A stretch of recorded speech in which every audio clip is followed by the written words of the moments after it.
Good morning. I'll call to order the April 12th, 2022 meeting of the Board of Supervisors of Santa Barbara County, and we're here today for budget workshops for the fiscal year 2022-23. Madam Clerk, please call the roll. Supervisor Lavanino. Here. Supervisor Williams. Here. Supervisor Hart. Here. Supervisor Nelson. Here. And Chair Hartman. Here, please stand and join me in the pledge. Ready, begin. I pledge allegiance to the flag of the United States of America and to the republic for which it stands, one nation, under God, indivisible, with liberty and justice for all. CEO Miyasato, do we have a report from you today? No report this morning, Chair. And Madam Clerk, the announcements. Chair Hartman and members of the board, I do have a couple quick announcements this morning. We posted an addendum to today's agenda on Friday, April 8th, adding a closed session agenda. Today's closed session will take place approximately at 12 noon and reads as follows. Conference with legal counsel, anticipated litigation, paragraph 2 of subdivision D, and paragraph 1 of subdivision E of Government Code section 54956.9, significant exposure to civil litigation, one case. I would also like to remind the public that the Board of Supervisors meetings are being interpreted and broadcast live in Spanish. We are broadcasting our meetings in Spanish both for Cox Cable subscribers in South County as well as Comcast Cable subscribers in North County. Members of the public can now view our meetings in Spanish by turning on the secondary audio programming, also known as SAP or SAP, under their language settings. That information is currently being provided through the TV scroll. Lastly, I would like to remind the public who are participating in our meeting today of the board's updated methods of public participation. For the Board of Supervisors methods of public participation and to provide public comment on general public comment or an item on the board's agenda, please see page 2 of today's agenda. Members of the public can attend meetings in person, both in the Santa Barbara Board Hearing Room chambers as well as the Santa Maria Board Hearing Room chambers. Please note the board is following all local and state guidelines and are no longer requiring face coverings indoors. If you attend the board meeting in person, you will no longer be required to wear a face covering, but please be advised that the Public Health Department is still strongly encouraging all county staff and members of the public to mask and socially distance themselves in crowded areas. I would also like to remind the public that if you require any special accommodations, please contact the clerk of the board to make that request, preferably on the Friday prior to the board meeting. Individuals that would like to provide verbal public comment virtually may do so via Zoom by registering in advance via the link on page 2. After registering, you will receive a confirmation email containing important information about joining the virtual meeting. Once the chair has announced the item you want to comment on, please join the meeting with the information provided in the registration confirmation email. You will be placed on mute until it is your turn to speak. The clerk will call you by name, and when removed from mute, you will hear a notification that your line has been unmuted. If you are using a touch-tone phone, you may need to press *6 to unmute yourself. Each person may address the board for up to 3 minutes, and this is at the discretion of the chair. If you have any questions, please contact the clerk of the board at area code 805-568-2240. Again, that's 805-568-2240. That concludes my announcements for this morning. Thank you, Madam Clerk. So that brings us to the second day of our budget workshops. And as a reminder, I want the public to know we have comment after each functional group. So not after each department, but each functional group. So now I'll turn this over to our Assistant County Executive Officer, Nancy Anderson. Madam Chair, just curious about general public comment, not on the agenda. Where are we going to take care of that? That's at the end of the meeting. General public comment for matters not on today's agenda. Do we have a large group of people here to do general public? I just noticed on the way in that there were people that I think thought that that was going to be somewhere different, but it's up to the clerk. But just could we have a show of hands? Who's here for general public comment?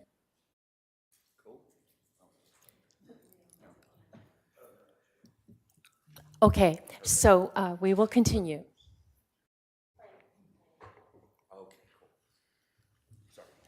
So, Ms. Anderson. Good morning, Chair Hartman and members of the board. Today is our second day of workshops. We will be hearing from the Public Safety Functional Group and the Community Resources Public Facilities Group.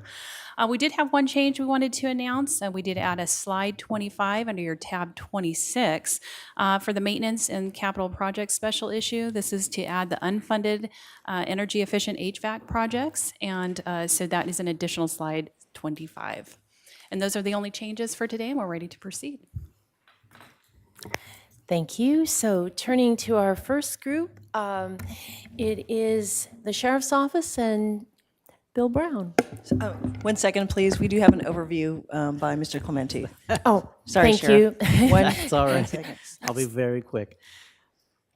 So the overview for our public safety functional group, it is a larger local responsibility. So general fund contribution for this functional group is about 46% of the county's total at $157 million.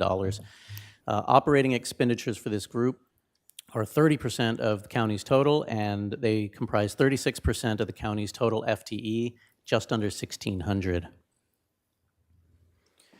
The 5-year operating revenue and GFC trends for this group, they're fairly flat total revenues in courts, although operating revenues have been decreasing and general fund contribution has been needed to make up that difference.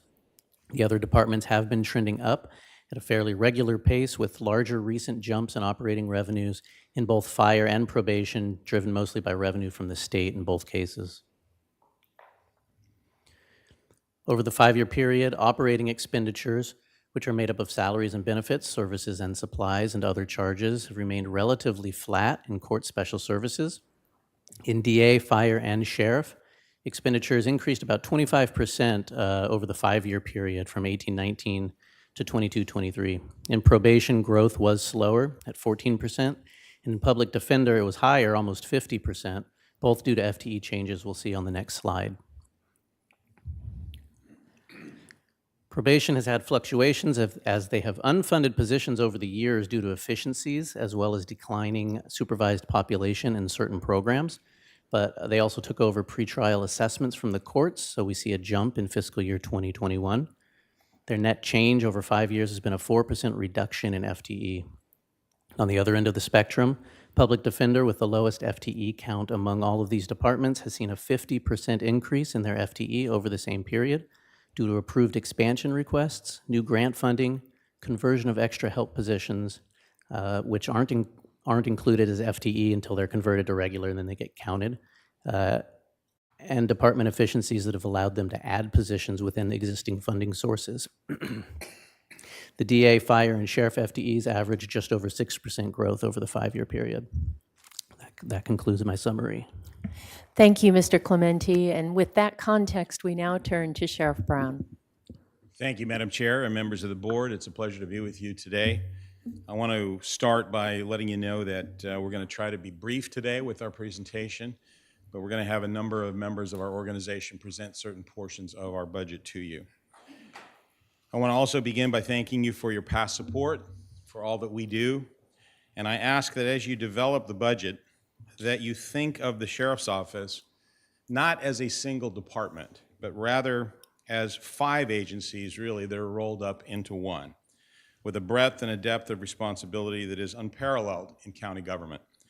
We are a law enforcement agency, we are a corrections agency, we are a court security and civil enforcement agency, we are a coroner's agency, and we are a conglomeration of specialized services under one hat that really covers everything from aviation to search and rescue.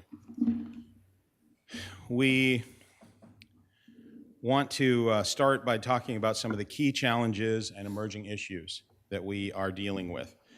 The first is really the ongoing staffing deficit that we have talked about many times and still continues to be a problem and an issue in our law enforcement and custody operations, which has been exacerbated by recruiting challenges that are now prevalent in law enforcement and corrections agencies across the nation. We had the challenge of opening, finally, the Northern Branch Jail, and the Now our challenge shifts to the main jail and the need to remodel and refurbish it and repurpose parts of it as we move forward.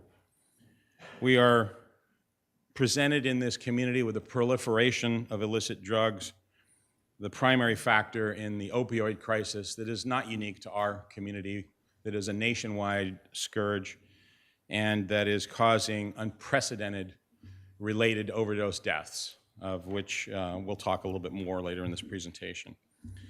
We have the challenges of the legalization of cannabis and the regulation of that industry and of the suppression of the illicit market, the illicit black market that causes unfair competition with those who try to abide by the rules. And then we've also been challenged with a number of legislative changes, a host of police reform bills and issues that have had an impact on us and our people, and many of which have brought with them unfunded mandates as well. Next slide, please. COVID-19 was another incredible challenge and problem for our agency in many respects.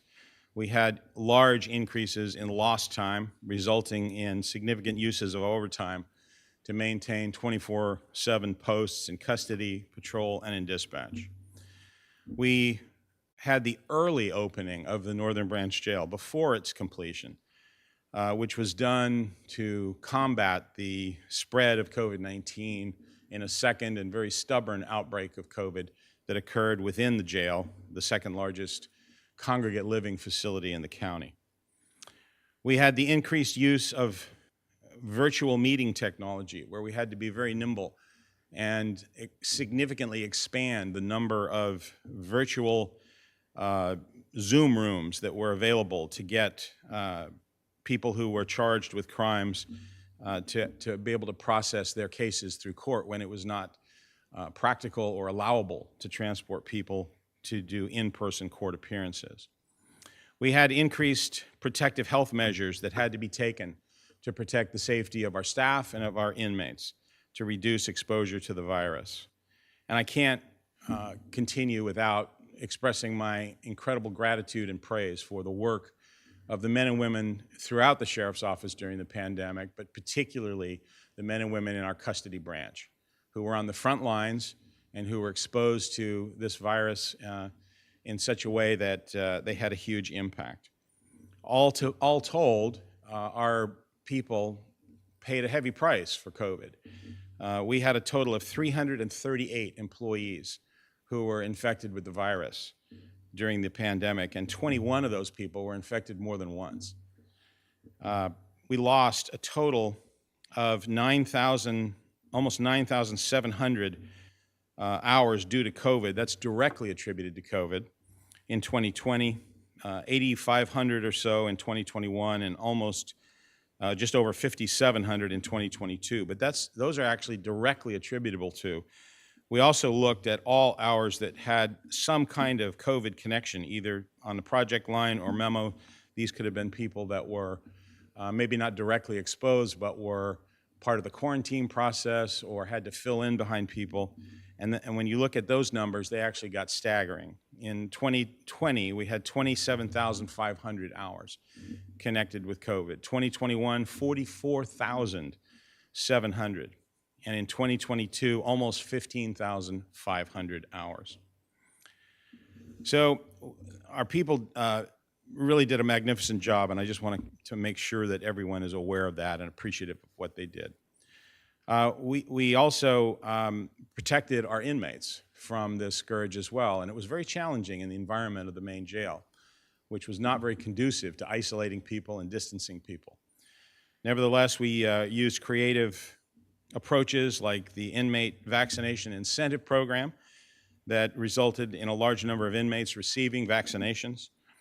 And then, as I mentioned again, I want to just highlight the virtual meeting technology efforts that went about not only with our custody branch, but with our IT, our sheriff's systems and technology people that put together 29 different Zoom rooms on the fly and 2 portable Zoom capable stations that were able to be taken around the main jail and used during this time. It was a tremendous effort, yeoman work by all of them, and we're very, very appreciative of it. And at this point, I'm going to hand off this part of the presentation to our Chief Financial Officer, Hope Vasquez. Thank you, Sheriff Brown. Good morning, Chair Hartman and Supervisors. The Sheriff's Office recommended operating budget of $181 million is an increase of 2.8% over last year's adopted budget. The decrease in capital budget is directly related to grant funding and documented in a later slide, as well as the GFC contribution and FTE changes. Capital projects consist mainly of grants and projects. These include grants for the bomb team and our off-highway vehicles, as well as the finalization of our record management system upgrade program. Our main sources of funds remain general fund at 47%, with intergovernmental revenue at 20%. These are similar to last year's percentages. It also remains consistent with the decline of GFC and increased use of outside revenue over the last few years. The use of operating funds has a minor change in percentage from prior year. With the opening of the North Branch Jail, custody operations is now the largest percentage of our operating funds, just surpassing countywide law enforcement this year.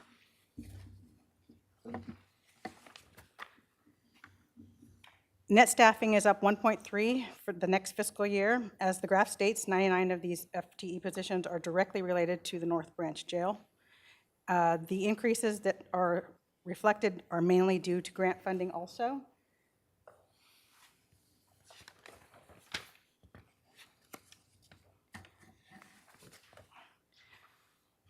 And as stated on prior slides, the Sheriff's Office continues to find outside funding for operations, with general fund continuing to decline as a percentage of revenue. However, general fund is a 1.29% increase from prior years. I would like to pass the presentation to Undersheriff. Thank you, CFO Vasquez.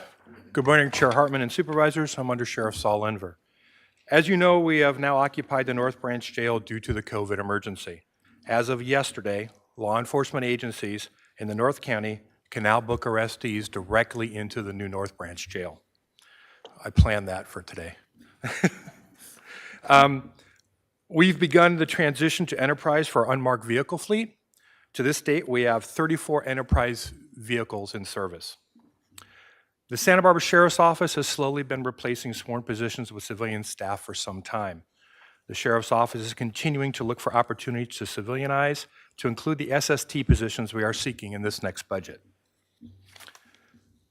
We provided a minimum of 6 hours of implicit bias and diversity training to all of our sworn staff, and a total of over 4,100 hours for all of our employees.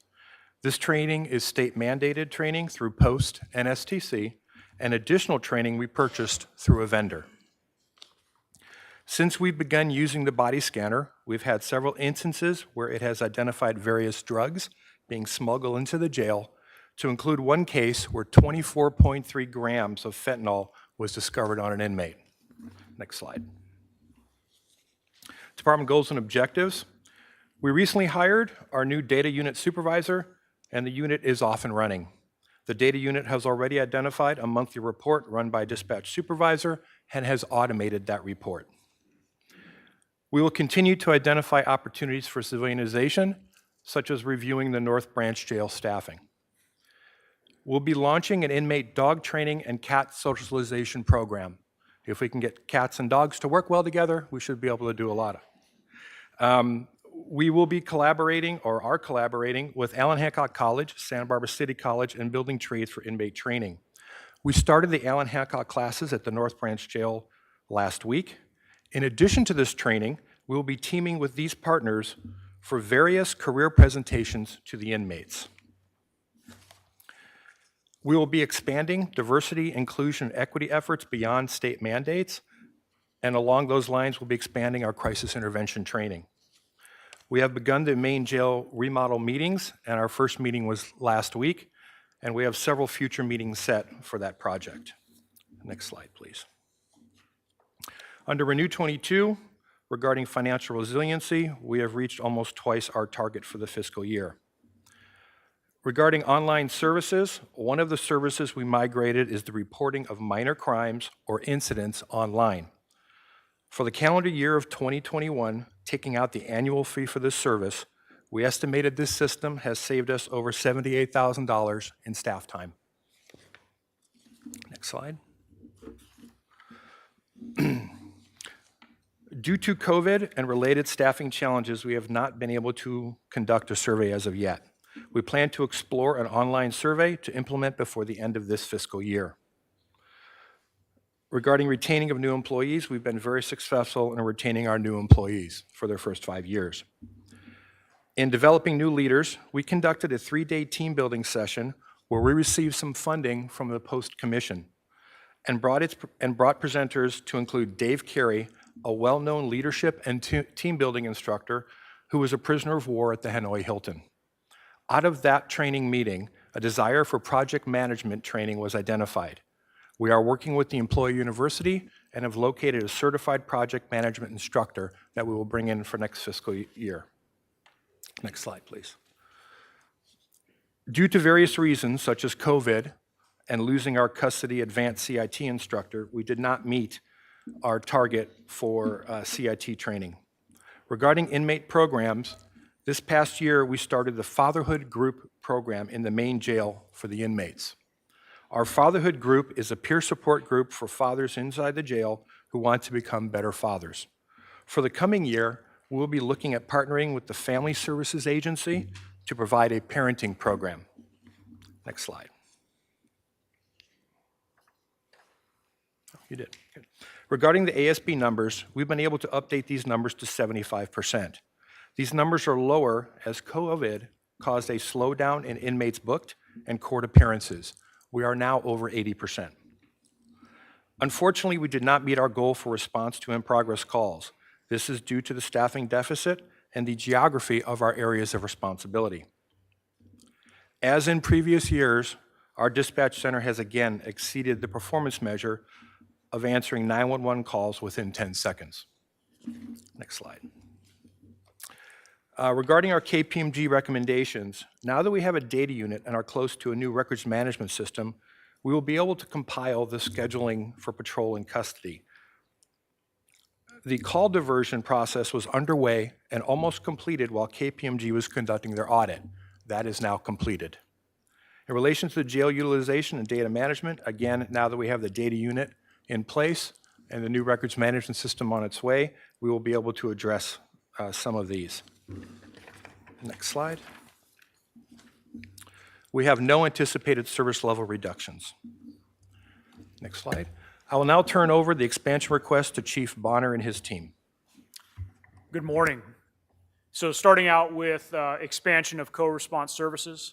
For the past 3 years, the Department of Behavioral Wellness and the Sheriff's Office have teamed up to field co-response services within our local communities.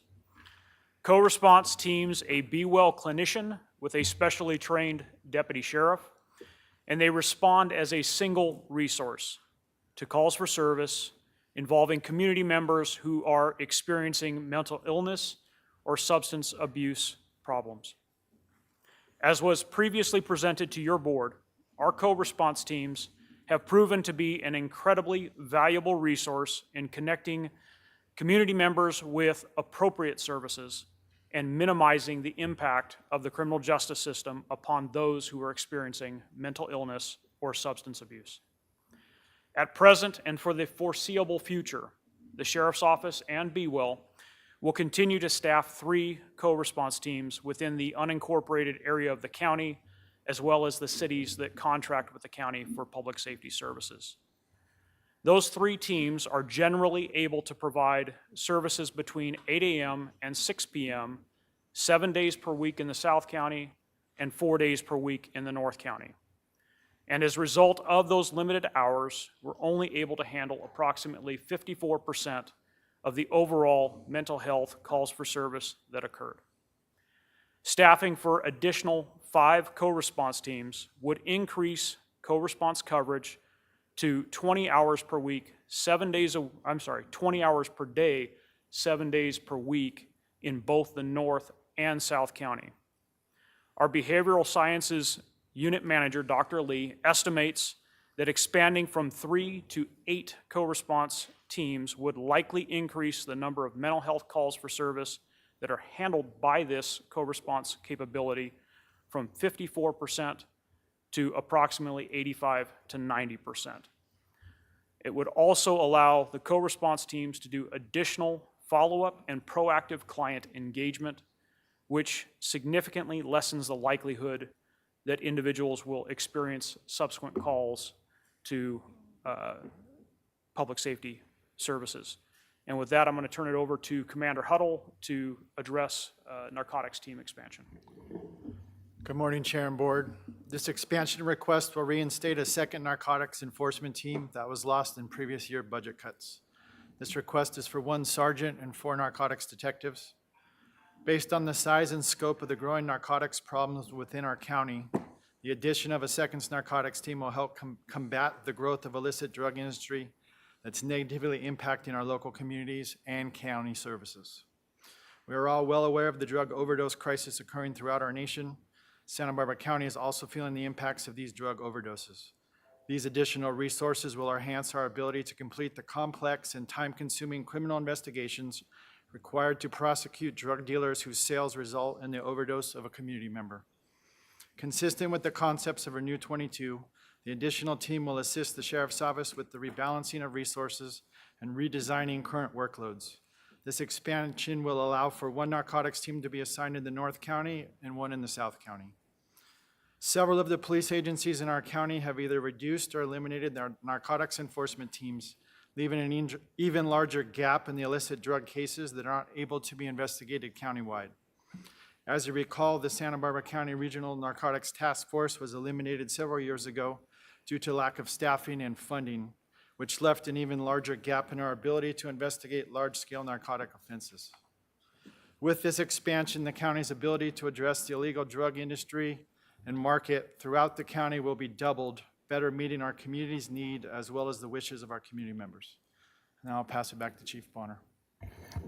Okay, I'm going to address the human trafficking detective expansion request. So the dedicated sheriff's human trafficking investigator is specially trained in conducting trauma-informed investigations, maintains a survivor-centered approach, and closely coordinates with the district attorney's victim witness services, as well as community-based organizations and other service providers throughout Santa Barbara County.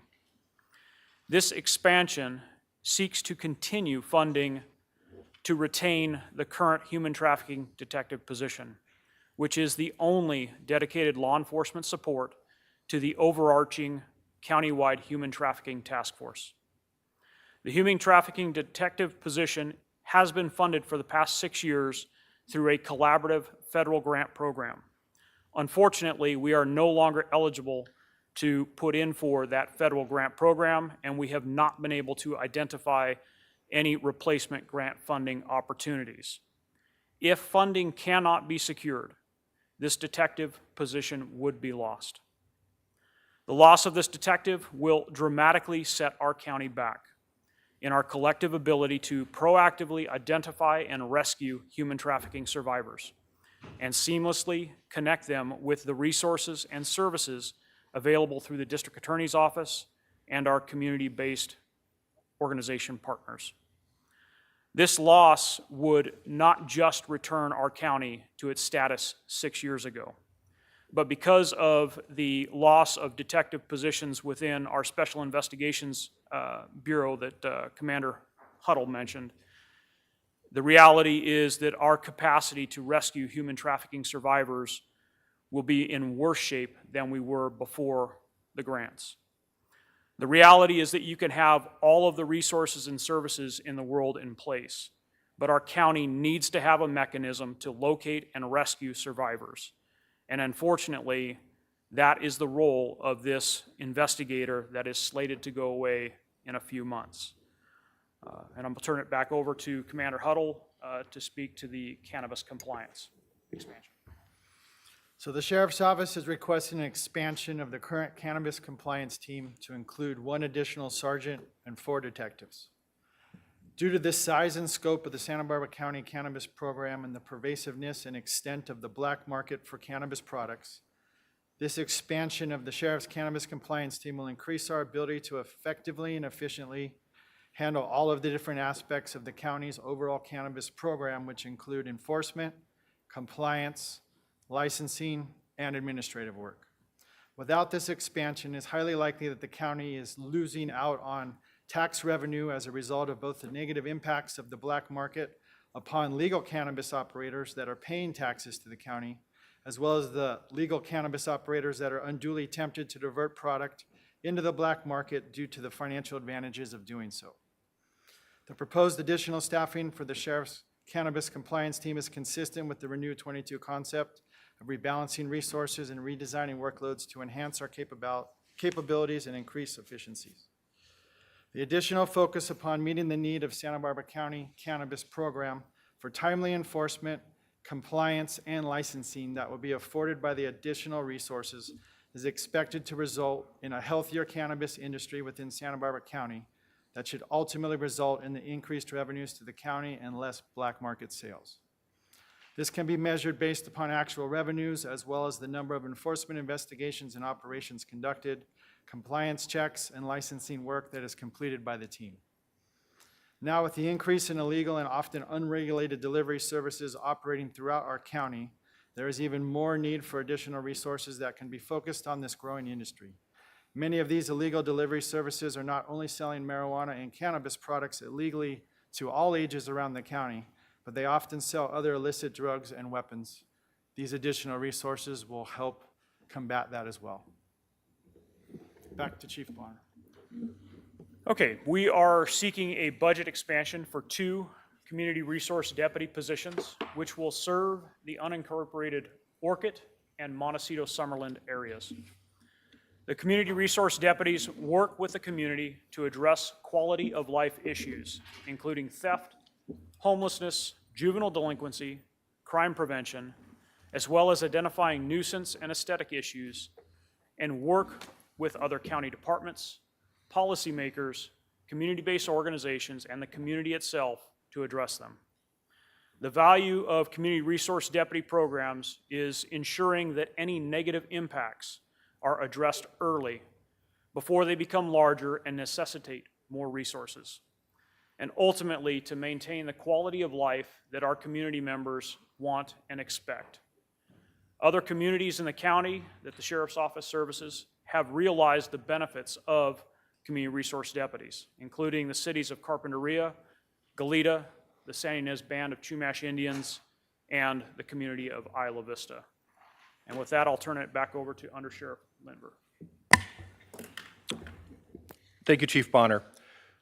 The next 3 expansion requests, the first one for the SST's North Branch Jail will be covered by Chief Wazalewski.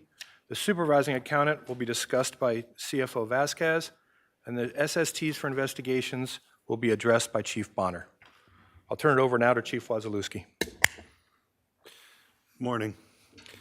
These positions are intended to provide coverage for the control centers at the Northern Branch Jail. This job class was not created prior to the staffing model that was developed for the Northern Branch Jail back in 2015.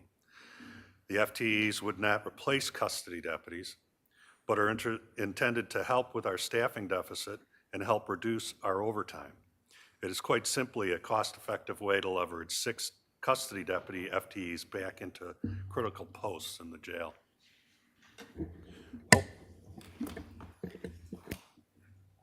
As a department, the Sheriff's Office has a relatively lean fiscal bureau. And as use of outside revenue has increased, there has been a tremendous demand on our fiscal bureau. This position will provide oversight to meet our grant and contract compliance, freeing up the existing staff to work on reporting and operational requirements. Okay, I'm going to talk about the addition of Sheriff Service Technicians within our Criminal Investigations Division. So over the years, the workload and responsibilities of our sworn detectives has expanded greatly due to the combination of the exponential growth of digital evidence, legislative mandates, and legal requirements stemming from case law. As a result, the individual and collective capacity of our sworn investigators has diminished over the years. This proposal is to add 2 SST positions within the Sheriff's Criminal Investigations Bureau and will be used to support and supplement existing sworn detective personnel. The addition of SST personnel will aid in returning some of the lost investigative capacity, but at a significant cost savings when compared with adding additional sworn investigators. Consistent with the Renew 22 concept of rebalancing resources and redesigning workloads, we have identified a number of investigative tasks that do not necessarily require the use of a sworn detective, and which an SST could be trained to perform, thereby allowing our sworn detectives to better focus their limited time on those investigative responsibilities that truly require the use of a sworn detective. The addition of SST personnel within our Criminal Investigations Bureau will improve service levels to our community members and will provide downstream positive impacts to the District Attorney's Office and Defense Counsel, both as it relates to timeliness of investigations and documentation, as well as the discovery process. And with that, I'm going to turn it back over to Sheriff Brown. Thank you. And in summary, just to tell you where we are and where we're headed, we are committed to the Renew 2022 process and its 5 core values. We continue to be a leader in inclusion and diversity throughout the Sheriff's Office, and we continue to face ongoing challenges. And in this summary slide, I have reprioritized some of the priorities that we saw at the beginning of this presentation. And I'm starting with the opioid crisis.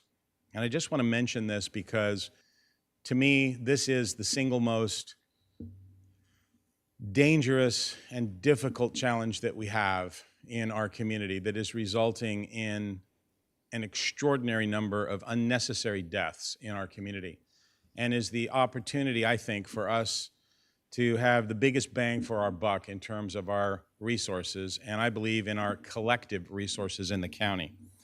That's why we are working to introduce Project Opioid to Santa Barbara County, a collaborative approach that will bring local government, law enforcement, the medical community, the faith-based community, the education community, the business community, and others together to develop a multi-pronged plan that addresses opioids at both the supply and the demand level.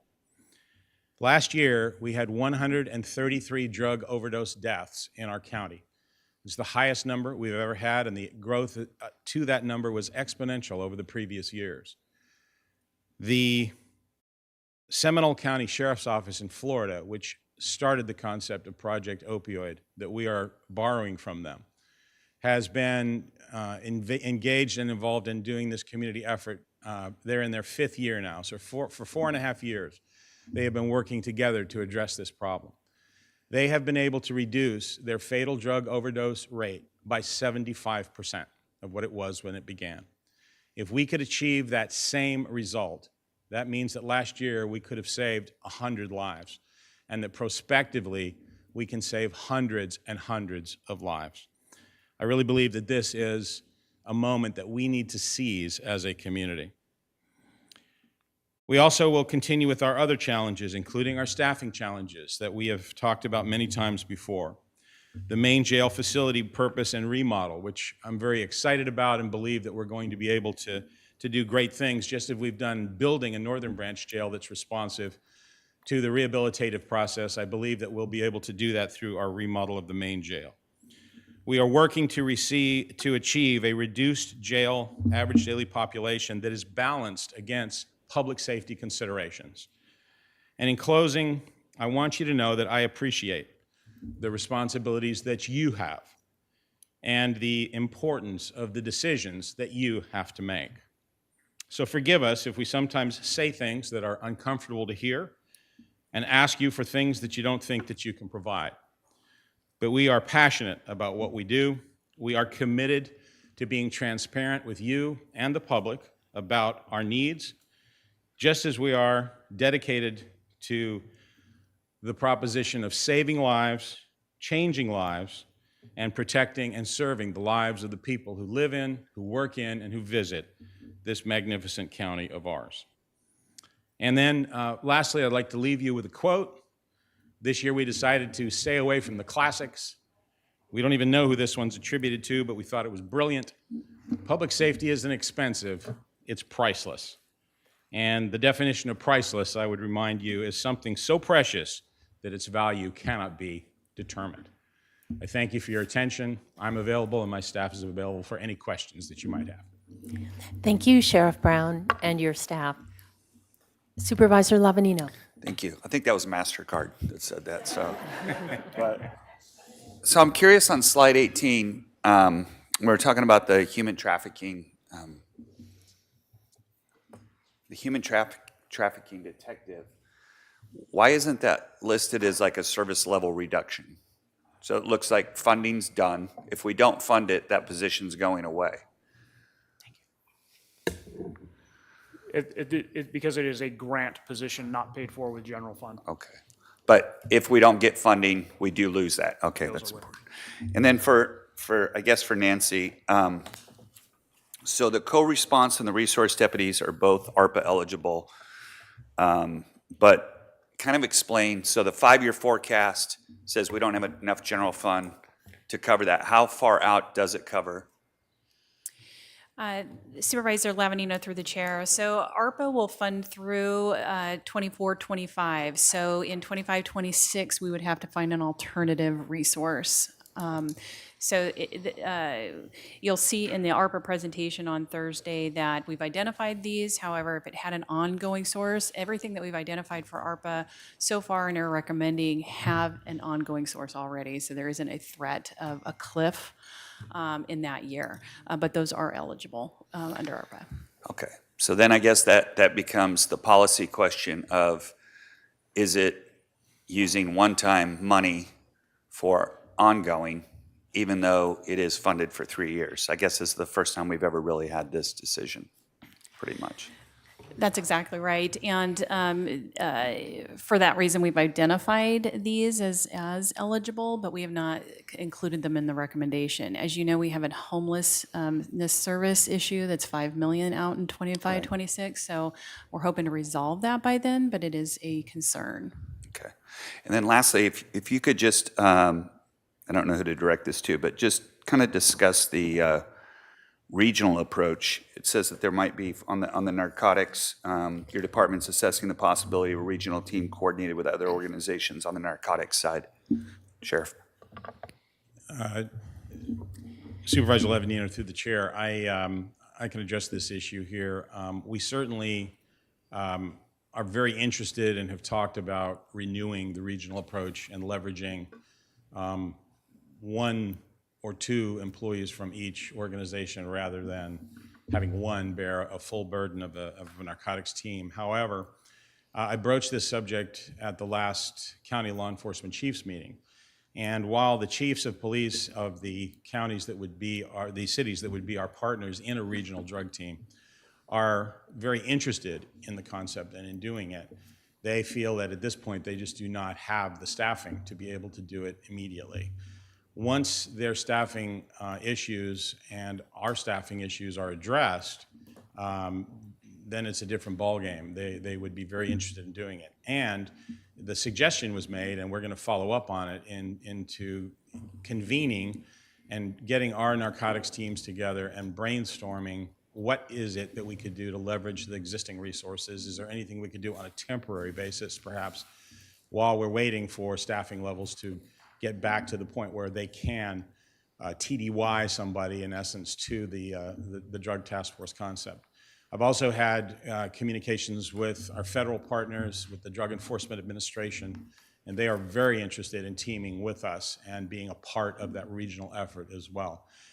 There's a possibility we could also get the Bureau of Alcohol, Tobacco, and Firearms involved in such a task force, because there oftentimes are firearms that are associated with illicit narcotic sales. And so this might be a way to leverage even more resources from out of the area that we currently don't have. Supervisor Hart.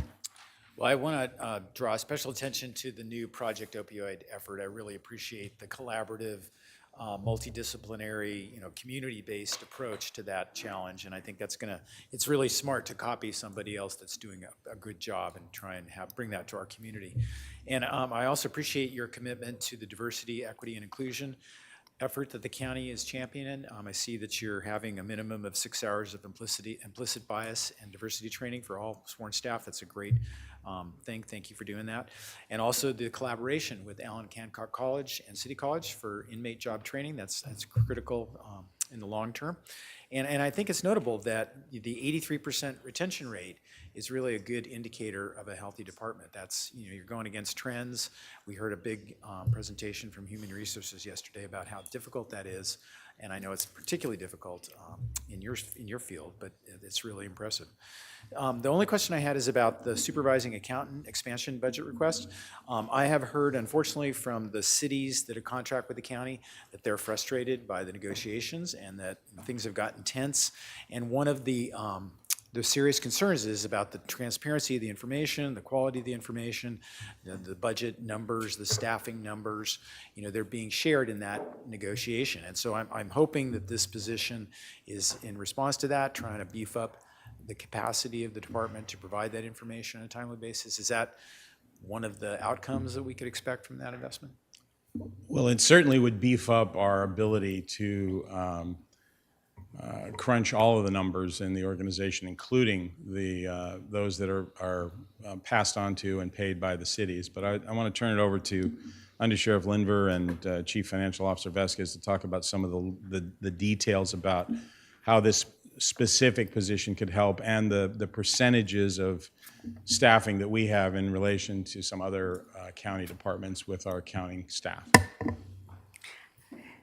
The position would be helping in exactly what you said. We are looking at having more of an insight. We are using currently a consultant to provide the data that we've been providing to the cities. This person that we can hire will free up some of the other staff who can work more directly with the cities and the consultant to provide the data that they're looking for. Well, I know the consequence of not having, the agreements land in a good place is millions of dollars. So that's a significant concern that, in addition to, trying to figure out how to fund the expansion request you're talking about, but, potentially losing millions of dollars in that contract negotiation is an important thing. So, thank you. Supervisor Williams. Sheriff, the 38 sworn positions that are vacant right now that you have, how does that compare to previous years? And that worse or consistent? Thank you for that question, Supervisor Williams, through the chair. I would say that we are experiencing more vacancy factor than normal in our custody operations.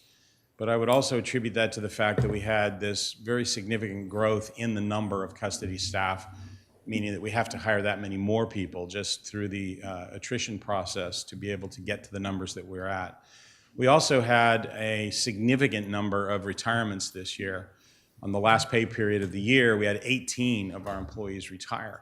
And in addition to almost 1,000 years of institutional knowledge that represented, it represents a larger than normal chunk of employee positions that we have to fill behind. And the number of vacancies that we have is directly tied to what's happened in many respects 30 years ago, 20, 25 years ago.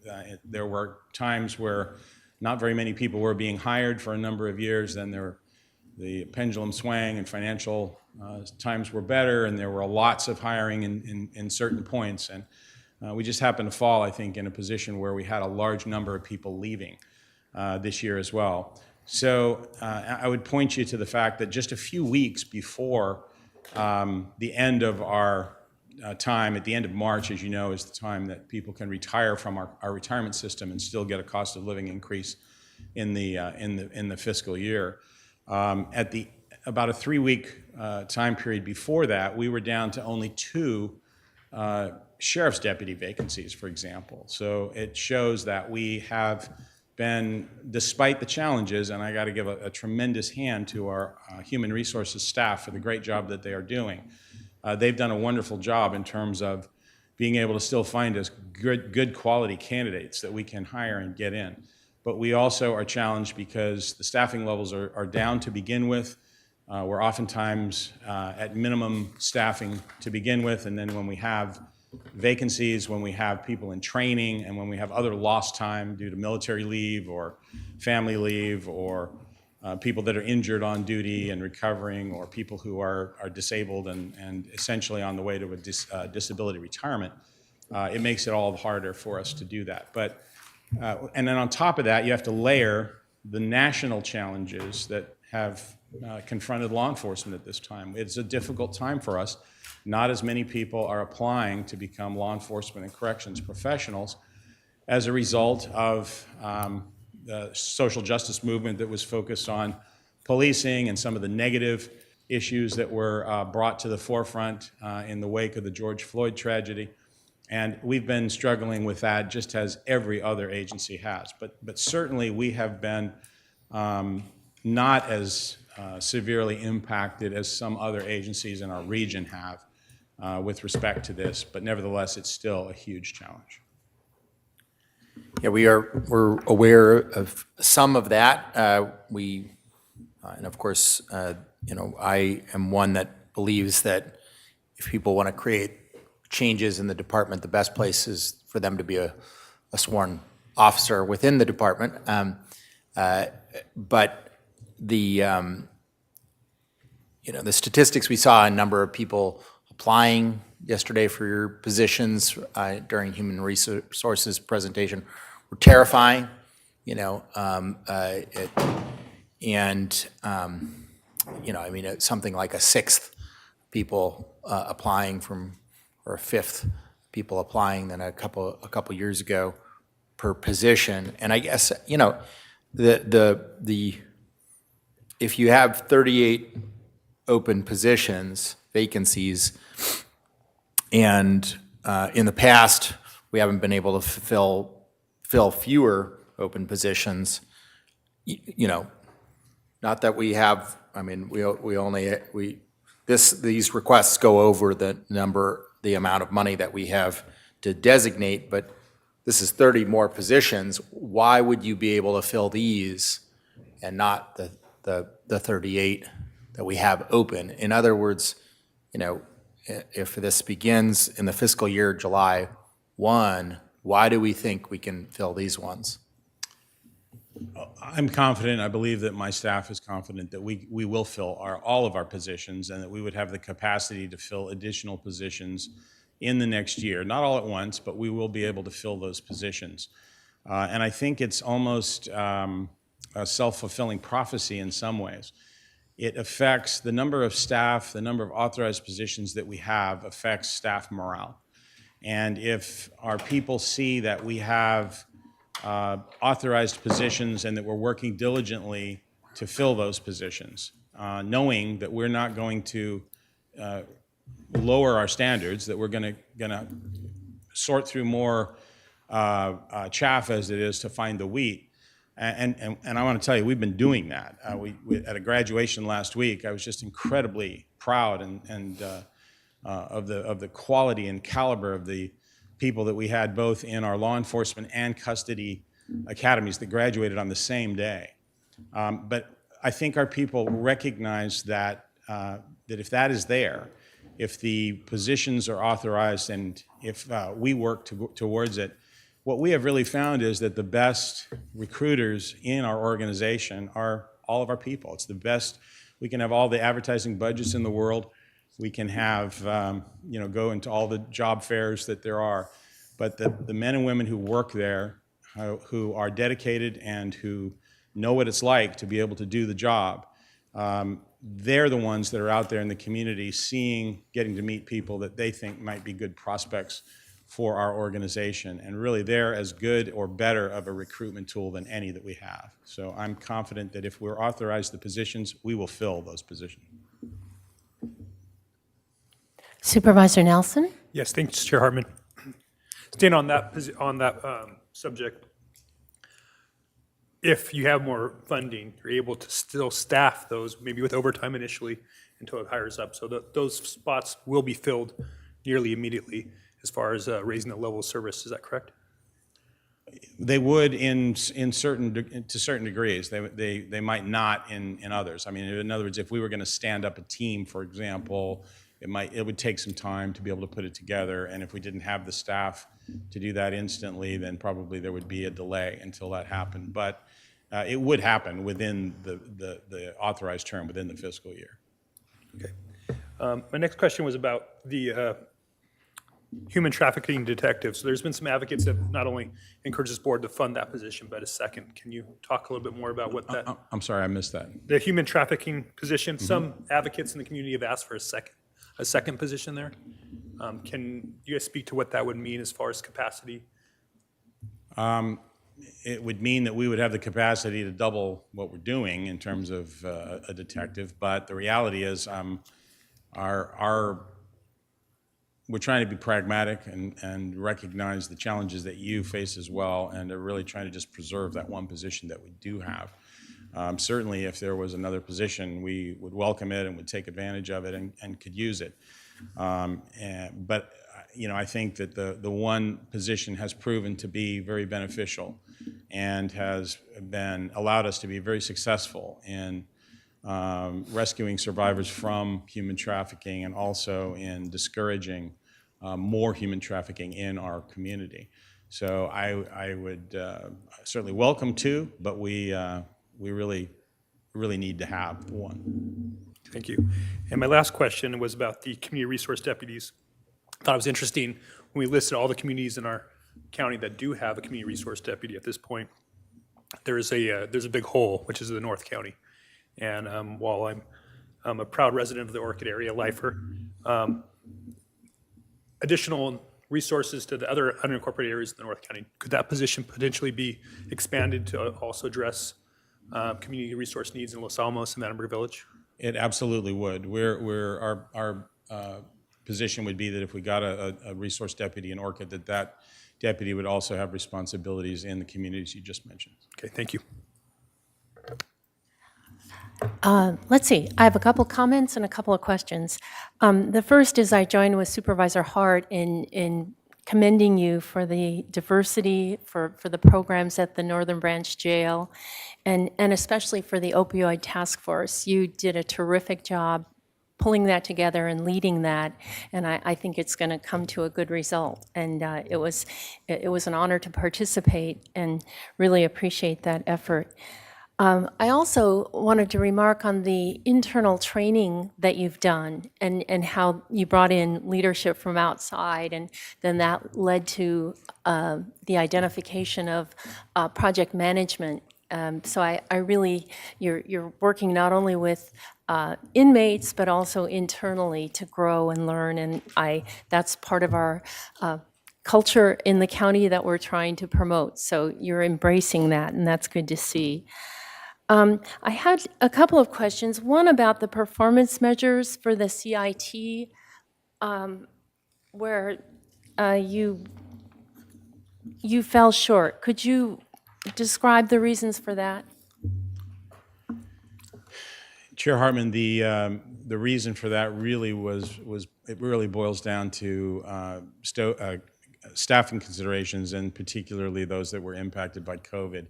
And the reality is that this is an effort that we would like to do to extend that 40-hour class to as many deputies as possible in both the field and in the jail. And we had this goal of doing 30%, but the reality is we just didn't have the ability to pull that staff in that great of numbers because of the numbers of people that we didn't have at work, and because of the challenges that we had. It's still going to be a goal. We're still going to pursue it. And I also just want to thank you for those comments. I appreciate them very much. And I also want to just take the opportunity to thank you and to thank Supervisor Nelson for coming to the Project Opioid and being part of that group and being part of the solution. I appreciate that very much as well. And I have two more questions. And mine, like Supervisor Nelson's, goes to the Community Resource Deputy. I see that we have Justin Schroeder here, who is the Resource Deputy in IV. And it seems like the Resource Deputy in the community would be the place you would start. That would be the highest priority, because those people are building relationships, knowledge, and I think would feed into a law enforcement. So it seems more of an add-on rather than a fundamental building block. And I wonder if you could comment on that. Certainly, Chair Hartman, the positions like resource deputies, crime prevention, training, all support positions that support what we do on a primary and basic level, are sadly usually the first to become casualties when money is tight. And the reason for that is that we have a fundamental duty to provide enough deputies in the patrol branch and enough deputies in the jail to be able to staff those two functions. The function, particularly in the jail, which we are mandated to do by the state constitution. And the reality is that you're absolutely right.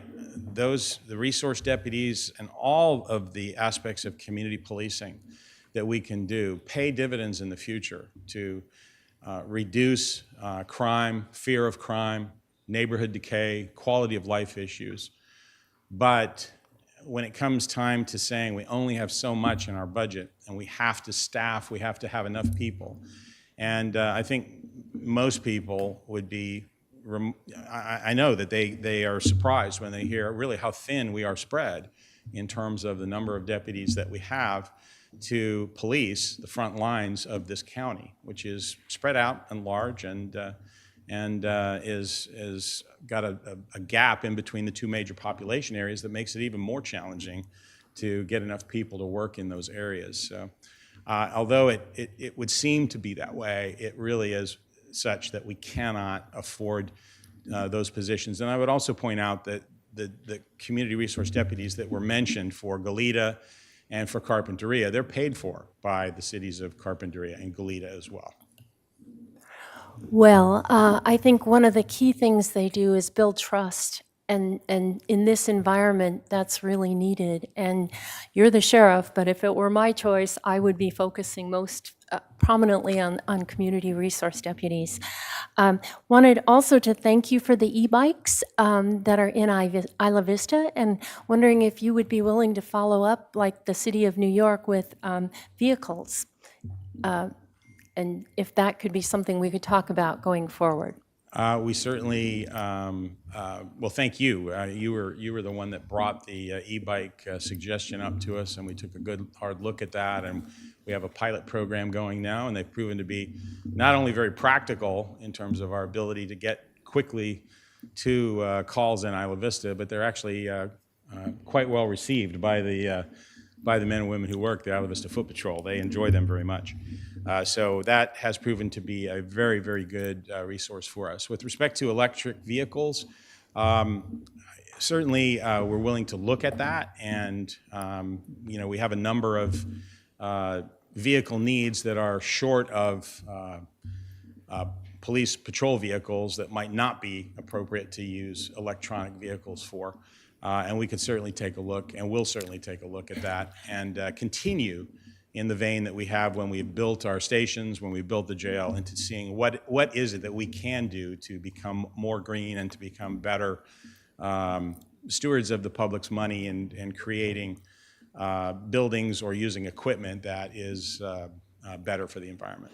I understand New York City has almost 200 Ford Mustang Mach-E sport utility vehicles, and they seem to be a hit like the e-bikes are here, so I hope you'll consider it. Supervisor Williams. Yeah, just to glob onto that, because this is a topic of conversation, and obviously you have control over the purchases of the department, but we're considering a position about coming up with some planning. just the suggestion would be maybe the department pilot one of those Mustangs or an outfitted Tesla or something to see if it's fitting for the uses of patrol. And that way we can talk about how to integrate those needs into the department in a way that makes sense. We will take a look at it. Okay, well, I don't see any more lights up here, so I think that concludes the formal presentation of the Sheriff's Office, and we'll have public comment later at the end of this functional group. So Thank you again for your attention and for your support that you continue to provide us. Thank you. And that, we're turning to our district attorney, and welcome Joyce Dudley.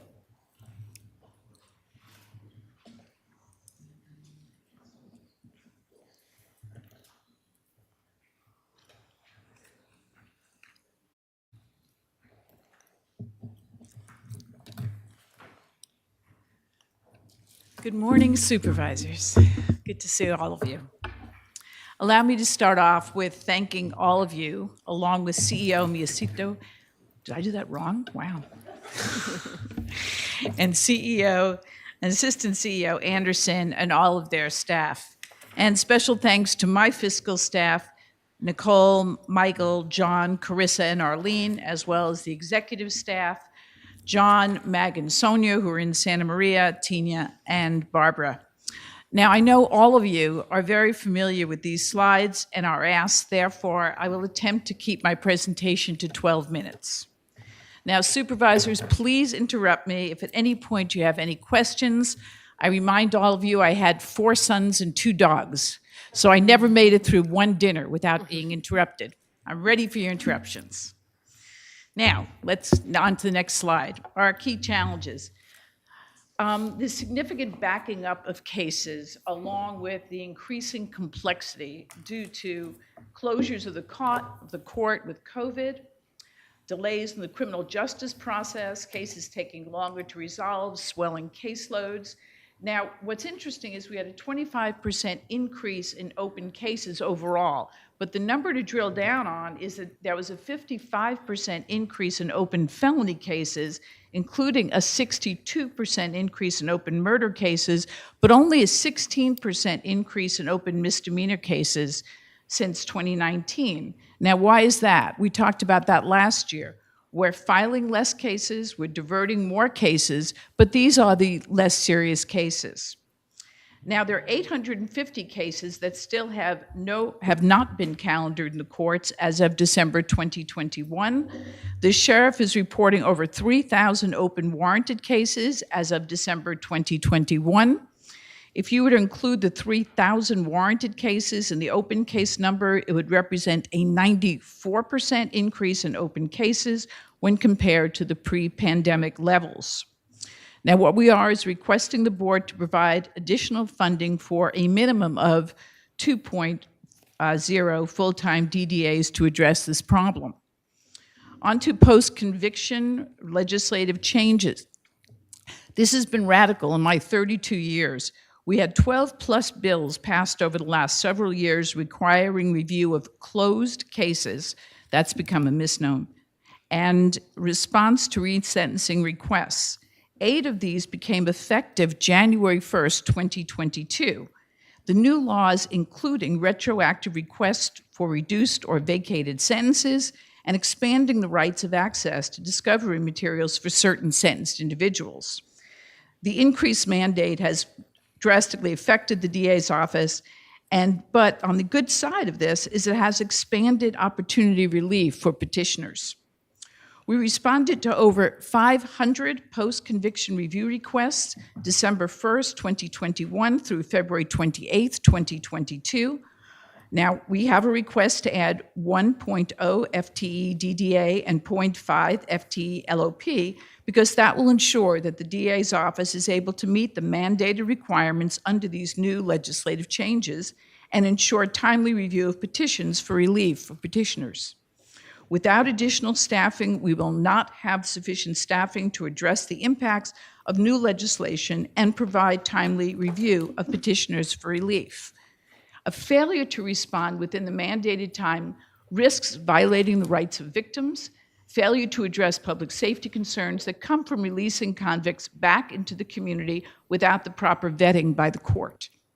The DA's office added a cyber crimes unit in fiscal year 2019 to 2020 to address the county's need to investigate and analyze evidentiary documentation and data associated with criminal activities involving the use of digital devices. Now, there's a whopping 85% of police investigations now involve some sort of digital evidence, including items such as detailed conversation discussing crimes, pictures, videos, phone calls, social media postings, and GPS location information. We have already assessed over 30 terabytes of digital evidence that would otherwise have been inaccessible. The unit was built using existing investigative staff, which has reduced the number of criminal investigations the Bureau has available to address other investigative needs. Our cybercrimes unit needs one additional FTA investigator to ensure the sustainability of this unit. We have a remarkably understaffed investigative bureau. KPMG reports found that we have the troubling distinction of having the highest ratio of deputy district attorneys to investigators with a ratio of 3.7 to 1. In this case, highest is not good. Tulare, Monterey, Placer, Santa Cruz counties have ratios of less than 2 to 1. Now, overall, we have the second lowest number of investigative FTEs of the comparison cohort of 5 counties, behind only Marin County, which has a population approximately half of Santa Barbara County. Right now, we are experiencing a critical staffing shortage at local law enforcement agencies. The responsibility for further investigation of cases often falls on the DA's office. Without additional resources, investigative staff will need to be triaged to the most important crimes, leaving property crimes, the crimes that affect the most number of our community members, such as financial crimes, retail theft, check forgery, identity theft, elder fraud, and embezzlement, uninvestigated and therefore unprosecuted. The proliferation of digital evidence, body-worn cameras. This was already been implemented by Santa Barbara Police Department. The sheriff's implementing this summer. Deployment of body-worn cameras, BWCs, at the sheriff's office in July will increase the number of video files produced by approximately 192,000 per year. If only 10% of the BWC videos make it through the criminal justice process, it will represent a 300% increase in video discovery. Both the district attorney's office and your public defender's office must be prepared with the necessary staffing to process discovery timely and efficiently. We have experienced 178% increase in discovery items processed over the past 10 years. Previously submitted an expansion request for an additional 2.0 FTE LOP senior discovery clerks to address discovery workflow issues. Critical that finding of these positions be released to address the only way to describe it, tsunami of workload demands. Continued need to increase data integrity and reporting capabilities as documented in the KPMG operational report. I believe the Board of Supervisors previously approved a 1.0 FTE data analyst, and funding has been set aside by the CEO's office. There's needs have compounded by our expanded transparency goals, new external-facing data dashboard on our website, and Racial Justice Act. We must be prepared to provide aggregate data to the public, the courts, and the criminal justice partners. Now, in terms of retention, recruitment, obviously this is an issue nationwide. Why is it worse in Santa Barbara? Because of the increased cost of living and the healthcare premiums. Okay, next. Your DA's office stepped up during COVID. I'll never forget that March 13th date when all the executives were looking at each other across the table saying, what is coming? Do we have any idea what's coming? And Megan was right on saying crimes at home. So we implemented an on-call 24/7 phone line accessible to victims in crisis with a focus on in-home crimes. We filled COVID-related gaps in services by implementing a 24/7 in-person availability to the sexual assault response team, significant increases in and out of custody pretrial population, established on-call availability to probation pretrial services to coordinate outreach and safety planning for victims, early contact with victims who requested emergency protective orders, conduct safety planning, access emergency need, and provide resource/referral counseling to victims, and proudly co-responded with the probation department during probation checks involving victims of in-home crimes, as well as pre-arraignment settlement conferences. The next slide is budget summary. Next one, source of funds. Next, use of operating funds. Next, staffing summary. Next, operating revenue and general fund contribution. 10 is the anticipated accomplishments. Our cybercrimes unit. The unit investigates, accesses, and analyzes evidentiary documentation and data associated with criminal activities involving the use of digital devices. It's imperative that the cybercrimes investigative position is funded and filled to ensure the sustainability of the unit and the operational effectiveness of the investigative bureau. In terms of background information, due to the prevalence of mobile devices, there is now a technology component to nearly every crime, as I mentioned before. Then in addition to that, we have eSCARs, Journal Technology, Inc., the Innovate SBC project on discovery, our Human Trafficking Task Force, and on to anticipated accomplishments. Our Environmental Civil Enforcement Unit has grown. We conducted 70 trainings and outreach events. We streamlined arraignment procedures, the BJA NTT AC grant for felony diversion. In terms of our department's goals and objectives, pre-filing felony diversion program with CCI, expanding the neighborhood restorative courts, increasing internal and external data integrity and reporting. A data analyst is set aside, needed to improve data integrity and reporting, and recruit, develop, and retain staff. In terms of our goals and objective, our post-conviction review unit, again, the background information on that is the post-conviction relief unit, 1.0 FTE DDA, 0.50 LOP. This request is for 1 FTE DDA and the 0.5 LOP in order to review closed cases and respond to requests for resentencing required due to legislative changes. In terms of the Internet Criminal Against Child Task Force, the Cybercrimes Unit has increased their role in Internet Crimes Against Children Task Force. It's serving as a technical support function. The sustainability of the increased role is contingent upon securing funding for cybercrimes. And of course, we're very proud of our Consumer and Environmental Protection Unit. Now, next slide, in terms of review 22 countywide goals. Next, renew 22 countywide goals, slide 15. And our performance measures. Our KPMG recommendations. Our service level reductions, none.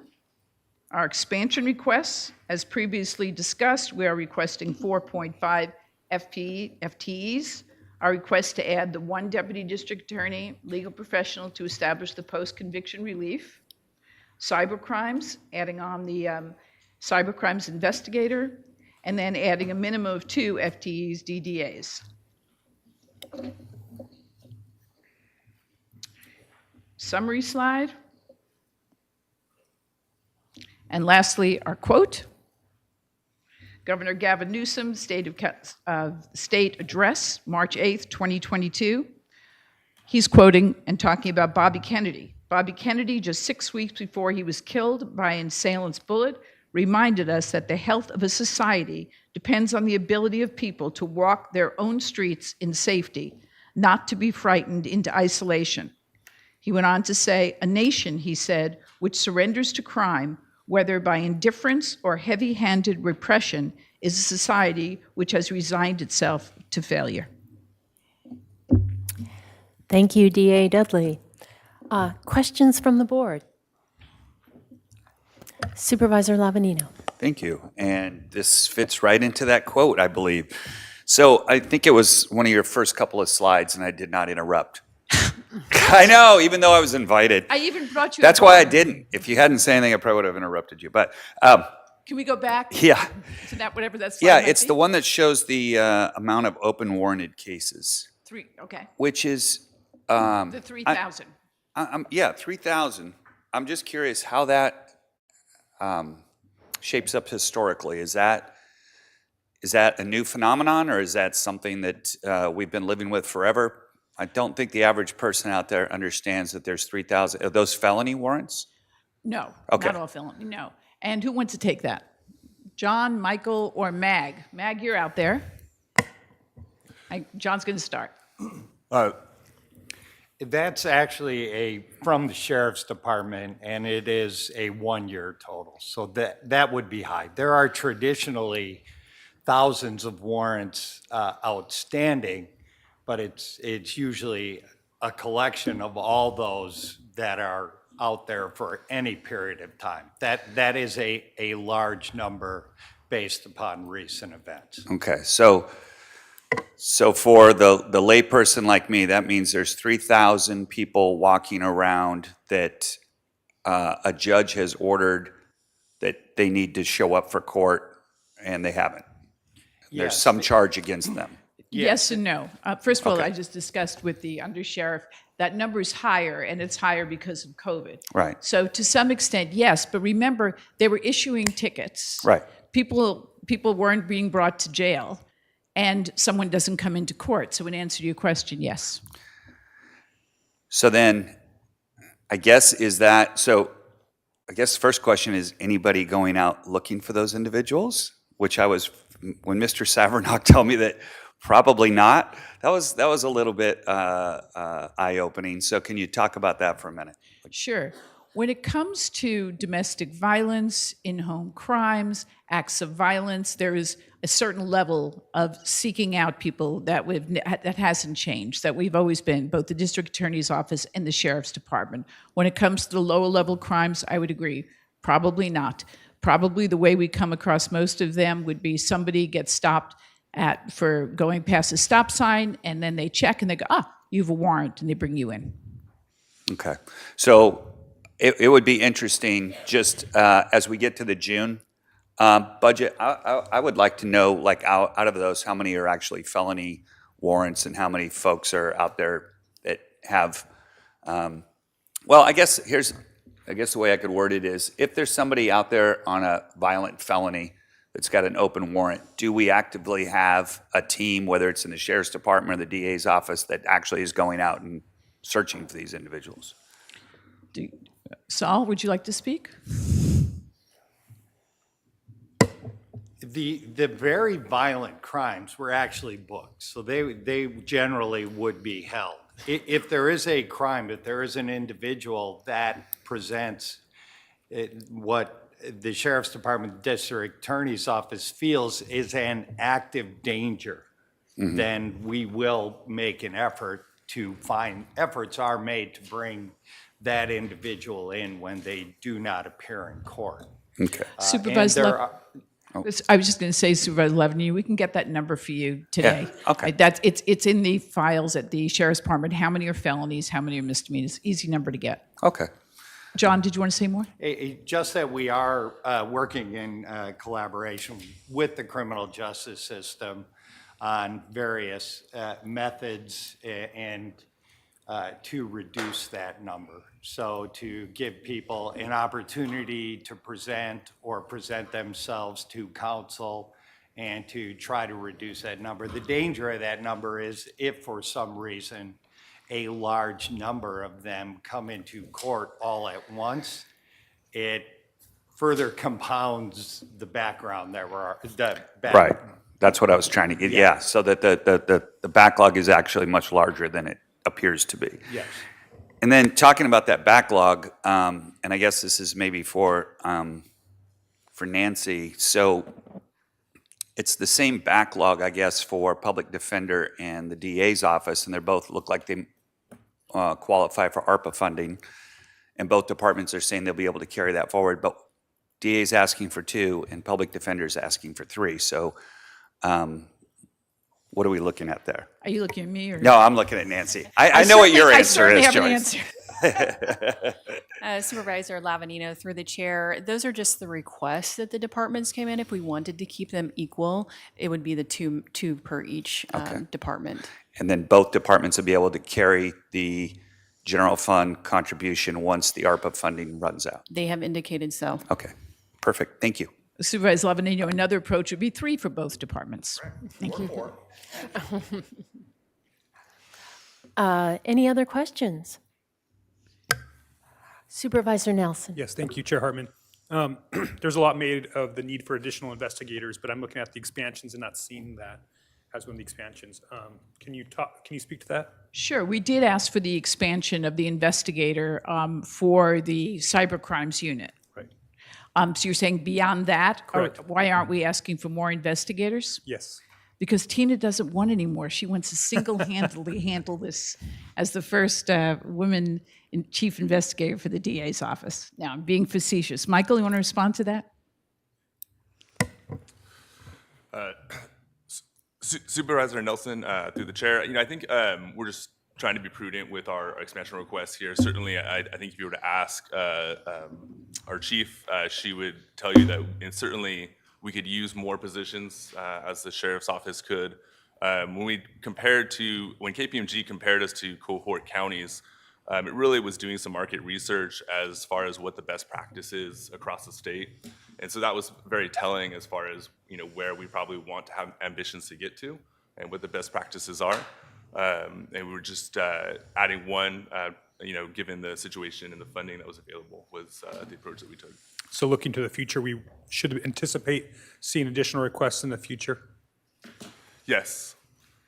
Okay. And Supervisor Nelson, through the chair, it is our intent to keep the cybercrimes unit where it is, and we are asking for the additional investigator to backfill the investigator that we needed to assign to the cybercrimes unit. So at this point right now, are you guys filling that position with an existing investigator that's coming from somewhere else in the department? So that would help backfill that and initially add capacity. Yeah, Supervisor, that's correct. Okay. Thank you. Supervisor Lavanino, through the chair, I have the answer to your question. Greg Bonner from the Sheriff's Department is fantastic. So I agree about that. So in 2021, there's 11 felony warrants, and it looks like 2,400 is what we expected. 17 civil, and the current year to date is 3,069. Your question was, well, how does that compare to years? Do you want to go pre-pandemic? Yeah. Okay, let's go pre-pandemic. So go to 2019. In 2019, there were 187 felony and 1,640 misdemeanor and no civil. The year-to-date average 2019 of 1,836. So I guess the question is, and is this all COVID related, or is it we aren't also jailing individuals as well? So I think it's a combination of two things. One is COVID and the other is the zero bail. Supervisor Hart. Yeah, can you give me an update on the status of the Neighborhood Restorative Justice Program? I'd love to. John? Supervisor Hart, through the chair. We have completed our training, our train the trainers, and we are now training the facilitators under the Restorative Justice Program. Each program participant will meet with a facilitator who will then guide their meeting with peers from the community. The peer panelists are being trained. We have recently received our permission to use space in Goleta. That, I believe, is being finalized, and we are anticipating the first class of participants in May of this year. That's great news. Thank you very much for your work on that. Thank you. Thank you for your work on that, Supervisor.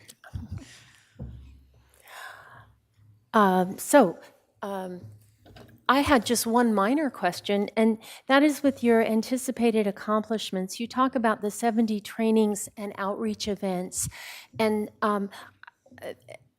I guess I have a number of questions about those. It seemed odd that they were lumped together. Outreach would be to the community and trainings. Are those just in the DA's office, or are there with, do those take place with other criminal justice partners? Those are just 70 trainings were conducted by members of the district attorney's office. I Just see. By all of us are very okay, engaged in you're that. not taking them, but that's quite incredible. I thought so too. And just to tell you how wonderful they are, the topics and the audiences, I'll give you just 4 examples. Sexual assault student group at San Marcos High School students, domestic violence issues, Santa Barbara Sheriff, Santa Barbara PD, Santa Maria Police Department, family law facilitators, gang training for local law enforcement agencies, and hate crime trainings for local law enforcement. Those are just an example of the 70. We view public education, law enforcement education as a critical role. Thank you, because I'd misunderstood that entirely, so I really appreciate the explanation. Thank you for the question. Supervisor Hart, your light is still on? DA Dudley, I don't see any more lights. Okay. Thank you very much. Thank you all so much. So now we're turning to probation and Chief Heitman.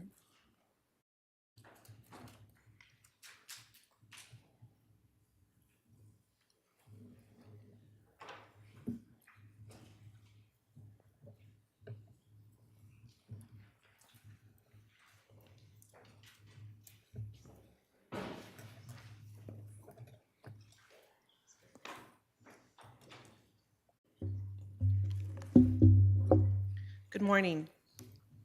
Chair Hartman and Supervisors, I'm Tanya Heitman, Chief Probation Officer. With me today is Administrative Deputy Director Damon Fletcher, who oversees our Administrative and Support Division, and Deputy Chiefs Holly Benton for the Adult Division and Kim Sheehan for the Juvenile and Facilities Divisions.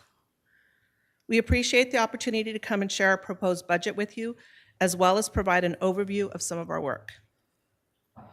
We face a variety of challenges, and none is more pressing than the significant number of vacancies within our department, as well as the other county departments. It's particularly concerning given the many county-wide criminal justice initiatives we're leading and the potential impacts our vacancies will have on the system overall.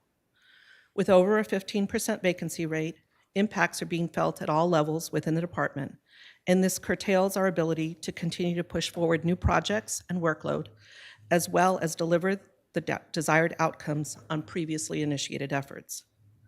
We're working closely with County HR to establish employment lists as our background investigators are eagerly awaiting candidates. But as you know, this is an issue impacting many county departments, and some of those departments are key to our internal efforts. Most notably, our success is tied to County HR, General Services, and Be Well being able to fill their vacancies and prioritize work associated with criminal justice initiatives. Juvenile justice realignment has been a huge undertaking for county probation departments across California.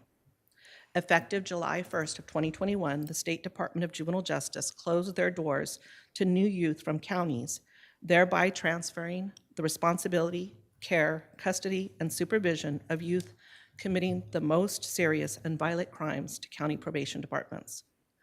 The development of a secure track long-term program for these youth has been challenging, with numerous prospective modifications to the facility needed, including an enhanced green space, exercise yard, and rehab of a smaller unit to house young adults as they age and require separation from the younger youth. At times, it is felt that the constant barrage of new legislation and criminal justice initiatives which creates or alters our workload has been nonstop. As new problems arise locally or are identified and we create solutions to them, we have strived to pivot gracefully, but we're encountering limits to how many resources are available to tackle each new change. COVID-19 has resulted in a number of significant impacts, both positive and negative. The adoption of technology, remote working, and virtual meetings has increased productivity, allowed for enhanced community participation in meetings, and created a greater interdependency amongst the criminal justice partners. While some of these changes were afoot prior to the pandemic, COVID-19 has sped them along out of necessity. The greater efficiency due to virtual meetings has also created an expectation of availability that staff must now attempt to manage as natural breaks between meetings disappear in a virtual world.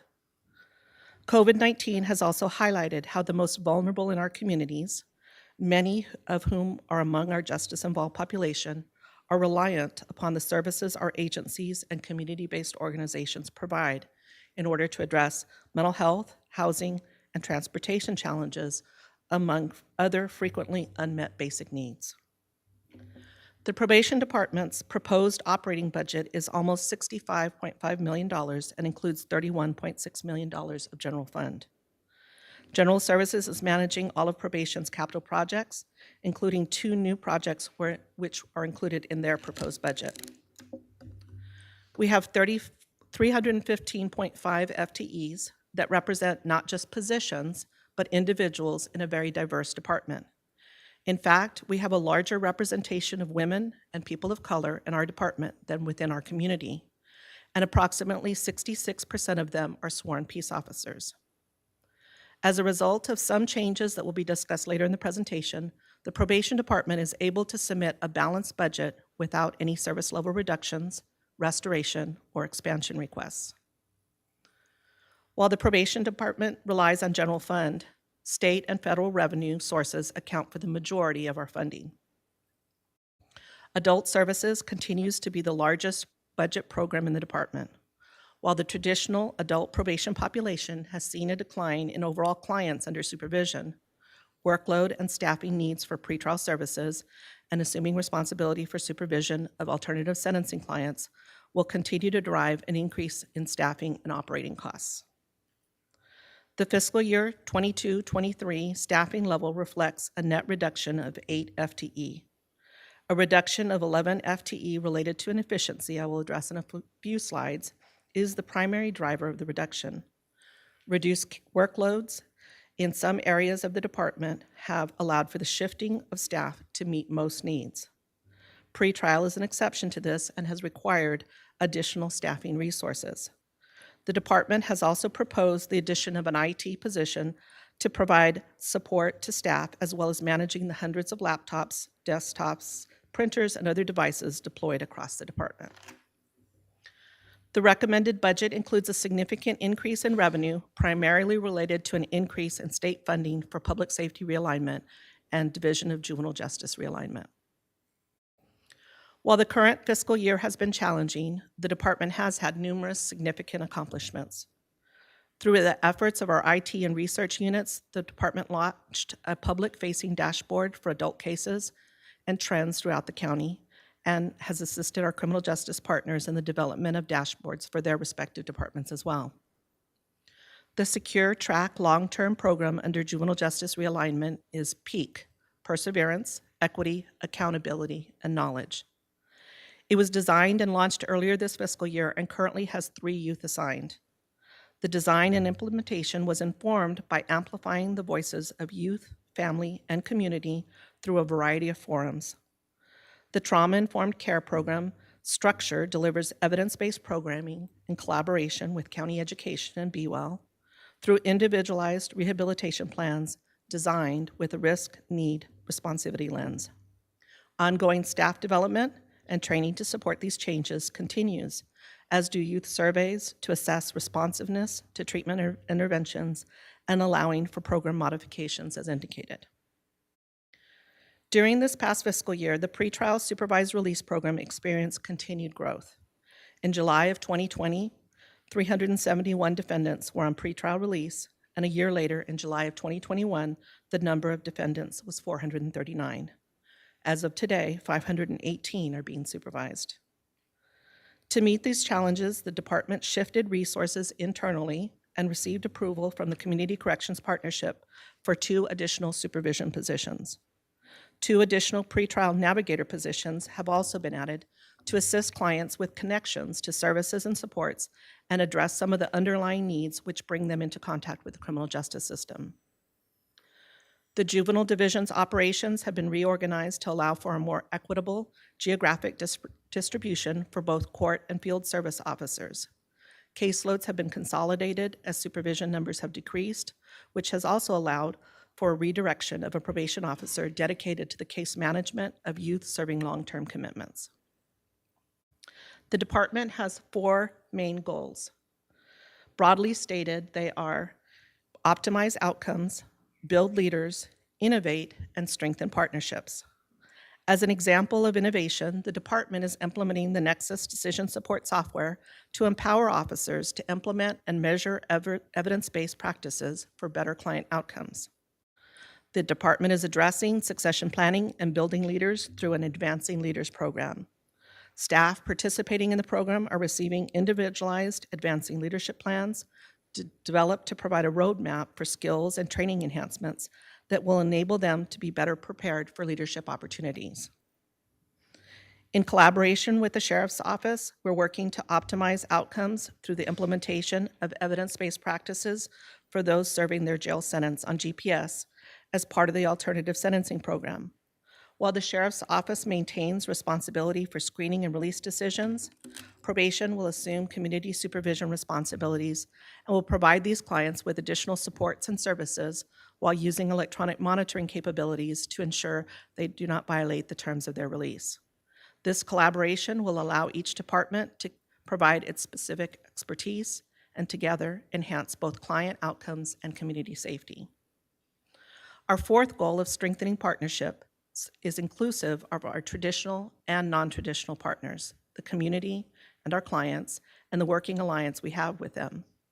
In the coming year, we'll deepen systemic collaboration through the recruitment and hiring of a multi-agency assessment, case planning, and reentry coordinator. Through collaboration amongst the partner agencies and the leadership of the coordinator, Santa Barbara County will ensure individuals entering the jail receive multi-agency assessments and case planning that will assist in successful release at the earliest stage possible based on their risk and needs and the statutorily available options. This approach will assist in ensuring all diversionary options are maximized and individuals exiting the jail at all stages, pretrial and post-sentence, have a more robust discharge plan and a warm handoff as appropriate. This work will interface with work performed by multiple agencies, including our own staff, the Sheriff's Office, the Public Defender's Office, Be Well, and a number of community-based organizations. Through partnership with a youth serving organization, a reentry navigator position will be launched at the Juvenile Justice Center to aid in coordination of reentry planning with the youth, family, and partner agencies. This position will develop rapport and relationships with youth prior to release and continue the support and navigation of barriers following release. Over the past several years, the number of youth on supervision has declined 64% from approximately 550 in 2018 to under 200 currently. This has impacted both our population at the Juvenile Justice Center and Los Prados Boys Camp, with both facilities seeing all-time low daily populations. We have been closely monitoring the population as we emerge from the pandemic. Although we do anticipate some increases, without significant legislative or other changes to the environment, there is no reason to believe that the number of youth in custody will return to their prior levels. As a result, we're proposing to transition the camp program to the JJC in Santa Maria. This proposal represents the success of the work of all partner agencies working with justice-involved youth. It's clear that our community is seeing the benefit of continued investments in prevention, diversion, and early intervention. The work done realigning our facility operations is also achieving the desired result of assisting youth and their rehabilitation while avoiding additional trauma or harm. However, the bittersweet nature of our success is that we have seen the desired declines in the supervised and youth population in custody. We've recognized that our camp program is no longer fiscally viable. Thus, we're proposing the closure of the camp program with a transition to a new program at the JJC. Our plan incorporates significant facility improvements which will take a much older unit and redesign it to serve as treatment space for youth serving commitments. We anticipate mirroring many of the programming and treatment interventions currently at Los Prados. Additionally, field trips, earned family furloughs, and occasional camping trips will be incorporated into the program design, as well as lessons learned from our very successful trust unit.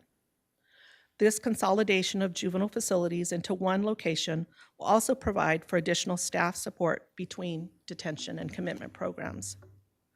A phased approach to this consolidation allows us to focus on several priorities: avoiding any staff loss through layoffs, funding the JJC improvements from savings, and ensuring that there will continue to be a local treatment program for our youth.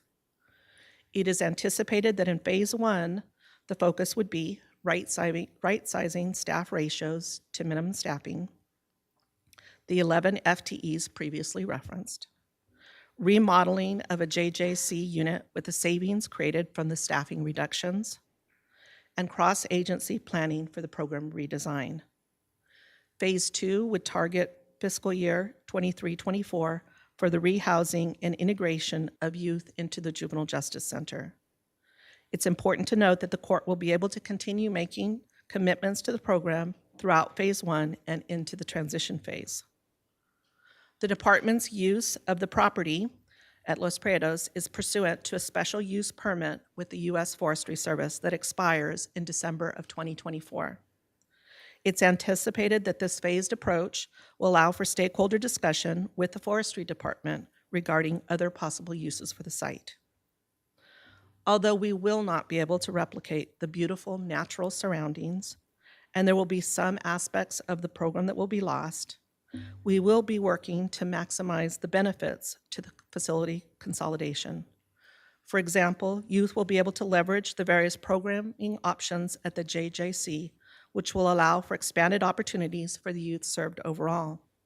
Some will be closer to home, easing barriers for family visits and family therapy participation. Services such as laundry and food service will be consolidated, and staff will be able to provide support to each other throughout the facility should any crisis arise. It will be able to serve youth with greater mental health needs. This transition will be both a loss as well as an opportunity. The Probation Department has supported the county goals of Renew 22. The department has fully achieved the 1% resiliency goal. Since the goal was adopted and over the course of the initiative, we have implemented over $2 million in ongoing resiliency measures. The department has identified priority processes or services impacting both our clients and our staff that could be automated or placed online to increase access and efficiency. The recent implementation of a new county-wide web page has provided functionality for the department to continue to migrate the remaining services, such as electronic booking of family visits to the JJC and requests for sealing of juvenile records online. The department has a culture of continuous review and process improvement, which is often initiated at the management level. To enhance this mindset and the associated skills, an additional 16 staff in various classification assignments will have completed the Innovate SBC Process Improvement Academy this year. This brings the total number of green belts in the department to 27.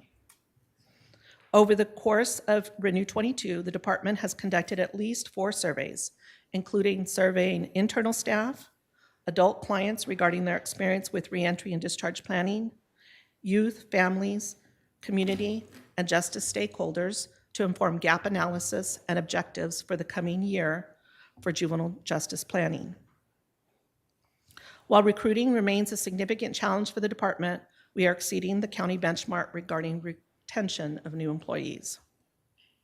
The department's commitment to developing leaders is evident through our Advancing Leaders program, as well as the development of managers through participation in a statewide leadership training opportunity known as Management Leadership Academy, or MLA. The department has 35 performance measures. A few that are used to make strategic operational decisions and deploy resources are included here. In the coming year, we hope to refine our performance measures to further align them with our yearly goals and objectives.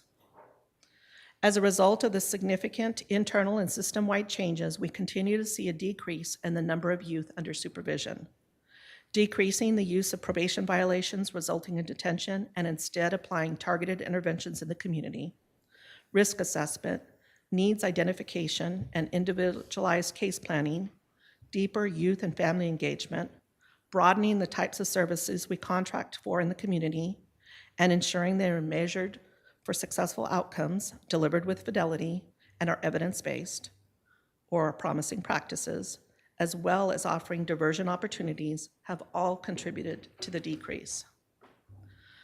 Over the course of the current year, 85% of youth completed their term of supervision without a new sustained petition or conviction for a felony offense while on probation. This is up slightly from the prior fiscal year. While courtroom closures slowed the process for many adult clients, the loosening of COVID-19 restrictions and reopening of court operations has resulted in an increase in the completion of adult sentencing investigations. And due to the new legislation, AB 1950, limiting the length of probation for many felonies to 2 years and misdemeanors to 1 year, the adults under supervision began to decline this past year. These shorter periods of supervision require an accelerated reentry plan and response to ensure clients are engaged and case plans developed prior to release from custody or immediately following sentencing. The elimination of probation fees has resulted in a reduction in collections overall. However, we continue to collect restitution on behalf of victims of crime. In the current year, we anticipate collecting approximately $550,000 on behalf of victims. Currently, both the court and the probation department receive some level of county general fund revenue to perform collections. Many counties operate only one criminal justice collection agency. With assistance from the CEO staff, we hope to explore possibilities for consolidating collections in order to achieve greater efficiency. Over the course of the current year, 89% of adults completed their term of supervision without a new felony conviction. Data-driven decision-making is one of the hallmarks of your probation department. The department was commended for the work that was already ongoing when reviewed by KPMG. The department has lost none of its forward progress and continues to use data and monitor outcomes to drive resource and staffing allocation, the implementation of evidence-based practices, and plan for the department of the future. As mentioned earlier, the department has no service level reductions. However, efficiency reductions are being implemented primarily related to matching staffing to population trends at the Los Prados Boys Camp. The criminal justice system has seen an unprecedented amount of change occur over the last decade, and more recently, significant challenges in filling our positions. Your probation department remains tenacious in dealing with the constant change, shifting priorities, and staffing challenges it has caused. Probation staff have consistently exceeded expectations despite all of this. The department is also forward-looking, as demonstrated by the advanced planning and implementation of the Secure Track Peak program at the JJC in anticipation of and in step with the legislatively driven juvenile justice reforms this past 12 months. As more youth are committed to this track and as they continue to age, further amplification of justice, partner, youth, community, and family voice will continue to inform and support the evolution and efficacy of this new mandate under juvenile justice realignment. Forward-looking is also evident in our efforts to better understand our clients, how we connect with them and share data with transparency, including work on the relative rate index, which shows levels of disparity and opportunities for change within our local justice system. We've also turned the lens on our own agency and staff and examined how well we adhere to evidence-based practices and principles through program assessment and identified ways to make meaningful change in our methods of working with clients. We remain optimistic for the future and anticipate that our efforts around reentry will result in a safer community and better outcomes for our clients. Our Advancing Leaders Project will enhance resiliency, succession planning, and develop the county leaders of the future.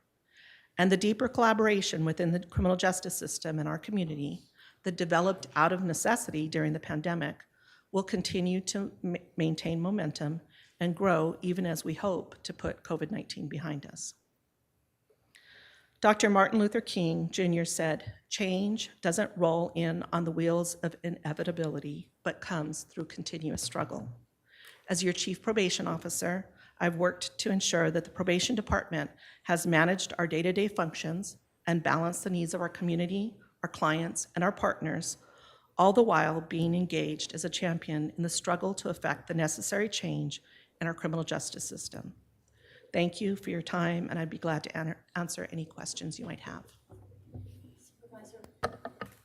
Supervisor Williams?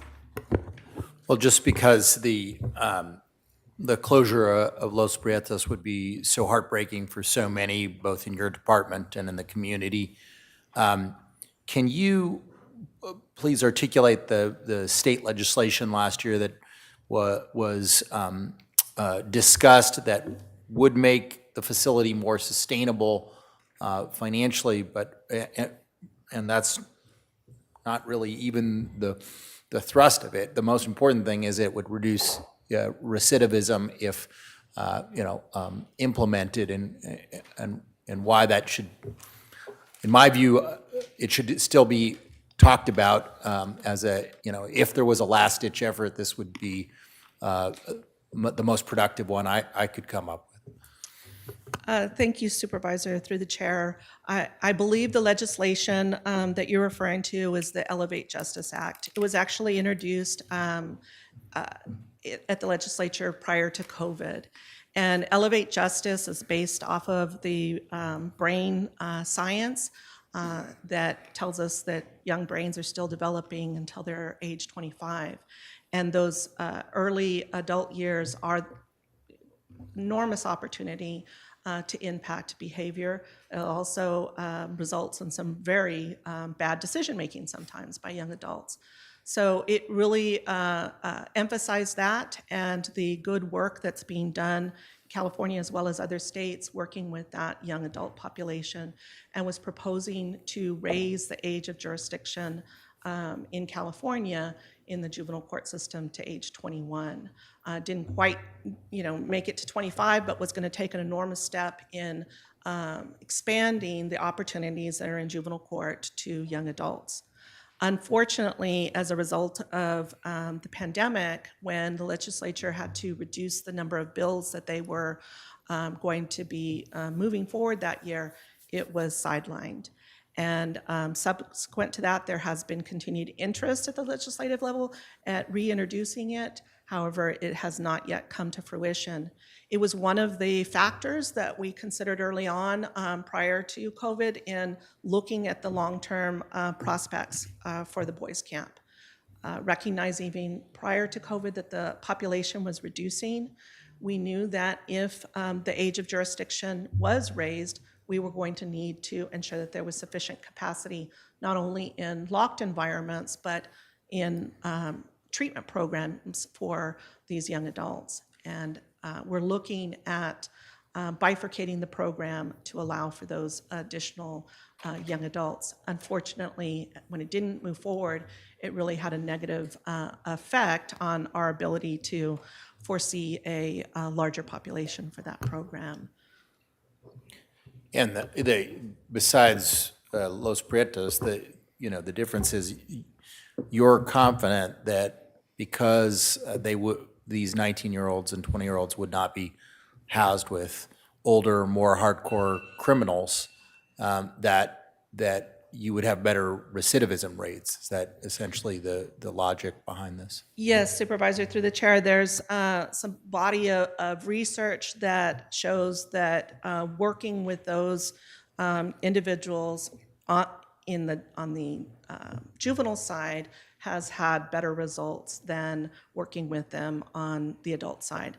There's a number of opportunities in the way that the juvenile law is designed that allow for diversion opportunities at a in a different kind of sequence than what we see on the adult side, but also it would have impact on their lives long term because juveniles record sealing is so much more accessible and prevalent than it is on the adult side. So It was anticipated that it would not only reduce recidivism based on the research that's been done in the area, but it's anticipated that it would have some real positive results for those individuals in the long run. So yes, I believe that it isn't just about where they're housed, but the overall opportunity for rehabilitative, individualized plans, and to be dealt with the possibility of the behavior being able to be sealed in the future, so as it doesn't prevent them from educational, housing, employment opportunities long term. Well, just because this is, being unveiled to the public, I would advocate that instead of people just taking out their knives over this, that the most productive way to handle this news would be to be asking our legislative delegation to be looking at that legislation again, because that would be, a financially more feasible path for continued use of the boys of the boys camp. Supervisor Hart?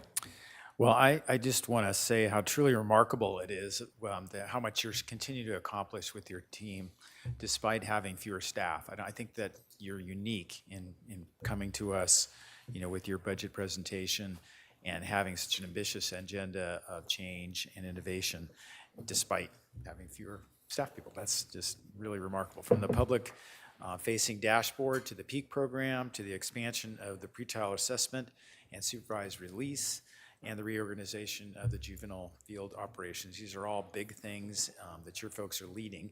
And I work really closely with you through the Juvenile Justice Coordinating Council and the Community Corrections Partnership, and you're the chair of those entities, which involves the collaboration of all the public safety members, and it's complicated, complex, detailed work that requires a lot of sophisticated skills, and you are an amazing leader. So I just wanted to sort of highlight, make sure I understand slide 16. Could you put that up again? So with fewer staff, the number of sentencing investigations completed on all adults assigned by the Superior Court, pre-pandemic, you were about 1,100, and then the actual dropped off, as you said, because of the pandemic, to 985. The target was lowered to 758, but you achieved 1,080 despite having a low target and these reduced staffing, and are going to continue to have that level of engagement. That's really impressive. I just wanted to highlight that. Thank you, Supervisor, through the chair. We do employ demand staffing across the department, and over the course of the pandemic, we've really challenged the demand staffing model. As areas decrease in their workload, we pivot and bring staff in to address that. But the investigations, adult investigations unit really is noteworthy. They, under the pandemic, had to, as many did, move to virtual interviews and virtual court hearings. And what we found was the added expertise that they offered to the court hearings meant that they needed to be present even more than they were before. So as part of our pandemic response, we tasked them with also participating in a greater number of court hearings for greater amounts of time. So they are truly getting stretched enormously. We're glad to see the court system bounce back. But it has been a feat to cover the court hearings as well as all the investigations. So I appreciate that. Well, your summary words of tenacious and forward-looking and optimistic are well serving your department. Thank you. Supervisor Lavanino. Thank you. Yeah, I just kind of wanted to piggyback on that you seem to have one of the most nimble departments. I think all of our criminal justice departments are kind of at the mercy of Sacramento and well-intentioned legislators that get up there, and then all of a sudden it's the new flavor of the day and everything changes and programs change, and just the way that you've had the ability and the leadership to move your staff to the changing tide of moving folks around and keeping morale high is, most people don't like to change. So appreciate that. I just wanted to touch on the performance measures for a second. I think we have slide 16 up already. Just a question of why is when we look at the percentage of youth without a new sustained petition, so why is that denominator like double? Why are there so many more? I want to make sure I understand the question. Doubled as in comparison to? Well, the 288 is what I'm asking. Year before it was 139, 136, and now we're at 288. So is there just more youth?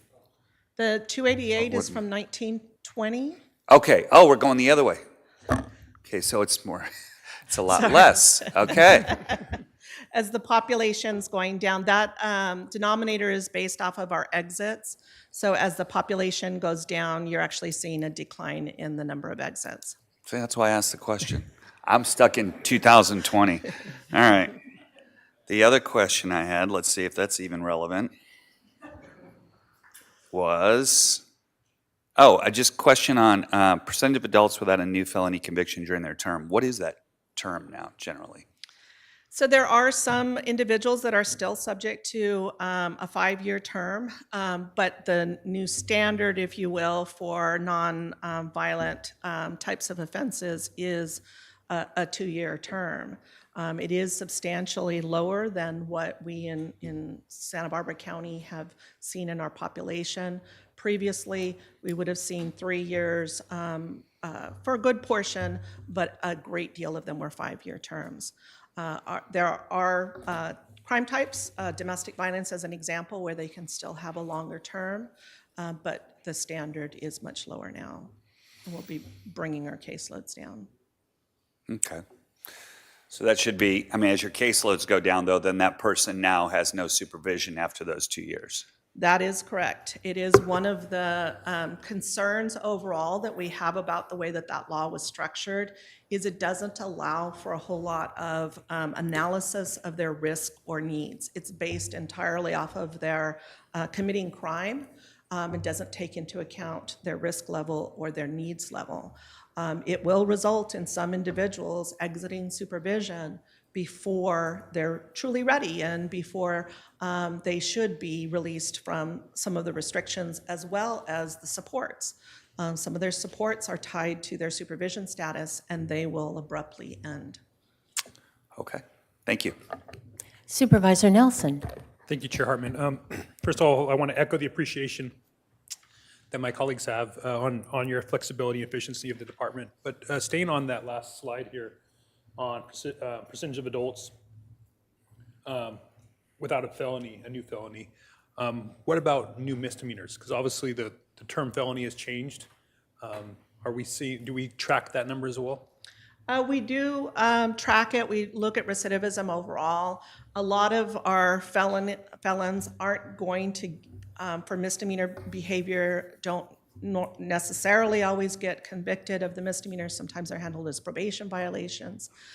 We do track it, but really the felony is kind of the benchmark for us to watch. So how do those misdemeanors impact their probation and supervision? Well, a new misdemeanor is a 1-year probation term for the most part. So if they're already on felony supervision, it isn't necessarily going to add a whole lot. If they pick it up at the tail end of their supervision, it could involve another year. But most misdemeanors are what we call summary probation or unsupervised probation. So we're not normally directly involved in their supervision. Okay, thank you. And since this is the first time that we're talking publicly about the Los Prietos Boys Camp, can you speak maybe to what some of the discussions that might be happening in the community? Because obviously that's an asset. Obviously it might not be the right fit for the probation department, but what are we looking at moving forward with the community, whether it's some other county entity or a nonprofit or educational entity? What is that going to look like? Supervisor, through the chair, at this point, I really wouldn't be able to say. I've been in discussion with the CEO about planning for the future.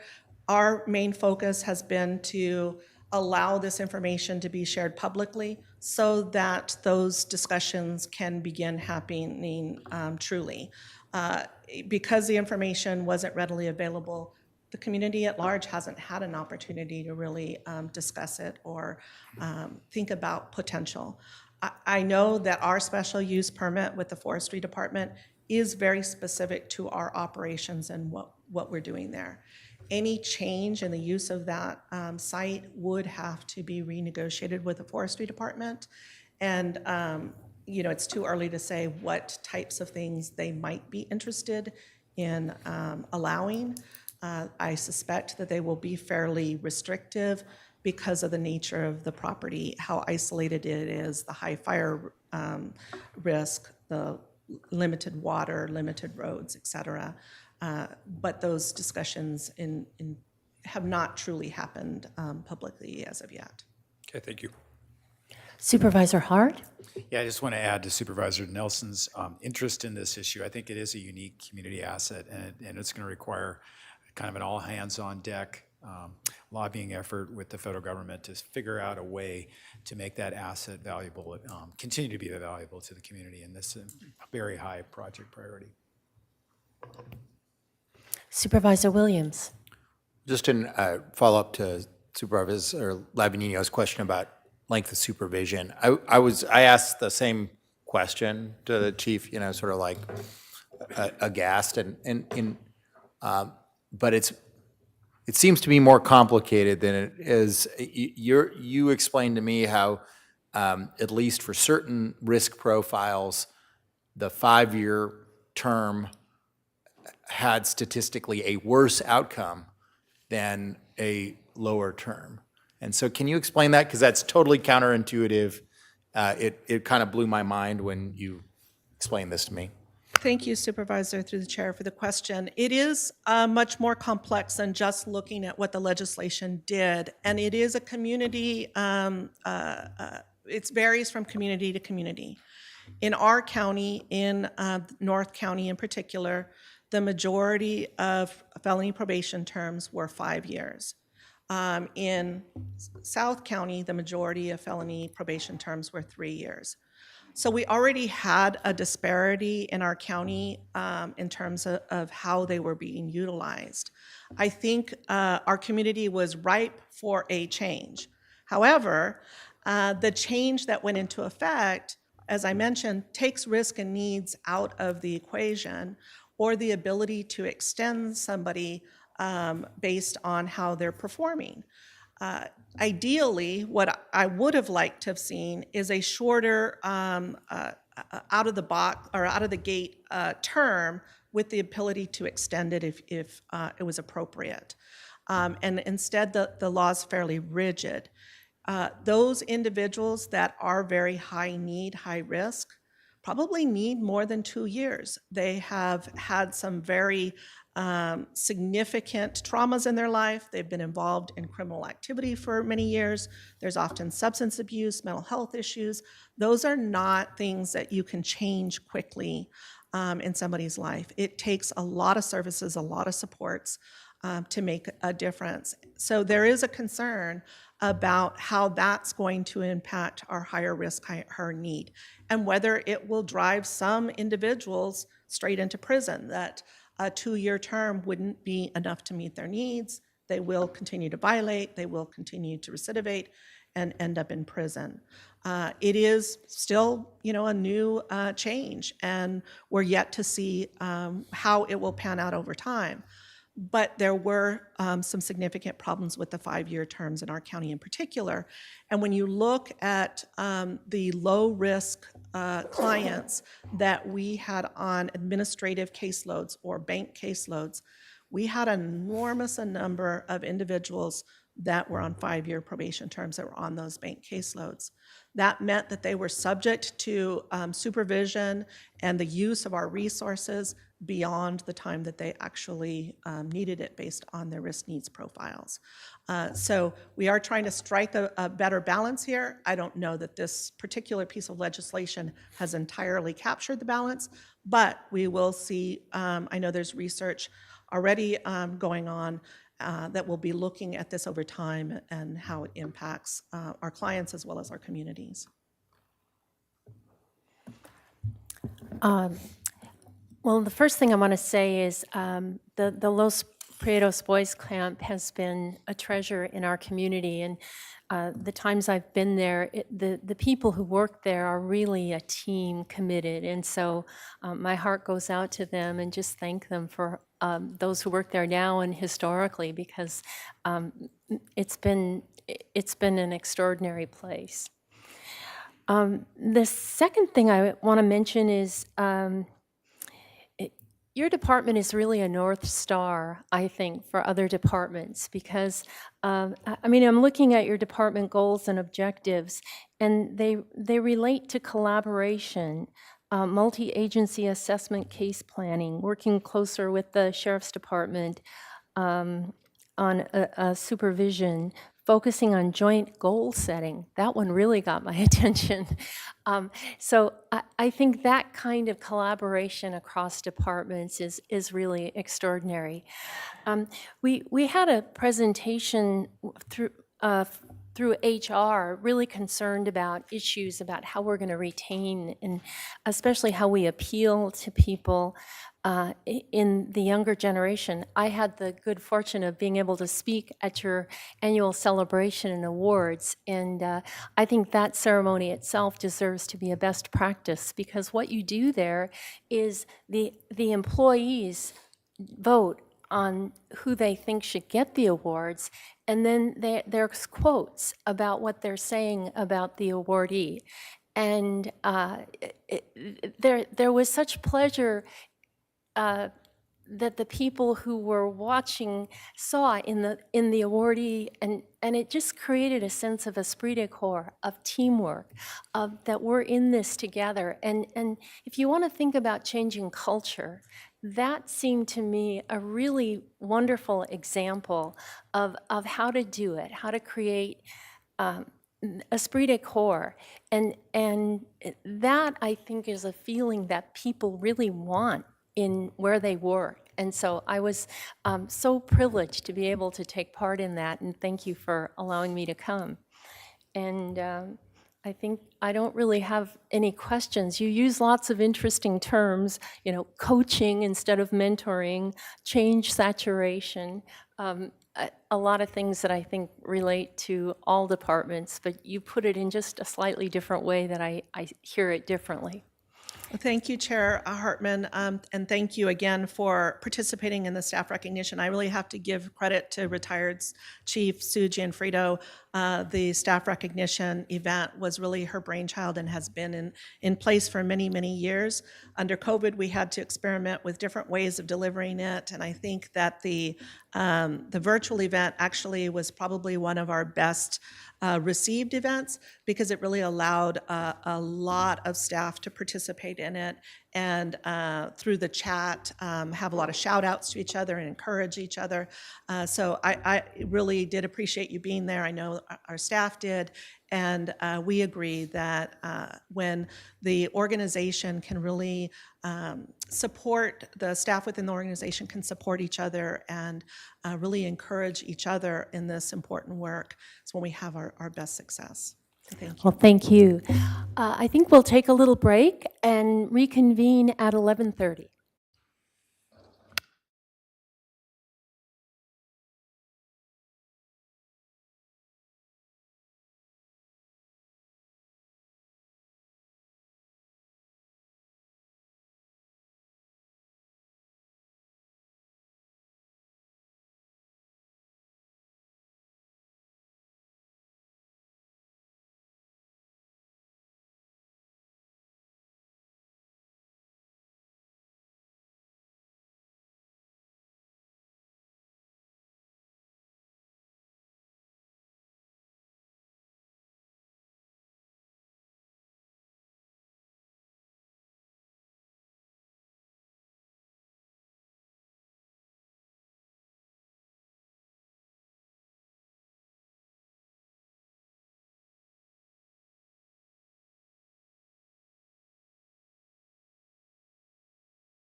After a short break, we're reconvening the April 12th, 2022 meeting of the Santa Barbara County Board of Supervisors, second day of our budget workshops, and we're moving to Public Defender Tracy McCouga. Good morning, Chair Hartman, members of the board, Madam CEO. For community members who may be watching budget hearings for the first time, my name is Tracy McCouga, and I have the privilege of serving our community as your public defender. Joining me today are members of our leadership team, Lemire Kyle Griffiths, Leah Villegas, and Deepak Badwani. Public defense is often misunderstood, and so it is important to take a brief moment to highlight for the community the critical role public defenders play in the criminal justice system and the importance of funding public defense. The Public Defender's Office represents people living in poverty or on the margins of poverty, many of whom are hardworking, medically vulnerable, unhoused, or on the verge of losing housing. The majority of our clients are people of color facing nonviolent misdemeanor charges. None of our clients can afford to hire an attorney. We are their voice. The emerging issues and key challenges directly impact our workload and our ability to serve the community we have been entrusted to serve, and will be the focus of our presentation today and our budget request. Our budget request is threefold: attorney staffing to address the ongoing pandemic backlog, discovery clerks to process discovery related to the backlog, and also in anticipation of a staggering amount of new discovery when the Sheriff's Department launches body cams sometime in July. And lastly, a data analyst to work closely with the CEO's newly created and soon to be filled Chief Data Officer position. Each of these requests we make before you today are aligned with the board priorities and renewed 2022 principles. To put our budget request in perspective, we have to turn to the state legislature and then to pandemic impacts. The state legislature has continued to expand the meaning of competent, ethical, and zealous representation. Last year, we saw an avalanche of legislation that impacted our workload.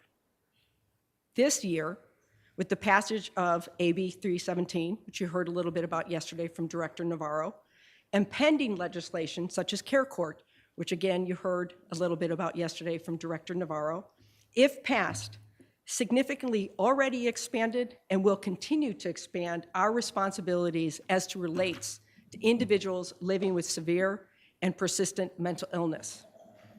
These expanded duties and the impact of the pandemic has given new meaning and urgency to justice delayed is justice denied. Countless individuals, both the accused and victims, are waiting for their day in court, and they continue to wait. Since March 16th, 2020, and now as I stand here, 21 successive emergency court orders have been issued. In effect, the right to a jury trial was suspended and arraignments delayed. The impact of these orders have been devastating for clients in and out of custody and, without question, victims of crime. A legal limbo, so to speak, that prevents closure and healing, impacts employment, housing, and divides families. This legal limbo has also had a direct impact on our growing pretrial jail population. The significant numbers of human beings mired in backlog, the workload associated with addressing it, let alone the day in and day out increase in new clients, is daunting. Add to that the tsunami of digital discovery to be processed and reviewed, it becomes unsustainable without additional funding for attorney staff and discovery clerks in both the Public Defender's Office and the District Attorney's Office. It is not simply the sheer number of clients that we are serving, but we as defenders are required to do to fulfill our ethical responsibilities. Workload pressures across all job classifications that predated the pandemic were exacerbated by it. The combination of additional responsibilities, the expanded duties, and the pandemic impact has led to a well-documented and widely reported crisis in public defense. with resignations and earlier than expected retirements far outpacing the national trends.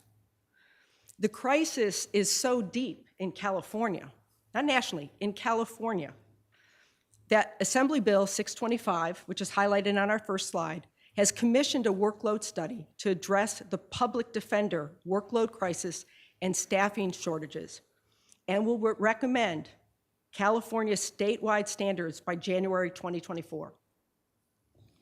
In response to calls by the community for reform and this board's expectation that data supports budgets, the ability to produce relevant data has never been more important. Anecdotes make for compelling stories. I have told some. Trends in other jurisdictions may be eye-opening, and I have shared them, but data from our own backyard, a local lens with a laser focus on Santa Barbara County's trends, will allow us to define a strategic racial justice approach, criminal justice reform based on our data and our local conditions, and will also help us address things like the fentanyl crisis. However, data for the sake of data misleads and can be taken out of context. Data needs to be provided that is unaltered, unbiased, and needs to be unsiloed to take full advantage of the power of a chief data officer to bring it all together. Our request for a data analyst will allow us to generate information in support of two core initiatives for our community: a fully resourced holistic defense team and a strategic approach to reducing racial disparities and barriers to justice in Santa Barbara County. These initiatives, when fueled by accurate data from all parts of the system, will improve outcomes, reduce incarceration rates, and reduce failures to appear without negatively impacting public safety. We know this from our limited experience and data that we have shared with this board and with CCP hearings. Imagine how our community could shine when we analyze, strategize, and capitalize on all the data. I spoke earlier about the damaging impact on clients and victims as a result of the pandemic, but there were so many silver linings and many lessons learned. The power of collaboration to solve problems quickly and without endless committees.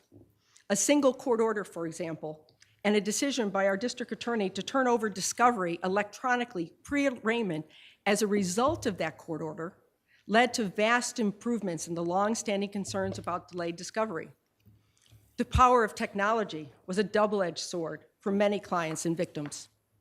Access to the court through Zoom was a blessing, both increasing access and making participating more convenient and safer. Clients in treatment programs, shelters, and step-down housing were able to appear for court from their programs with less disruption and supported by their providers. We witnessed at the Public Defender's Office a dramatic drop in costly failures to appear because our clients did not have to take off work. They didn't have to miss school or hustle for childcare or secure transportation. They were able to appear in court with their lawyer by the convenience of their smartphone.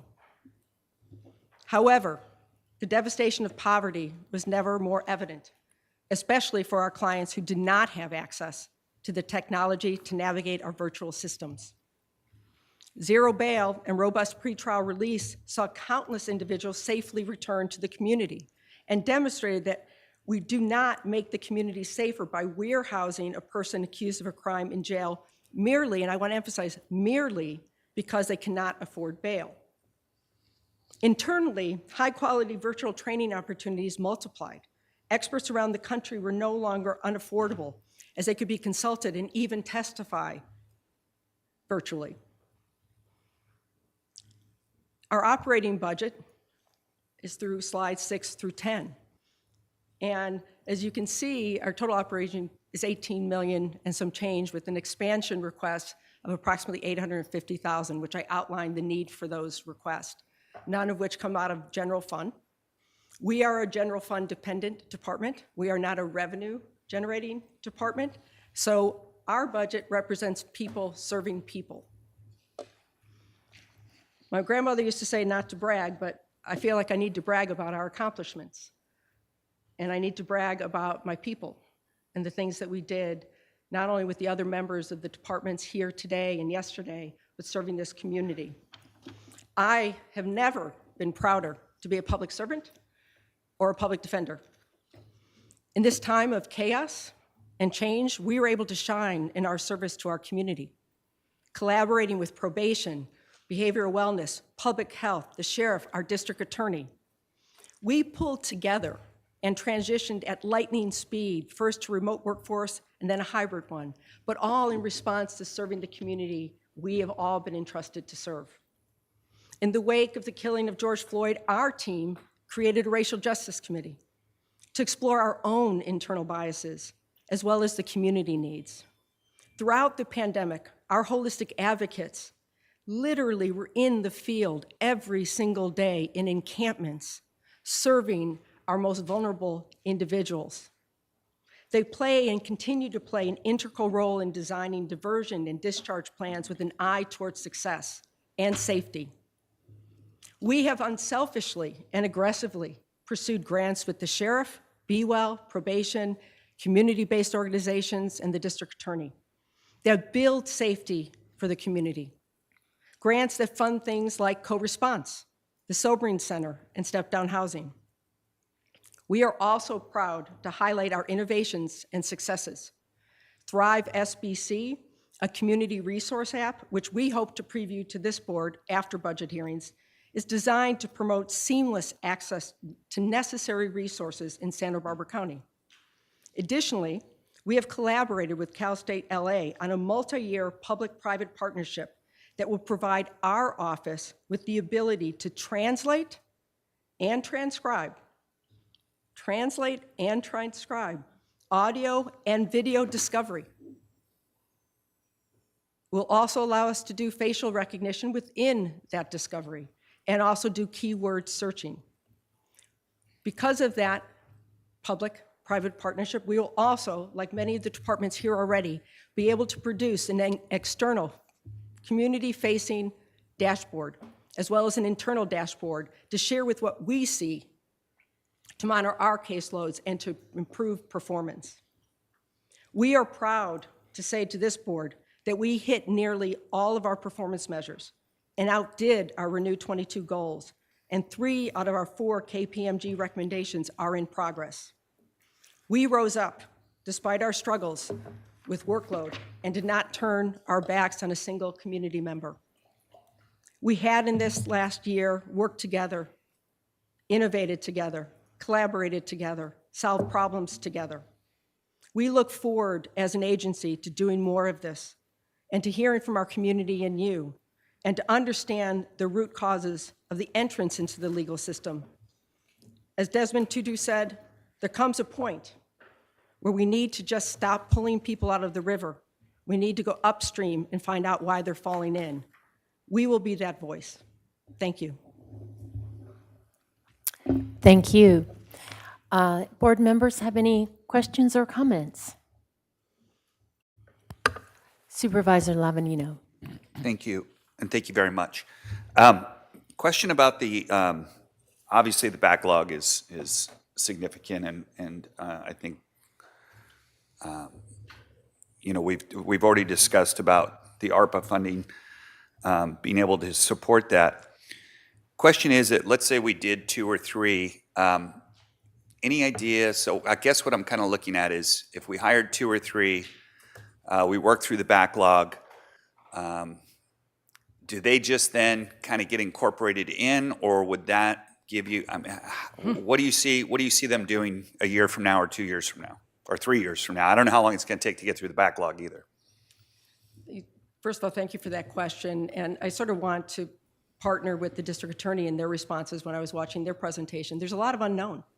And I do know that both of our offices are struggling under the unknown.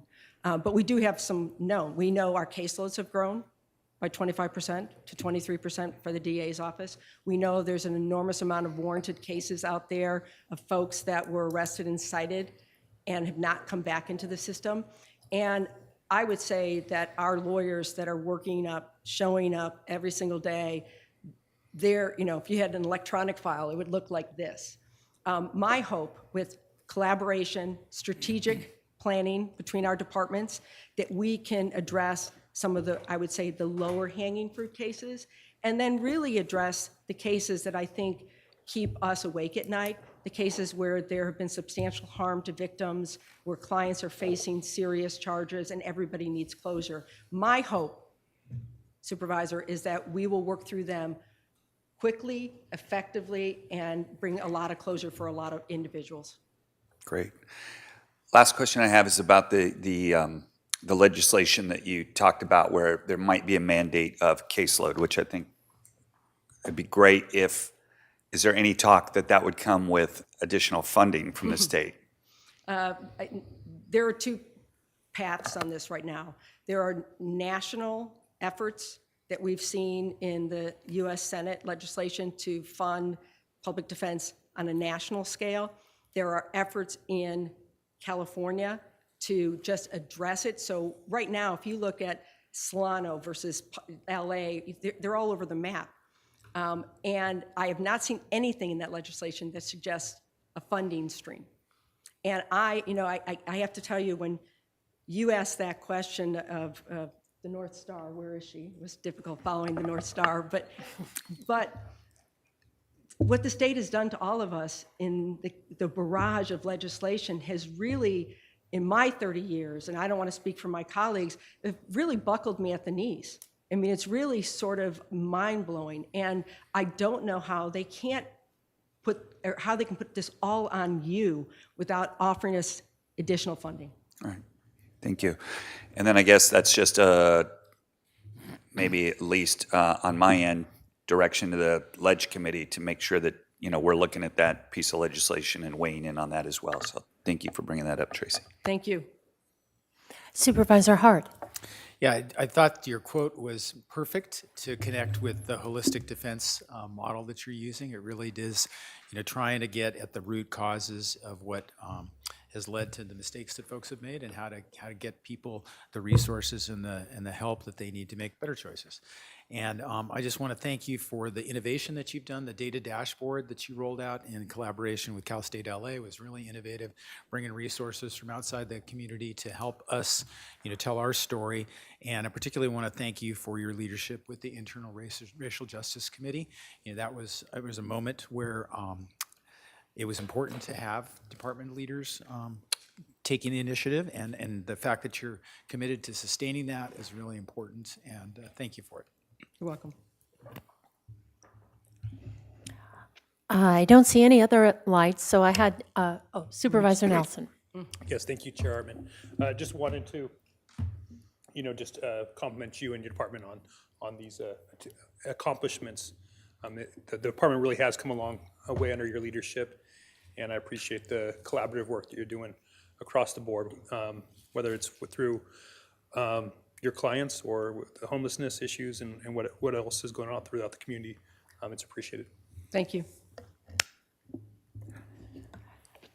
I had one question, and that is about the increased access to and affordability of experts and training. So I get the training part. Does the public defender use expert witnesses?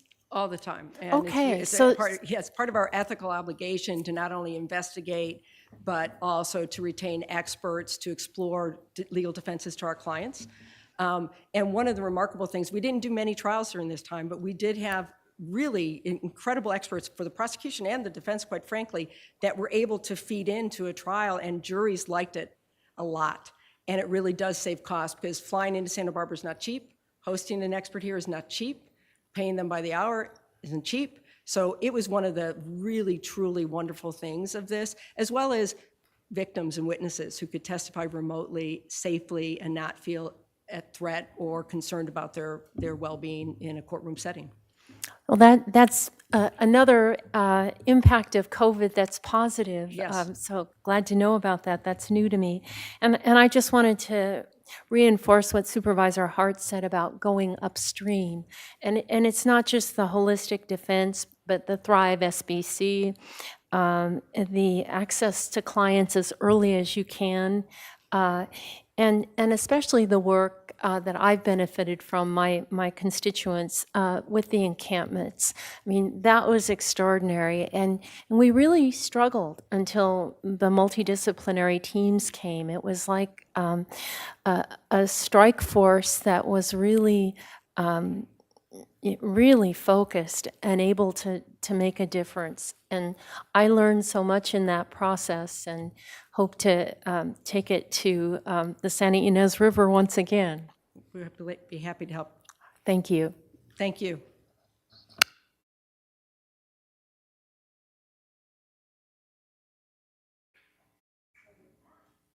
We're turning to Fire and Chief Hartwig.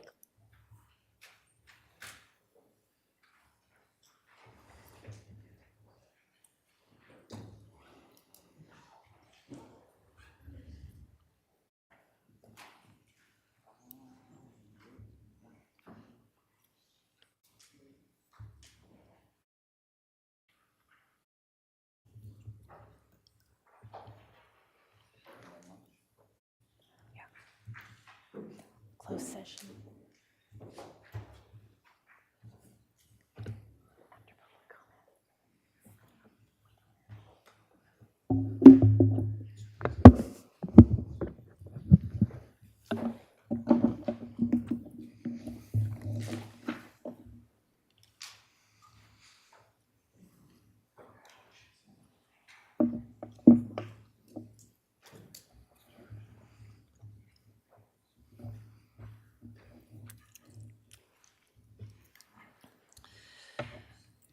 Madam Chair Hartman, members of the board, distinguished members of the board, and CEO Miyasato.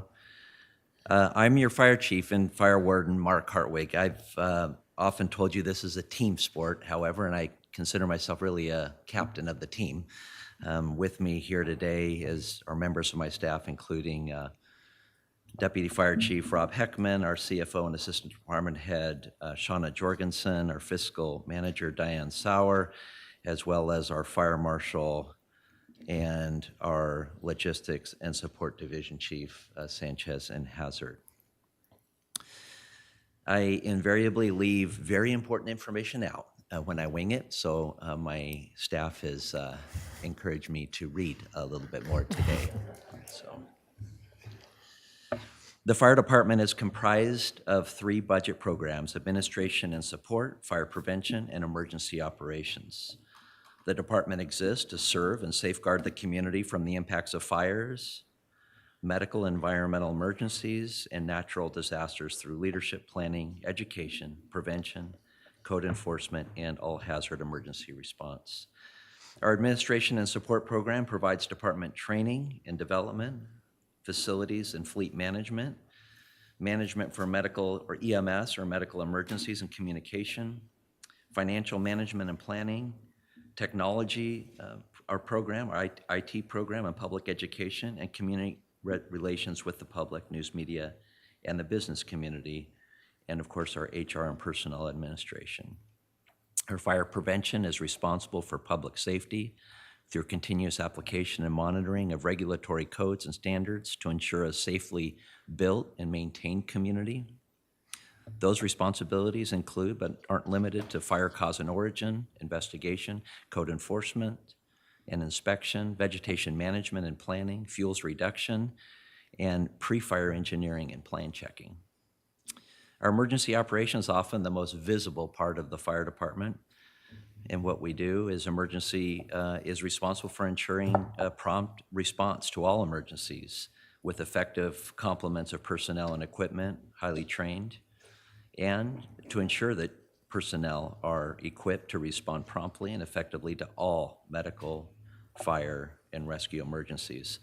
Essentially doing all that we can so that you don't need us, but being ready 24/7, 365 if you do.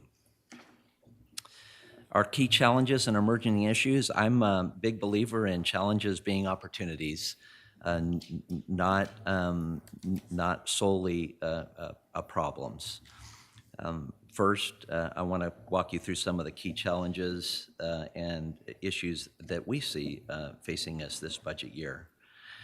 We're excited to be focusing many of our efforts on preparing for the Regional Fire Communications Center for a go-live date in the first quarter of 2024.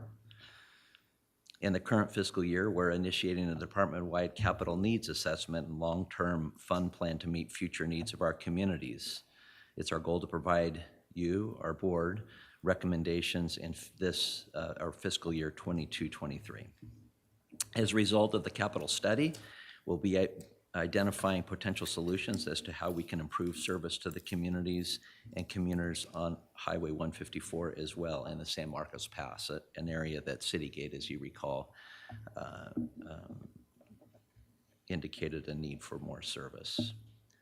We are focusing a tremendous amount of our effort in preparation for the county's EMS contract RFP, transport contract RFP, and strive, of course, to be the successful bidder. Our primary interest in the ambulance RFP is to, in partnership with all of our fire rescue and EMS partners throughout the OP area, integrate ambulance transport countywide into the existing fire rescue and EMS first response system. This will allow us to be more efficient and effective. It will also allow us, we believe, to invest revenue back into programs, multidisciplinary programs, some of which have been mentioned here today.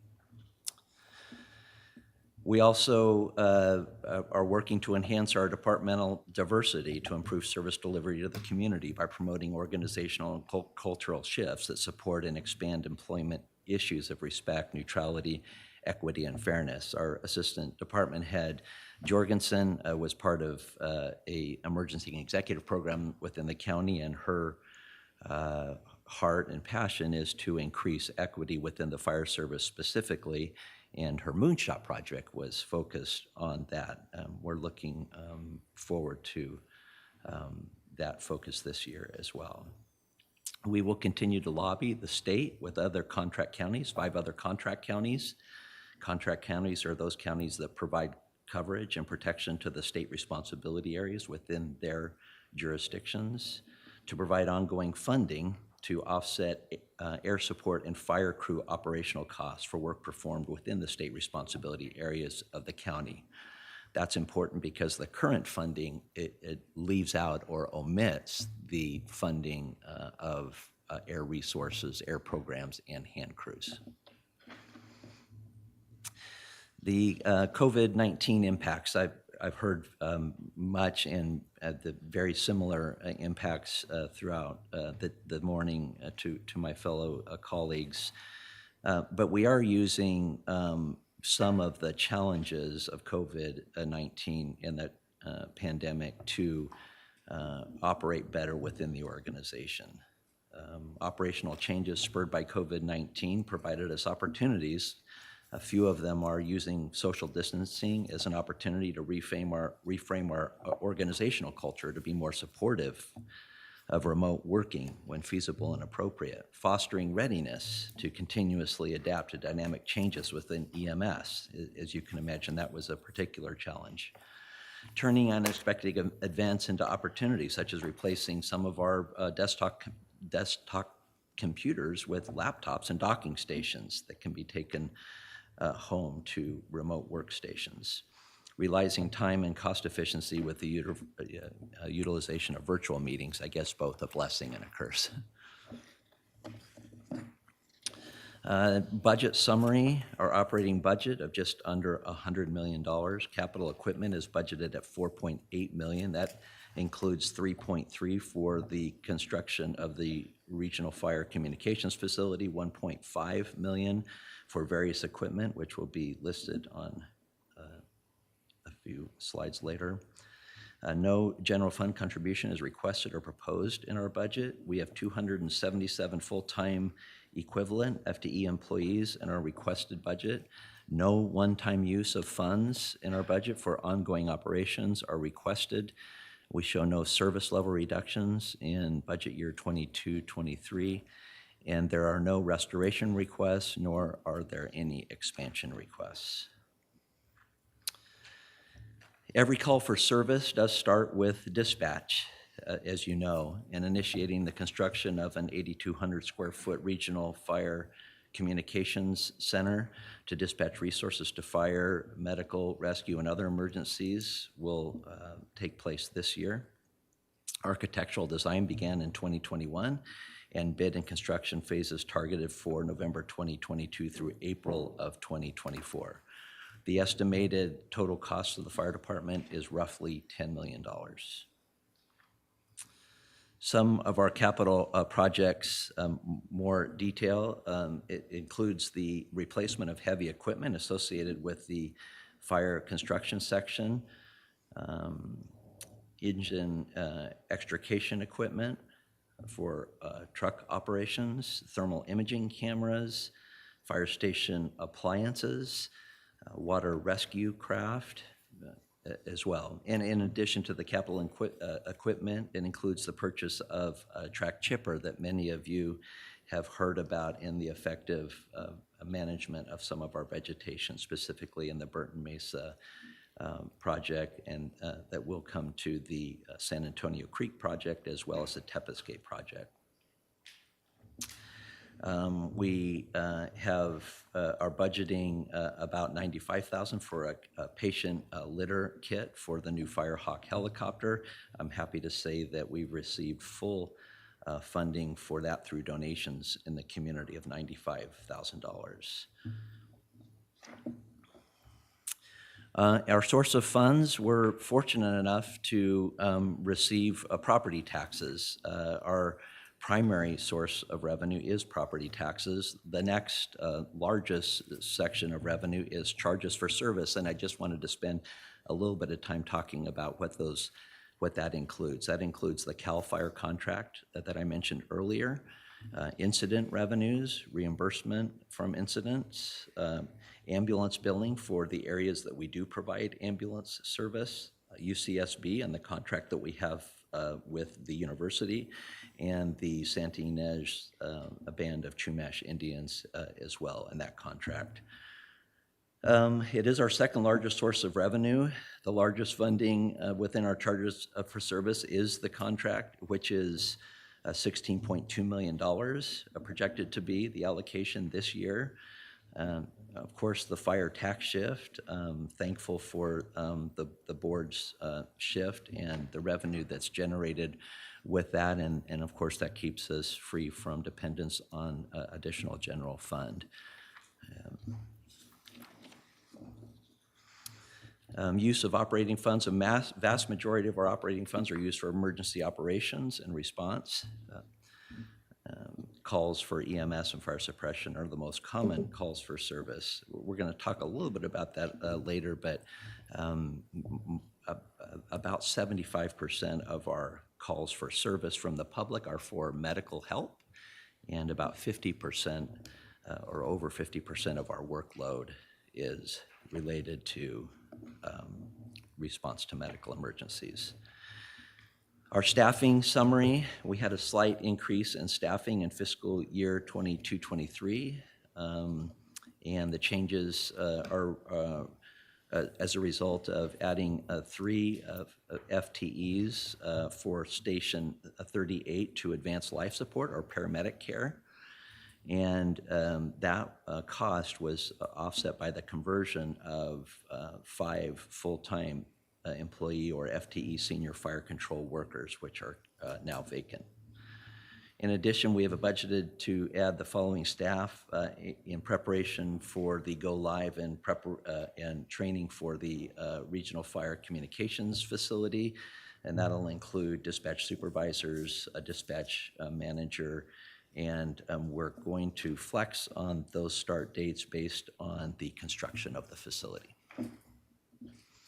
We're also adding a health and safety standard coordinator and a firefighter to assist with the project management of the $6 million Tepiscate vegetation management program that has been presented to you. And these positions and the employment of those positions will be completely reliant on grant funding. The 5-year overview of our operating revenue is listed before you. The primary increase of revenue over a 5-year period is a result of a contract with the state for SRA. That's been, we're thankful for the increased revenue and funding for that.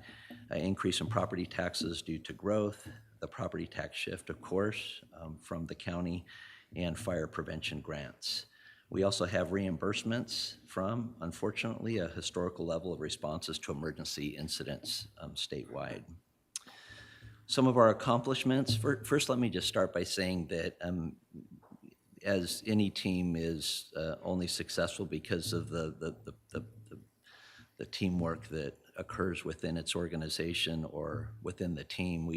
We have been successful primarily because of the hard work of the men and women of the organization, but also the cooperation that we have with other county departments and our operational area partners throughout the county, to include all the fire, rescue, and EMS providers. We accomplished the conversion of fire stations 12, 13, and 15 from basic life support to advanced life support. And what that means is by July 1st of this year, we will have every station within the county fire department providing paramedic service 24/7, 365. We placed the Firehawk into service to include the belly tank modification. We launched the Ag Pass program in cooperation with the Agricultural Commissioner's Office here in the county and the Sheriff's Office to provide access to qualifying livestock producers, ranch property, and farmers during and following a disaster. We've partnered with Allen Hancock to develop their emergency medical services curriculum for their new paramedic program. That's one of the issues that we talked about in diversity and equity is being reflective, our workforce being reflective of the communities that we serve. And the best way to be reflective and representative of the communities that we serve is to hire from the communities that we serve.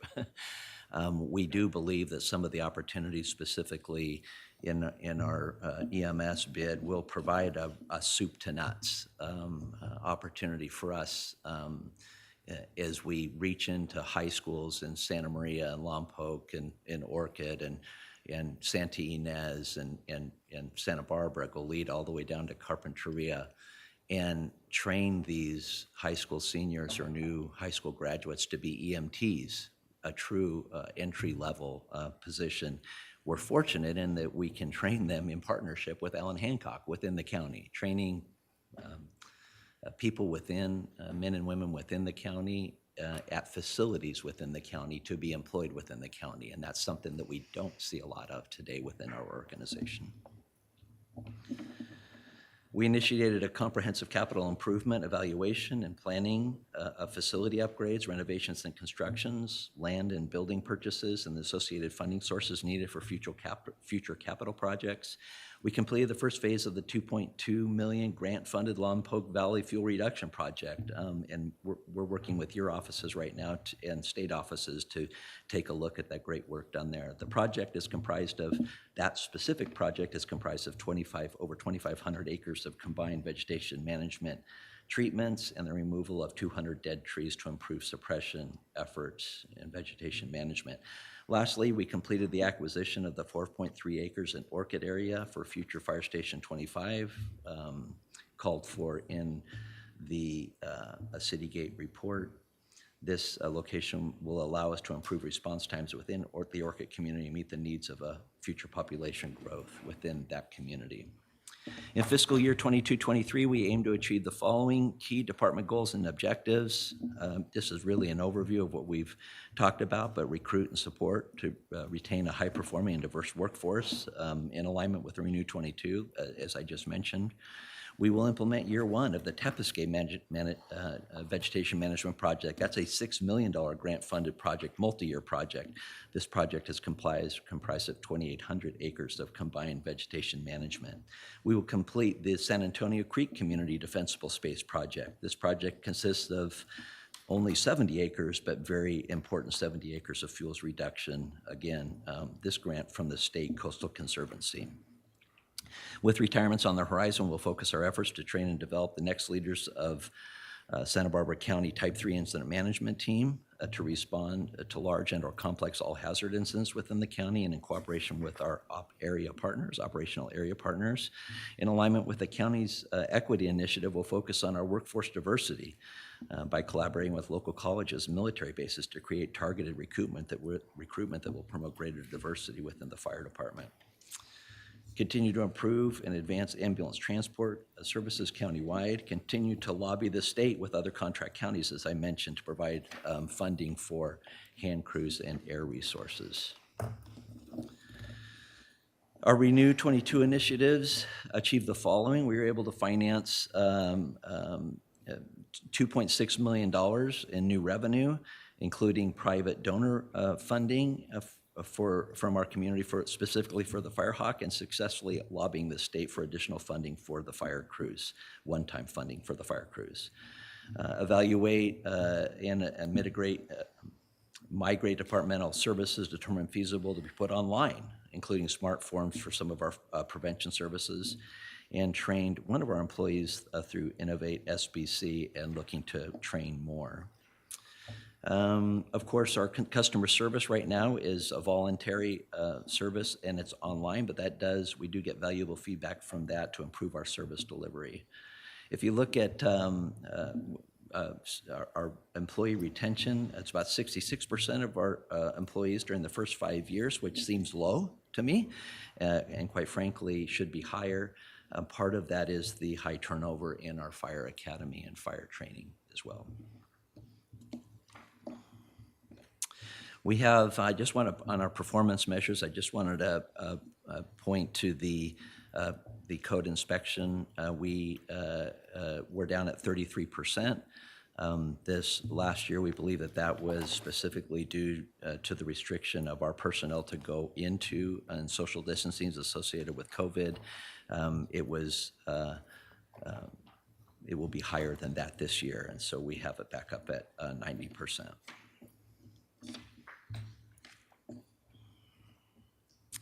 We've added on our performance measures a fire protection certificate and plan review turnaround. That's something that's been mentioned by a few of you in your offices.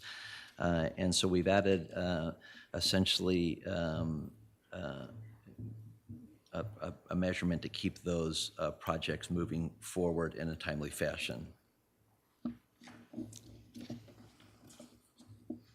KPMG recommendations, about a month ago, I spent quite a bit of time talking to you about that and what we plan to do. I just wanted to recap that and let you know that over this next year, we'll better forecast and prioritize capital planning in conjunction with general services to undertake a strategic prioritization of projects, create an inventory, a management strategy to accurately account for assets and help minimize risk, essentially accountability, and develop more transparent and equitable cost-sharing processes, and specifically that is in our partnership with the sheriffs for our air support unit. No service level reductions are proposed. If I could just finish in summary, we'll continue to partner with the county fire rescue and EMS operational area partners to deliver high-quality emergency medical services to the county. We'll support the construction and spend a lot of resources on the construction and development of the regional fire communications facility, complete the enhanced capital improvement program, and participate in the competitive bid process for the ambulance transport services within the county of Santa Barbara. We'll also enhance our departmental diversity, and that will improve our service level to the community. I'm a big team person, and I don't think I've done a quote yet that hasn't been related to a team. And as great a baseball player as Jackie Robinson was, Jackie Robinson, like all team members, are part of a great functioning group. Jackie Robinson, he brought an end to the roughly 60 years of segregation in professional baseball known as the baseball color line. And as important and as great as he was as a baseball player, his accomplishments in social and racial justice, I would say, is higher. Thank you.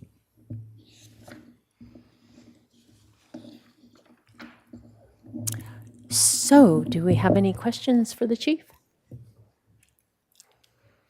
Supervisor Hart. I just really appreciate the regional collaborative focus that you bring to the department. You are constantly working with your partners around the county. It is really a seamless effort to provide fire services in our county, and it's really extraordinary and something to be celebrated and recognized every time you get a chance to talk. Your department is very forward-looking, looking at the Orchid Fire Station acquisition, planning ahead to protect that community, doing the capital improvement evaluation and planning, all of the vegetation removal, Lompoc, Tepiscay, and San Antonio Creek. You're putting us in a place to be in a better prepared for the inevitable future event. And I think in terms of being prepared, the diversity, inclusion, and equity work that you're also doing within the department is really important, because that's preparing the department to be a 21st century community service agency that represents the diverse community that we all live in, and that's really important. One thing that I was surprised by, I'd never noticed this before, is the 60% retention rate, and it sort of goes counterintuitive to the number of people who apply for these jobs. Tell me more about that story.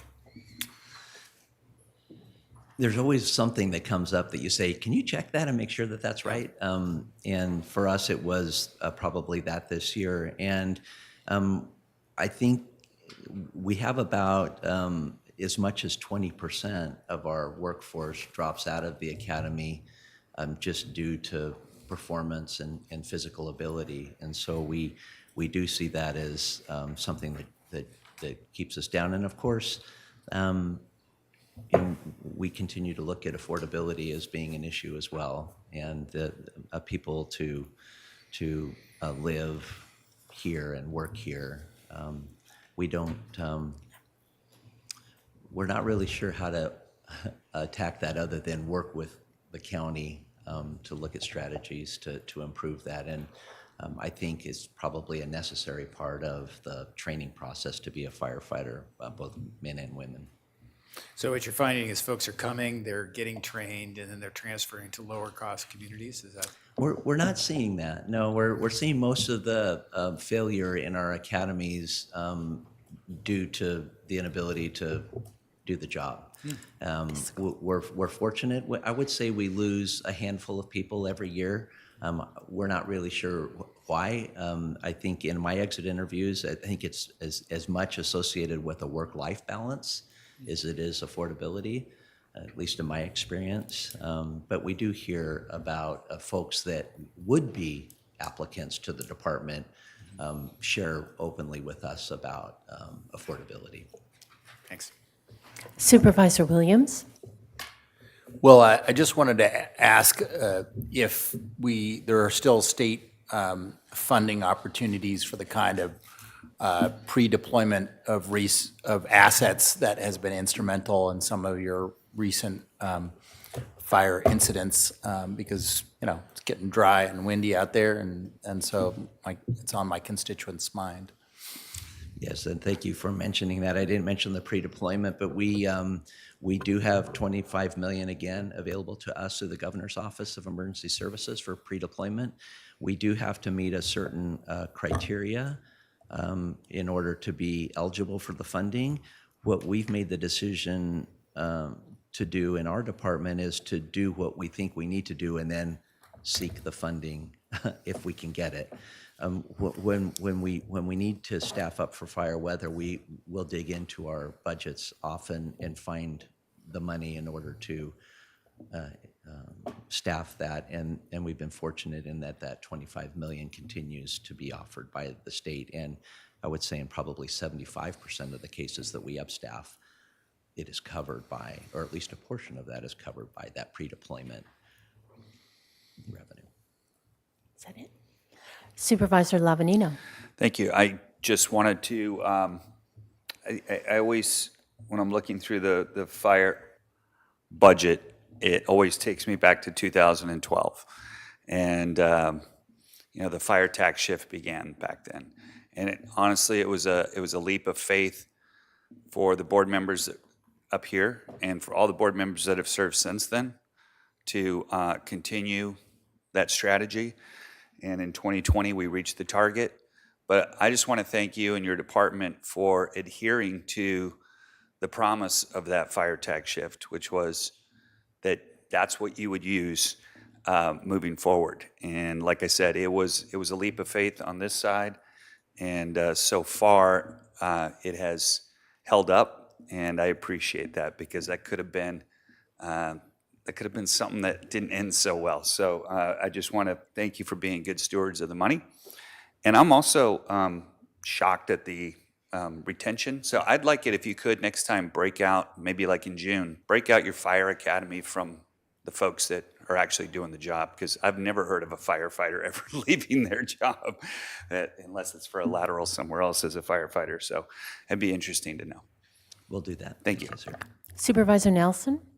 Yes, thank you, Chair Hartman. And I just wanted to commend you and your department on all the innovative initiatives that you guys have been engaged in, whether that's working with your other partners in the county, dispatch, your combined EMS application you guys are working on. You've taken on a lot since you've been here, Chief Hartwick, and it's really appreciated. So I have a couple comments and then something I want to explore. The first is, again, I appreciate the innovation, getting out in front of things, particularly with higher education, doing that, both helping to shape the curriculum so that it's really relevant to what we need, and targeted recruitment there in the base. Also, the Ag Pass program, that my constituents are really excited about what government did there. And I know Rob Hazard, Chief Hazard, had a lot to do with it. He also is really a leader at the Fire Safe Council. And I'm a big believer in that because we need to think about public safety as shared public safety, and communities have to play a role. And I think the Fire Safe Council is very important in educating communities on what they can do. And Chief Hazard is really a leader in that process. So it's much appreciated. Also, the encampment work that the fire people worked on, different strategies, that was extremely helpful. So all of those things I think you deserve to be commended about. So 75%, you said, of your calls are medical. How many of those involve mental health? I can get that back to you in June. We can break that out as far as the call type. So I wouldn't even hazard a guess on that, to be honest with you. And what kind of training do paramedics get? Do they get mental health training, de-escalation training, things like that? Yes, we do. So the paramedic program itself is roughly a year long to include both didactic and field internship. And more and more of it. In fact, I was mentioning to somebody the other day that when I started in this business, the medications, the home medications that we had to memorize, very few of them were for mental health type of conditions.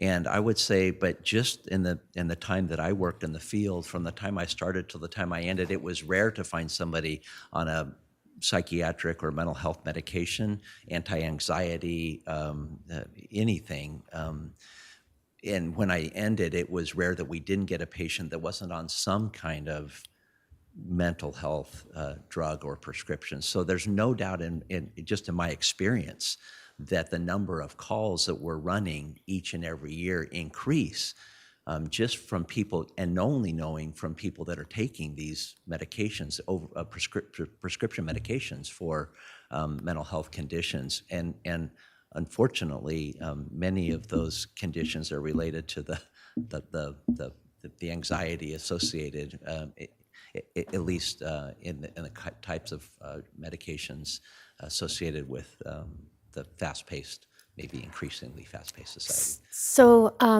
I guess my question is this. I'm a big fan of co-response, and I think it has a clear role in the Sheriff's Department, but could this be a shared responsibility?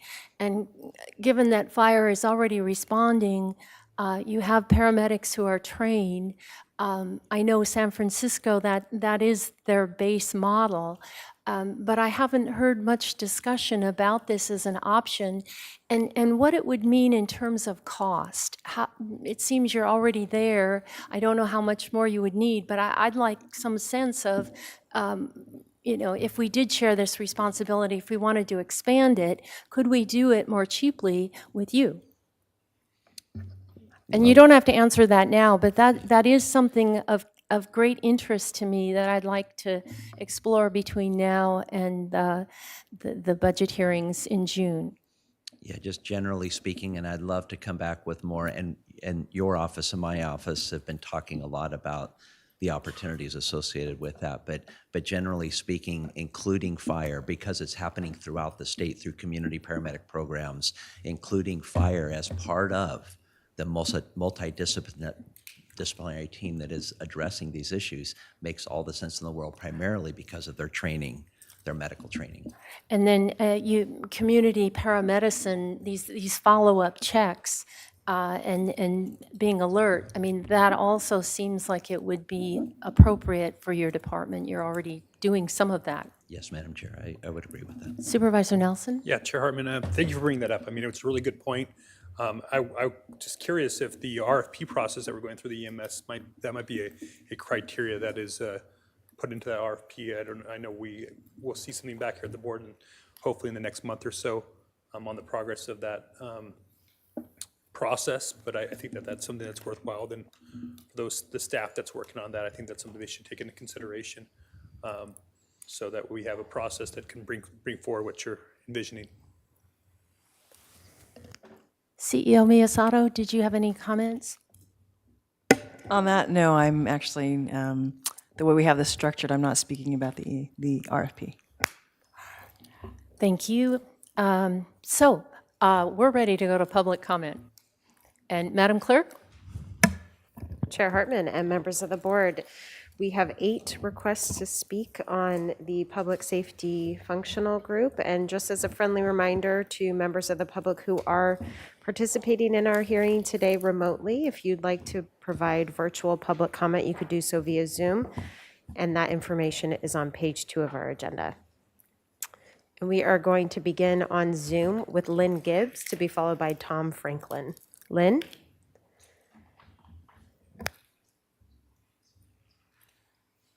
Good morning. My name is Lynn Gibbs, and I'm a NAMI Santa Barbara County member, and I serve as the Public Policy Chair. We strongly support an expansion of the co-response teams. I don't think it's surprising to hear that it's one of the most popular programs, the most popular program we hear about from our members. Supervisor Hartman mentioned this morning the importance of trust, and it's that program and the way they de-escalate crisis situations has engendered a lot of trust in our members, so that when they're in an emergency, they have less of a hesitation to call 911 and ask for help. The program's gotten such kudos, and now it's getting statewide and national attention. The optimal time to divert somebody with a serious mental illness from arrest is before that arrest takes place. And we have substantial data that shows that we're doing that in Santa Barbara County, but we do really need to expand the hours. And we do hear the difference from family members when co-response is able to respond to a call. We would like to see an expansion of the program. We've heard through the grapevine of staffing concerns expressed, but we believe where there's a will to do this, there's a way to do it. And that if we need to think outside the box to fully staff the clinical side, we should do so. I was interested in Supervisor Hartman's just previous example of thinking outside the box in the fire department presentation. So I think there's got to be a way to do this. And it's really important to expand that program. Thank you. Thank you, Ms. Gibbs. And we will now go to Tom Franklin, and then we will return to our Santa Barbara hearing room for Megan Reinschild. Tom?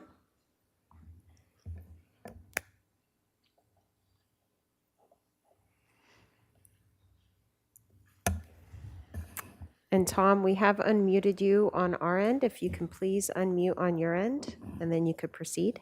Thank you. Thank you. Madam Chair, members of the board, I want to mirror what Lynn Gibbs just stated. Again, my name is Tom Franklin. I'm president of NAMI Santa Barbara County. And I want to just say that I fully support, and NAMI fully supports the sheriff's co-response expansion. And we would also like to see the Behavioral Wellness Department support that program with additional staffing. One of the most successful programs is the co-response team. It helps those with serious mental illness and keeps them out of jail and gets them into treatment.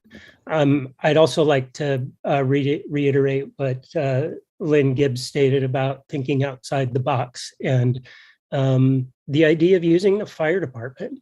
That might be something to really take a close look at. And yeah, those are my comments. Thank you. Thank you. We will now return to the Santa Barbara hearing room for Megan Reinschild, to be followed by Jeff Schaefer. Chair Hartman, members of the board, thank you. My name's Megan Reinschild. I'm the Victim Witness Assistance Director in the District Attorney's Office, and I'm here to express my support for the Sheriff's Department request of a human trafficking detective. The Human Trafficking Task Force has made great strides since its formation in 2015, and with the funding support of the federal government, I worked with Chief Bonner and Hope Vasquez back in 2015 to first get our task force funded. And while that seed money has helped us and catapulted us in terms of our efforts to combat human trafficking, we could certainly use the support of the county. This has been so impactful for the often hidden exploitation of victims of human trafficking.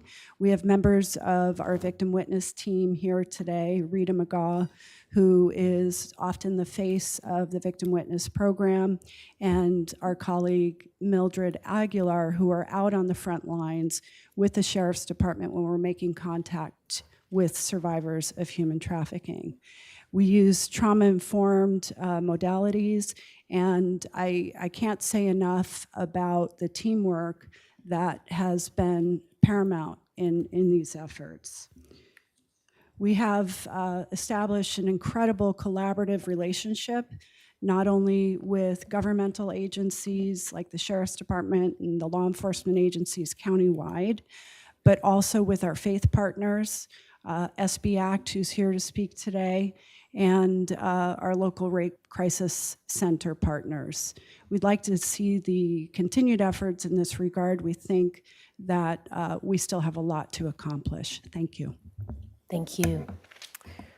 We will now go to Jeff Schaefer, to be followed by Dr. Carrie O'Brien. Thank you, Madam Chair and members of the board. My name is Jeff Schaefer. I'm the co-founder and director of initiatives for SB Act. And I want to, first of all, just thank District Attorney's Office, Victim Witness, Sheriff's Department already for the establishing of the Human Trafficking Task Force, and for all the hard work they have collaborated and coordinated. I have some notes down here I may go to, but I want to speak to you as like a 57-year-old father of 3. As I know within this room, we have parents and grandparents who our primary role is to protect our kids. And when I think about the population of young people, of young women and men who are at risk of or being sexually exploited in our county, it's the responsibility of those with power to protect the most vulnerable in our county. As the needs assessment of 2014 was done, and as all the data has been collected that you can look at coming from the task force, we know that this is a local issue. We know that it's a growing issue across California. We certainly can't go back in time now and not have a human trafficking detective opening up the cases, finding survivors, connecting people to systems of care. So it's a responsibility of the county, really, in my mind, to take care of the most vulnerable. While we as SB Act work with the task force, we've been a part of the task force since 2014, and we'll build capacity as much as we can to tackle other issues, to create education and prevention opportunities, and to bring forth funding for other issues that we need to build capacity to support survivors and try to create a greater continuum of care. But to me, this is it's like a no-brainer for us to approve this position. And I even appreciate Supervisor Nelson, you talking about 2 positions. I mean, ultimately, that's something we've discussed as our team, is how do we ultimately get to expanding what we need to do. So really appreciate the time. I appreciate all the collaborative efforts I've heard today, and thank you for your time. Thank you. We will now go to Dr. Carrie O'Brien, to be followed by Jasmine DeForest. Dr. O'Brien? Thank you. We will now go to Jasmine DeForest, to be followed by Corey Matthews. Good afternoon. Chair Hartman and members of the board, I'm the Vice President of the Santa Barbara County Deputy Sheriff's Association. I represent nearly 500 employees of the Sheriff's Office. I'm here today to plead on their behalf for the board's financial support of recruitment and retention. As an 18-year dispatch veteran, I've seen a lot of staffing ups and downs, but the staffing deficit we are currently experiencing in all classifications resulting in mandated overtime is like nothing I've ever seen. The last time I spoke to the board, I used an analogy about putting time, money, and TLC into what you already own. And I implore you again today to commit to taking care of the men and women who dedicate their lives to providing safety for you, your loved ones, and your constituents. Committing to a life of public service comes at a personal cost to the brave men and women who choose this career path, physically, mentally, and emotionally. It is imperative that they be provided with adequate staffing levels and safe working conditions in order to show up every day and give you the highest level of service. I appreciate the opportunity to speak on behalf of my brothers and sisters and sincerely hope that the various comments and information provided to you today make an impact on your decisions. Thank you. Thank you. We will now go to Corey Matthews, to be followed by Neil Gowing. Corey? Thank you. Good afternoon, Chair Hartman and the supervisors. My name is Corey Matthews, and I'm the Executive Director of the Deputy Sheriff's Association. And I wanted to speak on behalf of the support for the structural staffing deficit we currently have across the department. Specifically, in our last HR recap, there are the 38 vacancies we discussed, but I think breaking that down to 27 of those in the custody deputy department is incredibly important to take note of. Those individuals are now, after going through COVID and all of the difficulties that Sheriff Brown discussed, tasked with 4 mandatory overtime shifts per pay period. That means in 14 days, they maybe have 1 day off, maybe 2 days off a week. And these are 12-hour shift work, which we know is incredibly difficult to maintain. In addition, this is at a time when jail population, as we talked about, is the lowest, arguably due to the zero bail and COVID. The inadequate jail staffing, I would also frame, hurts public safety and hurts all agencies, because when other agencies are bringing people to be booked at the jail and there's not enough staff at intake, there's not enough nurses, this takes maybe 4 hours, leaves them out of the field and into not doing the work that they're supposed to be doing, and also leaves people that are booked on these crimes sitting out in the parking lot waiting for hours to be helped. So that's also something to take into consideration. Our law enforcement branch is also facing similar deficits. For example, on Monday, our central stations was 3 below minimum. That leaves Supervisor Lavanino's question about, these 3,000 warrants, what are we gonna do with that? Well, we don't have enough deputies to just be doing the normal calls for surface, let alone going out and looking for these individuals. And then once those individuals are located, again, that's gonna create burden on the custody department. I also think it's important in talking about retention. Morale is at an all-time low right now, specifically in the custody department, but across the department generally. I get calls every day from people who are at their wits' end. They want to leave. I'm trying to connect them to resources. However, because of the mandatory overtime scheduling, they don't know when they're going to be off. So they can't even utilize the resources that we have. I wanted to read a quote from one custody deputy that I think could frame this in context for you. She indicates, "I am a single mother to a 9-year-old boy who's currently dealing with a lot of emotional and social developmental issues, as most kids coming out of the pandemic. I do not have a spouse, a partner, a caretaker, or a nanny.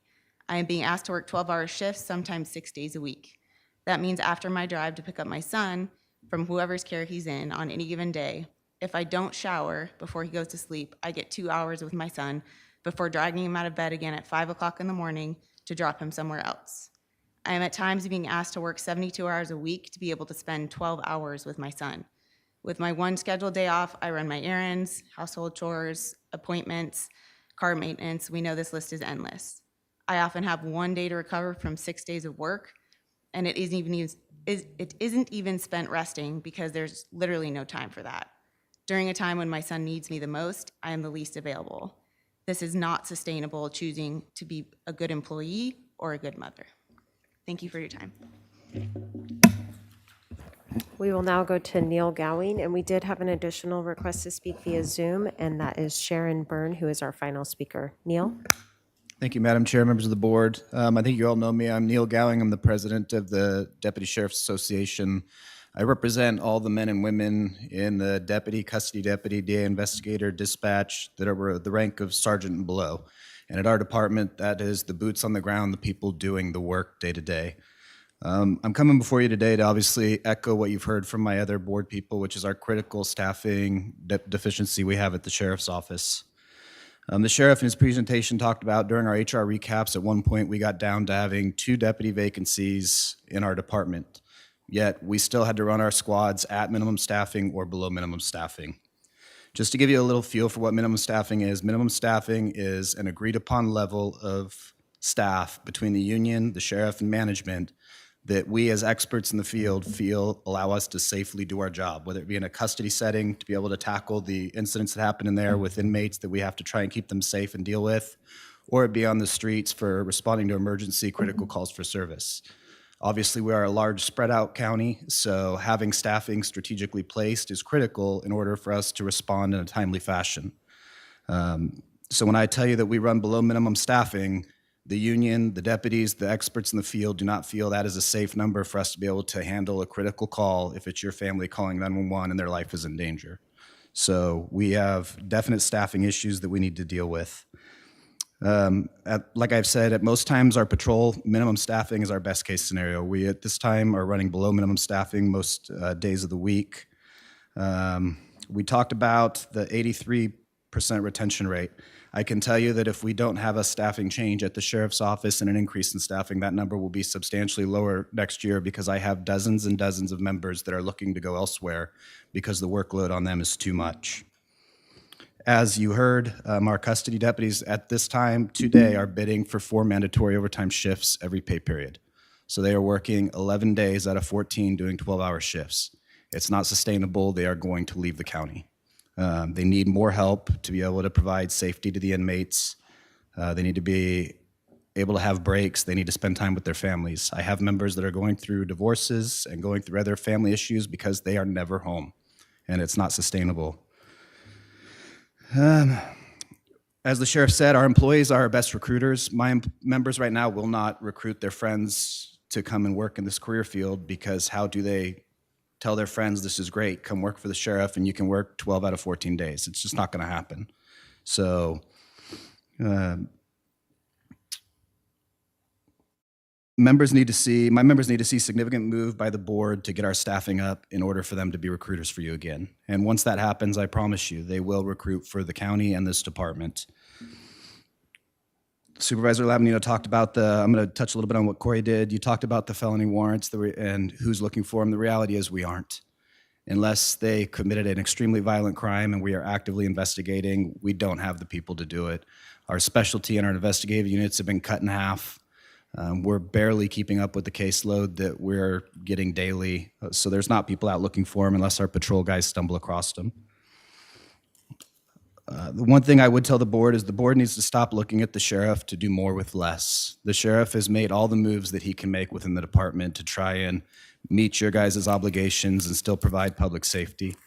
We're at a point now that this responsibility really lies upon the board, that we need funding from you, we need more staffing so that the sheriff can implement the programs we need to provide public safety.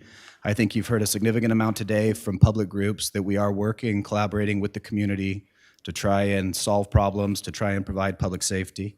So I again appeal to you guys to please look at your priorities, make public safety a priority, and we need the funding and we need the staffing. Thank you. And then just real quick in closing, I know there was a comment about if we can fill the positions. I tell you now, if you approve our expansions request, you give us the positions, the union can commit that we will get our people recruiting, the sheriff and the union will get those positions filled. Thank you. Thank you. And we will now go to our final speaker on Zoom with Sharon Byrne. Sharon? Thank you so much. I really appreciate the chance to speak. I'm serving on the Behavioral Wellness Commission at present and also have a homeless outreach project going in Montecito. I want to first speak to the co-response unit that sheriffs do with Be Well, which is something that is probably one of the best steps forward we've ever seen. It used to be that law enforcement, in many cases still is the case, may encounter someone in crisis and really has no tools to help them. Having behavioral wellness respond, I think, decreases the response time, especially in terms of if the person needs evaluation or a 5150 order. So it's got to be a more efficient and more effective way to do this, and I'm super appreciative of it. I will tell you, we have witnessed some co-response calls in Montecito, and they have been handled with the utmost professionalism, very impressive to the community, and the person got what they needed in the moment. So I want to give a ringing endorsement to that, and whatever support you can put behind it, please do. I also like to support the request for the human trafficking detective. I've also seen this be extremely effective on the human trafficking task force. And honestly, we haven't even started cracking some of that area, including labor trafficking. It's a lot to ask one person to do, but the sheriffs have been very effective at it with the initial grant that they received in conjunction with the district attorney's office. So I'd love to see both of those programs continue, and thank you for giving me the opportunity to speak. Thank you, Ms. Byrne. So with that, public comment is completed. And bring it back to the board. Is there anything you heard, any follow-up to any of the department heads? Supervisor Labanino. Well, normally I don't respond to public comment, but because this is a budget kind of workshop, I think it's a little bit of a different situation. And so, Mr. Clemente, if you've got the public safety overview, I'd just like to put those slides back up for just a second, if we could. You know, I think since I've been here, I've heard the mantra that we continue to ask public safety to do more with less. We've asked the entire county to do more with less because that's what we've got to work with. So I just want to, I know it's everybody's number one priority up here. I just want to highlight that 46% of our entire budget goes to public safety. We have 1,600 employees in public safety. And if you could go to slide 3, I think it's not doing more with less. We're asking to do more with more. There's those charts on the right show the increasing operating expenditures. Now I know what you're going to say is that doesn't mean more bodies. That means that's us granting raises, and that's what causes the expenditure to go up. And that's correct. So at some point when things get tight, which I might be the only supervisor up here that had to lay people off, it becomes at some point a decision whether we pay people more and we have fewer people, or we made the decision to have fewer people. But there's just not this hallway full of money back there that just continues to flow where when it comes time to negotiate salary, we try to be as generous as we possibly can and stay within the bounds of what we can afford. But at the same time, you can't just have an endless supply of people and employees. We're at the highest FTE that we've ever been in this county right now. So I just feel I got to push back a little bit that it is our number one priority. You have almost, I can't remember the number of how many open positions right now. Let's fill those and then let's talk. And I'm for finding, I'm the one up here trying to find other revenue streams all the time. I've taken my beatings for cannabis, but the reason I did is because I know that we need additional revenue, because that's the only answer to this. And I don't know if you guys have looked at the rest of, a lot of times departments just look at one portion. It's their own presentation. But the overview is that there's about $400,000 of ongoing that we get to split up between all these different departments. I've heard 50 different positions I would love to fund right now. Every single one of them made sense. There's $400,000 out there. There's $4 million of one time. So it's frustrating. I know it's frustrating for you as well. We're making the decisions the best we can as we move through. So I'm sorry. I think you hit a pressure point for me a little bit, that it's like I'm doing everything I possibly can. I feel for you. I understand that it's not sustainable that way, but we've got to figure out a different way to do it then, because if it's not sustainable on your end, it's not sustainable on our end either. I can't just give you 30 more custody deputies. We will be bankrupt in a year. It doesn't work like that. So some's got to change. And, I'm all for looking at other sources of revenue, but outside of that, we definitely have to think outside the box, because what we're working with on your end, if it doesn't work, what you're asking me to do doesn't work either on my end. So, Supervisor Williams and then Nelson. Well, and I want to add something to that. I'm looking at the requests that people spoke to, and they all seem really important. But over the last 5 years that I've been here, the only of these positions that we've been successful in filling consistently is the SSTs. And so,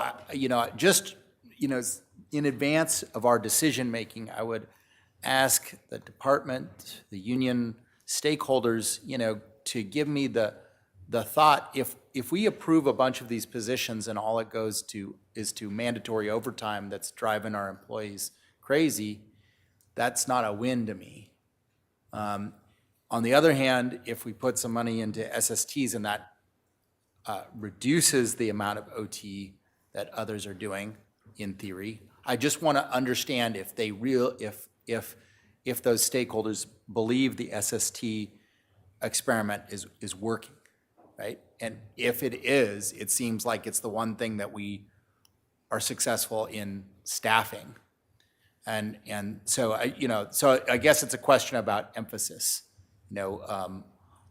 Obviously, it's our tendency to want to, of course, when I go to my constituents, I want to fund super awesome super cop as opposed to kind of boring sounding, not quite cop, right?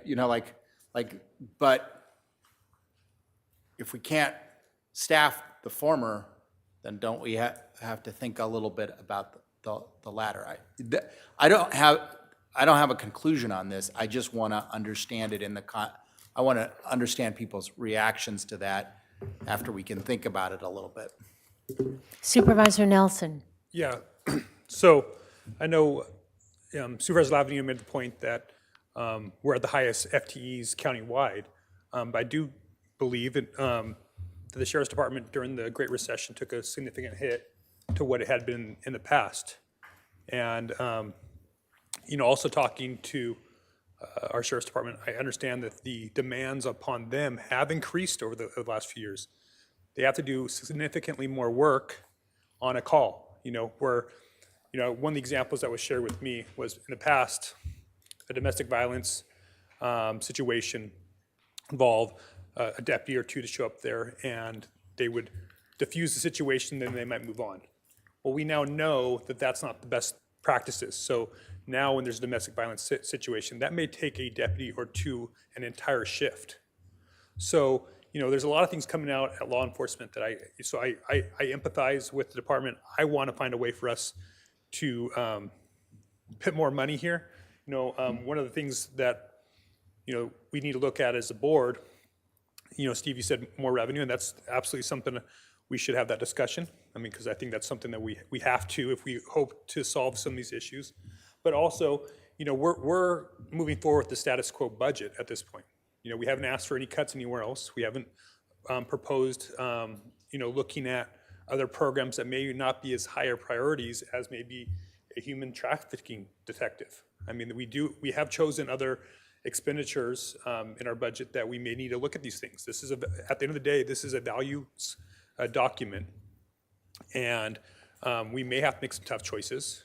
What I'm going to hopefully say tomorrow, but I'll just preview that, is I would like to see some of those things. Where are there things that we're doing, things that we may do, not shall do, that might be potential cuts so that we can fund some of these public safety needs that we have? Because I do think that that's real, what we're hearing from our DSA members. Oddly enough, the story that was read about the mom who had a 9-year-old son at home, the single mom that was a dispatcher, was my story. So my mom was a single mom with a 9-year-old, because my dad had died, who was a dispatcher, who eventually had to leave that to go work for an oil company because she couldn't make ends meet and still raise her boys. So it tugs on me pretty hard, and I want to make sure that we're doing whatever we can. That yes, these might have to be hard decisions as a board, but these are important ones, and I think that all of our constituents expect us to meet. Thank you. CEO Miyasato? Board members, to the chair, I think it's important to hear those stories, so thank you for bringing that to the board's attention. I do want to remind the board, too, that the reason you did these KPMG studies was to see, it's not a magic bullet, but to see where there could be improvements and efficiencies. So I'm looking at their study, which the department is working on, and that was to adopt demand-based workload-driven processes to optimize staffing and service levels, restructure staffing models and assess barriers, implement data-driven decision-making to enhance operational decision-making, maximize technology, enablement through strategic planning, enhance performance measures.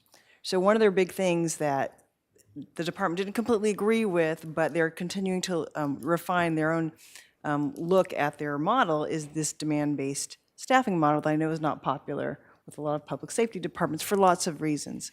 But I do want to remind us that that was the reason we did the reports, because we're not flush with extra cash, and that's the values decision that we need to have. And so in the absence of having more funding to do everything that we know departments would like, it was to see how can we be more efficient. And those required changes that are difficult. But that was something that we did look at. Just wanted to remind the board. Yeah, I think one piece of information we might want to look at is overtime for the past 5 years. But I think that is the challenge for each department, is to work differently, to work smarter, and really how we can do more with more. With that, we will go to closed session, and County Council, will you tell us what to expect?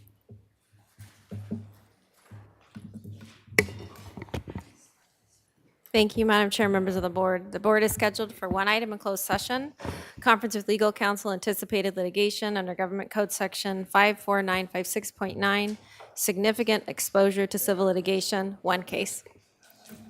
So we'll be meeting in the large conference room and back at around 2 o'clock.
Afternoon.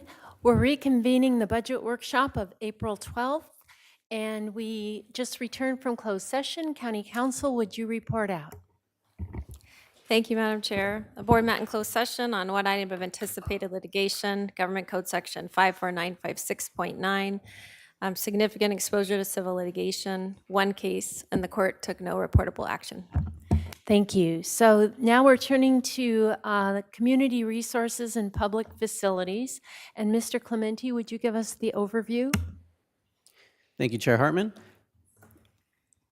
So this functional group receives 6% of the county's total GFC at $22 million. Much of the revenues funding their operations are derived from state and federal sources, as well as charges for services. Operating expenditures are a fifth of the countywide total at close to $280 million, and they comprise 12% of the total FTE with 533. GFC has remained relatively flat in these departments compared to operating revenues. The operating revenue increases we see in CSD are mostly in the Housing and Community Development Division, particularly with pandemic relief funding in fiscal year 2021-22. Public Works has had increases in a variety of programs, including roads, capital maintenance, and infrastructure, as well as increased charges for services in the Resource Recovery and Waste Management Fund. This functional group is unique in that almost 60% of their operating expenditures are in services and supplies, while less than a third are salaries and benefits. In the rest of the county, that ratio is flipped, with S&B around 60% and services and supplies typically less than a third of the operating expenses. This is because Public Works and CSD make up the bulk of the expenditures in this group, and Public Works completes expensive projects that more often hit their professional services and contractual services line items rather than employee salaries and benefits, while a large part of CSD's revenues are passed through to other entities for program implementation. CSD's FTE increases are driven mostly in HCD for increasing program administration, such as housing specialists, as funding has continued to increase. Most of P&D's recent FTE increases have been expansions granted in long-range planning or staff added to administer the cannabis program. Ag Commissioner and Public Works have been pretty much static over the past 5 years, although Public Works does have some additions next year that they'll be describing in their presentation. And that concludes this summary. Thank you. And then turning to Kathy Fisher, our Agricultural Commissioner and Director of Weights and Measures. Good morning, or afternoon, Chair and members of the board. I'm here today with my team. We have Rudy Martell, our Assistant Ag Commissioner, and Matt Mayton, Deputy Sailor, who will be going over our fiscal year 22-23 department's budget presentation. Good afternoon, Chair and members of the board. Next slide, please. Our key challenging and emerging issues for the department next year include our continued involvement with state and local partners in regulating the cannabis industry and managing the increase in the county's cannabis business licensing workload, retaining high-performing employees, and continued succession planning for future leadership. We will implement new mandated programs and regulations, such as the county's ordinance regulating hemp and the electric vehicle charging station inspection program, and retain efficient modifications to safely provide essential services and programs to the agriculture industry, commercial businesses, and the public post-pandemic. Next slide. Impacts that our department experienced during the COVID-19 pandemic are, in fiscal year 21-22, we observed a high percentage of our staff required to remain out of work and isolated at home due to COVID-19 related leave. During this time period, our staff were able to pick up the workload in maintaining our customer service levels and meeting our mandated regulatory requirements of our state and federal programs. Throughout this past fiscal year, our department continued to report to all of our offices and safely provided essential services, programs, and support to the agricultural industry, commercial businesses, and the public through the pandemic. We provided personal protective equipment to staff so as to protect themselves conducting their work in and out of the offices. We utilized remote communication tools to provide as many essential services and documents electronically to minimize contact to help slow the spread of COVID-19. We also continue to provide the essential education, outreach, and trainings on our agricultural and weights and measures programs to the industries we regulate. These virtual classes were well attended and very popular and conducted in English and Spanish. Next slide. The recommended fiscal year 22-23 operating budget is approximately $7.2 million. That includes $1.7 million of county general fund and will sustain 37 FTEs. There are no service level reductions, no restoration requests, and no expansion requests. Next slide. Our sources of funding for the 22-23 fiscal year include 56% is provided by state and federal aid, 25% comes from county general fund, 9% from charges for services, and 9% comes from fees for licenses and permits. Next slide. Our budget provides funding for 3 divisions. The Agriculture Division receives the majority, or 80%, to support agriculture programs. The Weights and Measures Division receives 12% funding, and 8% is allocated for administration and support.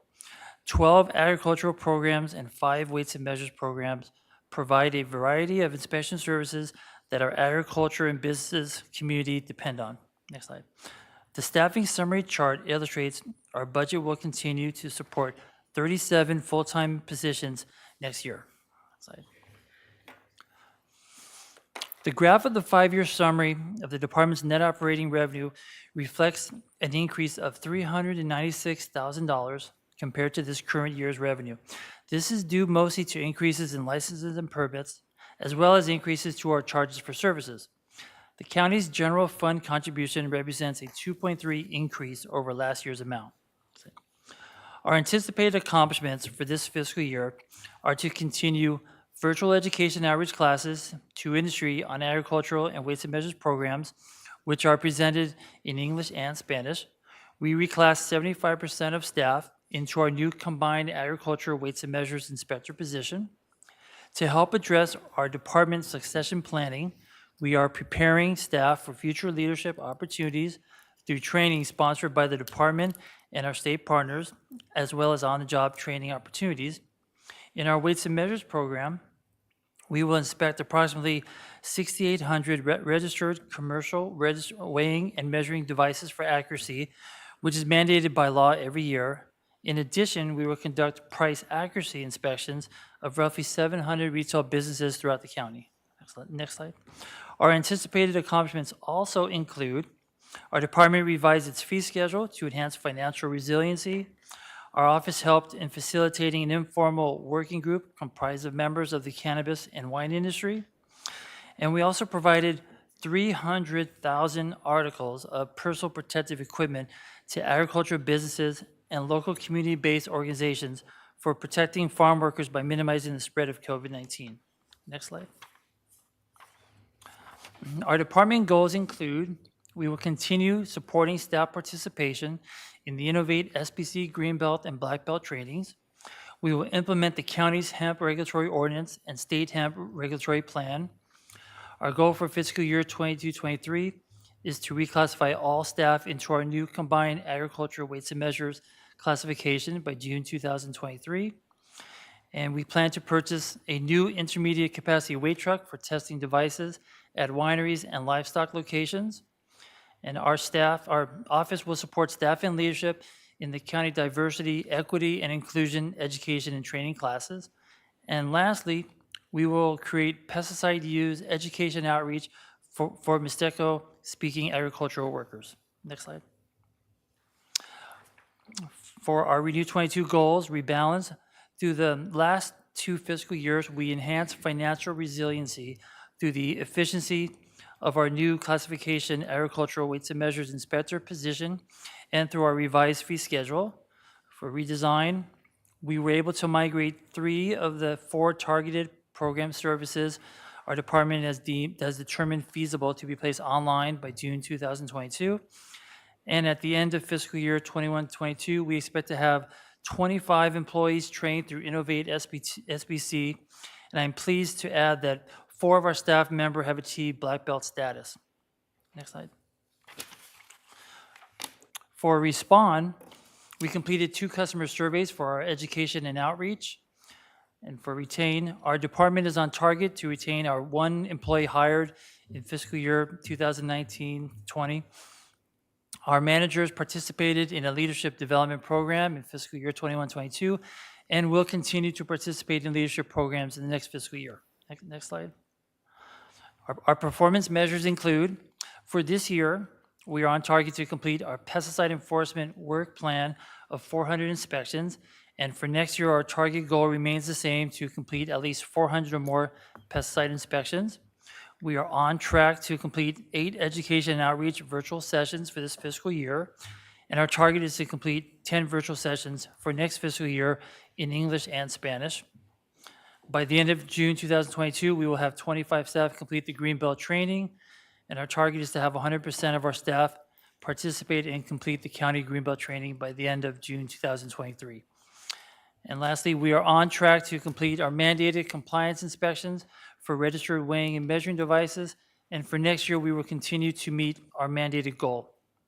Next slide. Oh, I am pleased to announce there are no service level reductions. And in summary, for fiscal year 22-23, our department will maintain exceptional customer service for all programs and support the agricultural industry, commercial businesses, and the public post-pandemic. We will continue to provide virtual education and outreach classes to industry on agricultural and weights and measures programs in English and Spanish. And we will strive to retain high-performing employees and continue succession planning for future leaders. And our quote for the board by Robert Louis Stevenson: "Don't judge each day by the harvest you reap, but by the seeds that you plant." That concludes our presentation, and we're happy to answer any questions the board has. Thank you. So back to the board. Supervisor Nelson. Yes, thank you. Just want to take the opportunity to just highlight the Ag Commissioner's office. We have a relative peace between county government and the agricultural industry, and it really is because of your department. You guys, you are model regulators from what I see and what I hear out in the public. You lead with an open hand. You guys are always focused on education and compliance. Rarely does it ever go to enforcement because you guys have built those relationships. And so, there's certain departments and certain compliance and people in the county that if they show up at your business, you may want to lock the door, but that's not the experience that our ag community has with your department. And I think that is something that really should be modeled everywhere in the county that we work with the regulated public. So I just want to thank you on behalf of my constituents for the work that you guys do. You guys do make a huge impact, and you are trusted leaders in the agriculture community. So thank you. Supervisor Hart. Yeah, I want to follow that up too by congratulating you on your work with the cannabis industry farmers and the traditional ag farmers. And that, I think because of your reputation in that community, folks were willing to get together and make progress, developing relationships, and that's really important. That's so much about what the work that we all need to do is bringing people together, having conversations that lower the divisions and encourage more conversation. And on that same theme, I think what you're doing with the new initiative to do pesticide use education with the Mixteco especially Mixteco speaking ag workers is really an opportunity to make more connections with folks. And I wonder if you should be in the business perhaps of working with on the Farm Worker Resource Center. That's something that the state is trying to encourage with grant funding, and I know the County of Ventura has one, and I think that there might be a real opportunity for your office to look into that and potentially be a source for that use.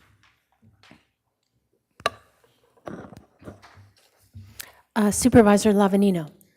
Thank you. I couldn't let Supervisor Nelson just heap all the icing on the cake there. I also represent a large ag portion, and like he said, this has been an unprecedented time of peace, and it all comes down to how you handle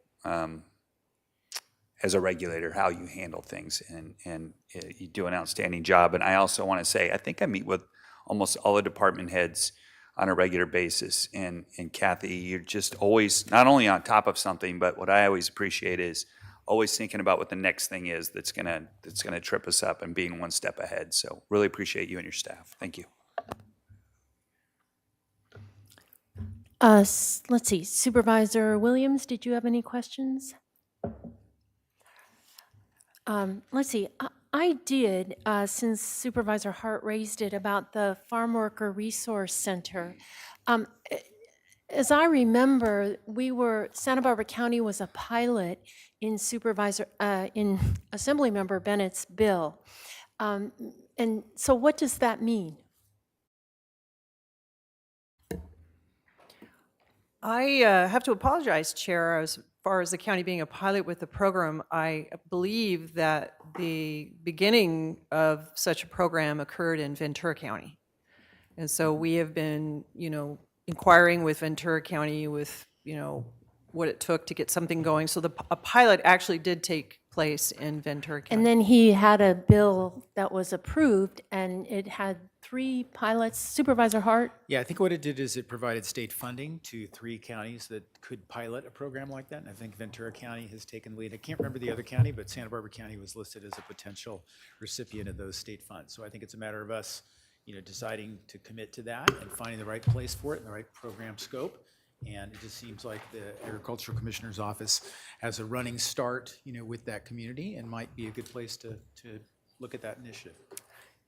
I think that's very important, and I hope by budget hearings we'll know more about what Santa Barbara County's role is and what is required for us to follow through on that. Supervisor Williams? Yeah, I just would support the move that if there's money available, the legislation obviously was intended partially for us, that we would at least look into the possibility of being the next part of the pilot. Yeah, I mean, I'm not even sure if it has to be in your office, but I think it would be a good fit. But let's find out more about it, because this is a really important opportunity. If I remember the history, it was Supervisor Wolf and Carbajal that had in Santa Maria a big workshop to let farm workers know from state, federal, and local entities what resources were available to them. And so to be able to follow up and be one of the pilots that can do this in a more assertive way, I think would be really important. So I just wanted to echo Supervisor Hart's comments about both the pesticide that you did last year, the facilitated process, and then the cannabis and vintners. And I think the added point is you didn't ask for any more money to do this. And so it's extraordinary how you managed to work quietly and very effectively without a lot of hoopla, but to make subtle changes that really matter. So thank you very much. If I could just comment on that, Chair Hartman, we did get support from the CEO's office to help pay for the professional facilitator that helped us with that most recent informal working group. And we appreciate their support in helping us, because they can be quite expensive. Good. And the first one, I think you got a grant. Am I not? No, that one we did get some cost recovery assistance from the Department of Pesticide Regulation, because it was pesticide related. Okay, so we did put some money in. That's too bad about that point then. Supervisor Nelson. Yes, thank you, Chair Hartman. I was just curious, since we're talking about this, the Ag Resource Center, do you know how that was initially funded in Ventura County? Supervisors, I believe, because Kathy and I did talk to both of our colleagues in Ventura County when this was first developed, and the county I did put in general fund to get it started. And I believe Assemblymember Bennett's bill provides a grant, and I think we were named in an earlier one, but I'm looking at the legislation that got passed. I don't think we're named in there, but it provides still grant resources for those who want to start resource centers. And the reason why I was asking that, because my recollection also was industry paid for as well. the industry came in and was a contributor in that. And, I like to mention every time I do a farm tour, every farm always says our most important resources are workers. And so I know there's a lot of interest there. I know that in the Santa Maria Valley, that the growers there aren't waiting for legislation to move forward, that they're already funding a CBO to start to do some of this work, the same kind of work that would do through an ag resource center, just on their own for their workers, because they know how important that is. So if we can leverage what they're doing with what the state's offering, I think we can really reach a lot of our essential workers. Great idea. Okay, I don't see any more lights up here, so thank you very much for the good work all year long.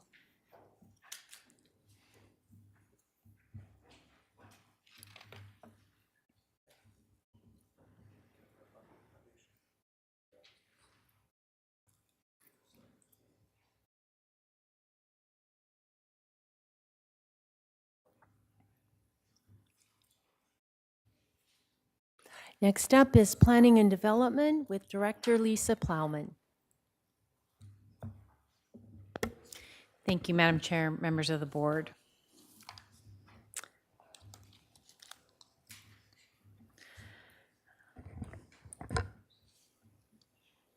Excuse me. Planning and Development supports 5 budget programs: administration and support, permitting, which includes building and safety, development review, petroleum, energy and minerals, and cannabis, coastal mitigation, code enforcement, and long-range planning.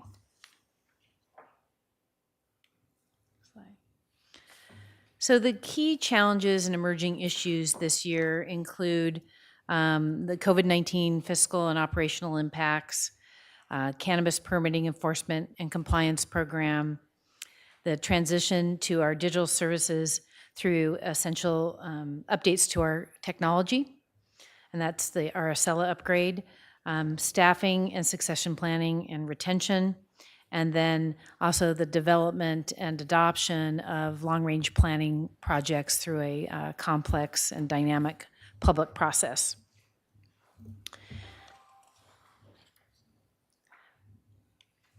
So with respect to COVID-19, I wanted to talk a little bit about some of the things that came out of the 2-year process we've been in.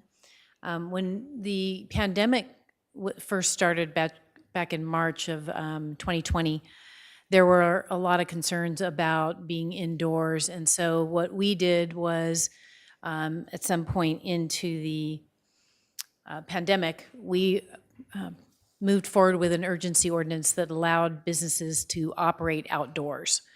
And that provided people with restaurants to be able to serve food outdoors, with retail facilities to be able to operate outdoors. And what we ended up doing recently is bringing that back to the board and extending that out to October 2023 so that it would give businesses an opportunity to develop some economic recovery over the next period of time. In terms of public service counters, so we did close our counters throughout COVID. I think maybe 6, 7, 8 months ago, we did reopen them by appointment only. And we are continuing to use those appointments. The people seem to like them.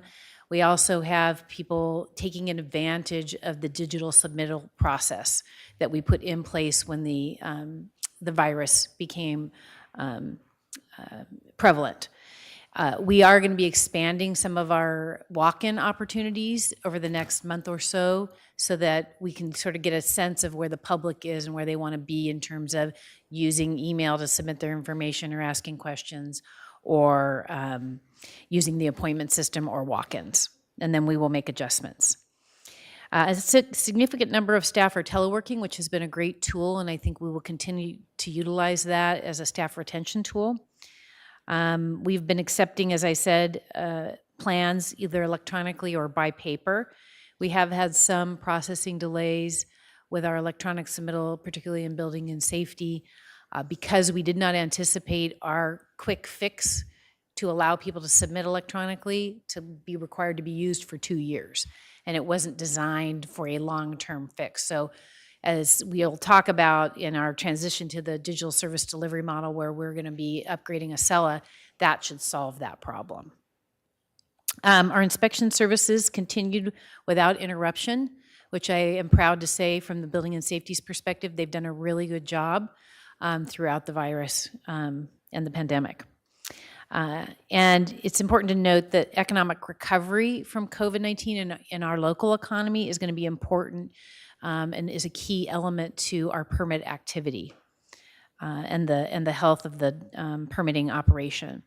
And then we had fluctuating permitting volumes throughout the pandemic. So as there would be an outbreak, our permit volumes would drop, and then as things would improve, they would go up, and again, they would drop when there was another outbreak. And I have a little bit more information on that on the next slide. So this graphic depicts those swings in permit volumes, right? So this is a trend over 3 years. And you can see from 2020 to 2021 where the drop was, and then it goes up, both in building and planning, and then you can see it starts to come down where there's an outbreak, and then sort of in February where this ends, where we started to see more cases from Omicron. But I think what's important to note is that between 2020 and 2021, building permits increased by 23%. And planning permits increased by 27%. So that's a positive. And with the trend line, it shows that building has returned to 2019 permitting levels, and planning is showing a slight increase from 2019 permit levels. So really, I think it looks like we're on the path to recovery from the last couple of years. So I think that's a positive. We had, if we look at a 5-year trend, we have seen a decline in the amount of permitting, and that's been due to a reduction in new cannabis applications, the reduction in permits that we saw with COVID, shifting of ADUs to the building division solely, not processing planning permits for those, and then we had seen a decline in large discretionary projects, but we're starting to see some out on the horizon. So I think that's positive from the permitting perspective. This slide depicts the budget summary. The recommended operating budget for next fiscal year is $29.3 million. We have a capital improvement projects for audiovisual upgrades of about $40,000. Our general fund contribution is about $3.7 million, and that primarily funds long-range planning and appeal costs. And then we have a recommended increase to FTEs, which I'll talk about a little bit later, but we are proposing 111.5 FTE positions. And then we have some use of one-time funds of, of just a little over $280,000. We do identify the expansion request that I on here, but I'm going to discuss that further. And there's a couple of options for the board that we talked about during the budget last year. This graphic depicts the source of our funds primarily. As you can see, the bulk of our funds come from permits and licenses, and that's about 53%. We have a general fund contribution of 13%. We do have our grant revenue, which is about $800,000, and then charges for services makes up the 15%. And the charges for services are largely pass-through funding for EIRs and funds for like Fish and Wildlife, and then fees, petroleum inspection fees, those types of things. This graphic depicts the use of our operating funds. And as you can see, again, permitting takes up the bulk of that. That's at 64% of our operating funds. Long-range planning uses 16%. Admin and support is 12%. And then our coastal mitigation and code enforcement uses smaller percentages, around 4%. This is our staffing summary. And it shows that a recent history of the staffing levels in the department. So as you can see, they've been relatively stable. We did have an increase in staffing in 2021. And this year, as I mentioned, we have a proposed increase to add Department Business Specialist that's going to be helping us with process improvements, and then also a planner for permitting. We are going to be monitoring the revenues in the department to make sure that we have sufficient revenues to fill those positions before we do so.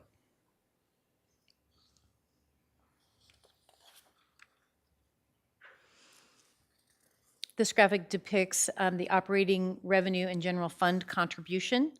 So you can see that we've had a very slight increase. It's only been about $60,000 this fiscal year that we're proposing between last fiscal year and next fiscal year. So we'll be at roughly 3.76 million. Anticipated accomplishments. So for this fiscal year, we expect, well, we have already completed actually the climate change vulnerability assessment, and as CEO Miyasato indicated, I think last Tuesday, they recently won an award for that from the local planning chapter. The staff did. We're hoping to complete the environmental review for farm stays, complete the housing element land inventory that's already been started, and initiating environmental review on the Ag Enterprise Ordinance.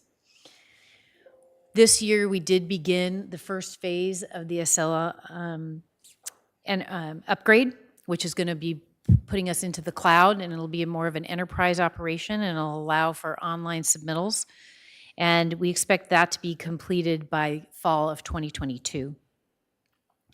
The development review projects that we'd like to highlight include the Oasis Senior Center in the Orcutt community, Halama Beach Park Development Plan, Harry's House, which is 60 affordable senior units in San Ynez Valley, and Arctic Cold Agricultural Processing Facility in Santa Maria. So departmental goals and objectives. I have shared with the board that the department has been working on a strategic plan, and we are just finishing that up. And we are going to be focusing on implementing our year one strategies. And those strategies are really designed to improve our processes. So we will be spending a fair amount of time making sure those things move forward and working with our staff to create opportunities for them to work on those projects.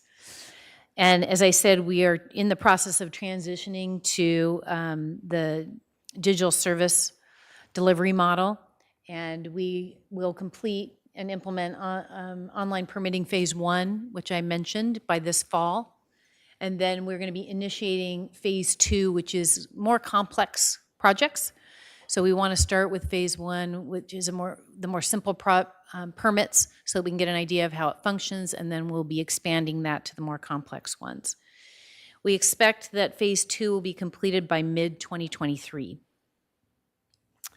We are continuing the cannabis permit review and compliance monitoring for approved projects. We have seen a few new applications come in, despite the fact that we're at the place where we've approved more permits than there are business licenses available in the inland area, and we are approaching that in Carpinteria. But we are steadily working on the appeals that have been submitted, and we've continued to see appeals when we approve new projects. There is a little bit of a light there because we've seen appellants and applicants working their differences out and withdrawing their appeals, and so we don't have to bring them to the board. So we've had a handful of those that have happened over the last, I'd say, 8 months, and we hope to see that continue. I would say that we are now going to be moving to focusing on compliance, and our experience has been when we're in the field that there have been some challenges with these new operators in implementing their permits, and we've had to work with them on bringing them into compliance. So there's a fair amount of work on that end of the process. In terms of our third goal is really attract, train, and retain our qualified staff. That's a very important thing to the development of the department and the stability of the department. So in an effort to do that, we're going to be updating our job descriptions to make sure that the people that we bring in are well aligned with the work that we need them to be doing. We are implementing a comprehensive onboarding program for our new employees that was actually developed by one of our leadership teams that went through the leadership training, and then reestablishing our mentor program that we had been utilizing, but was suspended during the pandemic.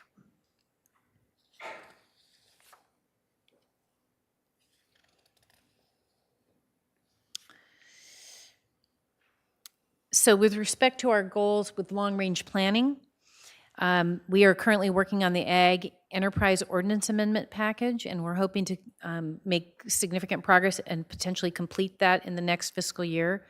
The Farm Stay Ordinance Amendment, our housing element update, and our environmental justice element, which are sort of tied together. And I think it's important to note that those two programs, the housing element update and the environmental justice element, we were going to be doing a lot of outreach to the disadvantaged communities within the county as we move through those two programs.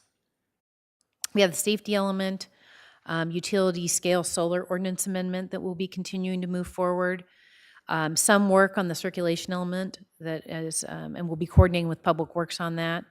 And then coordination with other departments. We continue to coordinate with CSD and the Climate Action Plan, their Rec Master Plan, and then we'll be coordinating with Public Works on the Active Transportation Plan. So with respect to the renewed 22 countywide goals, in terms of the rebalancing, our department has been successful at bringing in grant funding. Our target was $217,000 in this fiscal year, and our actual is $310,000. And then we have a cumulative total of $610,000. So that's been very helpful to have that grant funding that replaces funding that would otherwise be provided by the county. With respect to redesign and bringing services online, our goal was at 50% of 12 this fiscal year, and we are at 30%. Our cumulative total is 65%, and we're continuing to bring more and more services online. And I believe that once we have Excella up and running, the new version of it, we will have achieved that goal of 50%.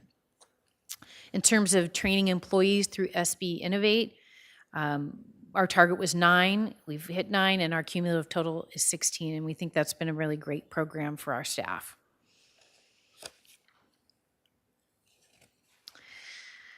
With respect to customer service surveys, so we always have had, and for quite some time, an online survey that goes out at case closure for applicants so that they can tell us what the process was like for them and give us ideas on how we can improve the process. We recently implemented another survey at the counter around our appointment system, wanting to make sure that people think the appointment process and the system that they're using are helpful to them, and for them to give us suggestions on how that might be improved.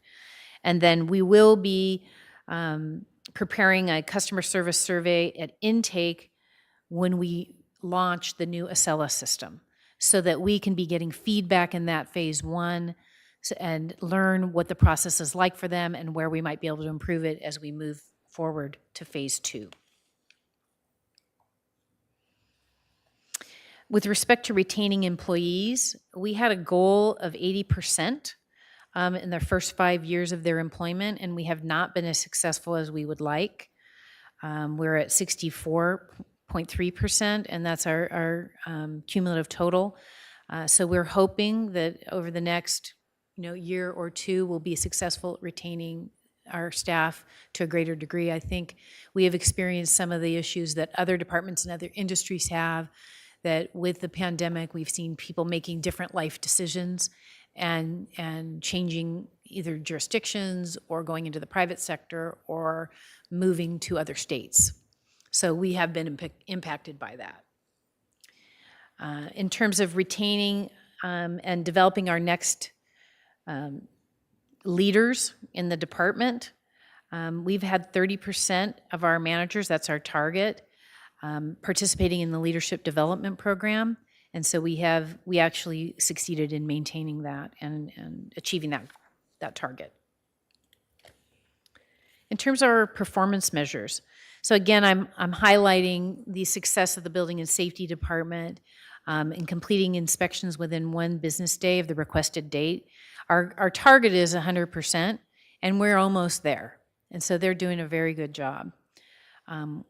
In terms of staff-issued permits and development review, are within 60 days of an application submittal, so these are the more simple permits. We have historically not achieved our target. Our target is 80%, but we have made improvements. We've made strides in improving, so we've gone from 42.3 to 54%, and we will continue to be working on that to try and reach that target. And then in terms of pre-construction meetings on projects requiring permit compliance, we have a pretty good record there of being able to accomplish that. We're at 100%. And then just to touch on one more here, for planning permits requiring a security deposit, and this is where they're larger projects and they submit a security deposit, we like to provide estimates. And so the performance measure is where 90% of the estimates are within 10% of the actual costs. And as you can see, we have not met that target, but we are making strides to improve that. So our target is 90%, and we were at 70 and we're at 75.5, and we can continue to work on that. So this slide highlights some of the important KPMG recommendations. There were a number of them, but I highlighted these in particular.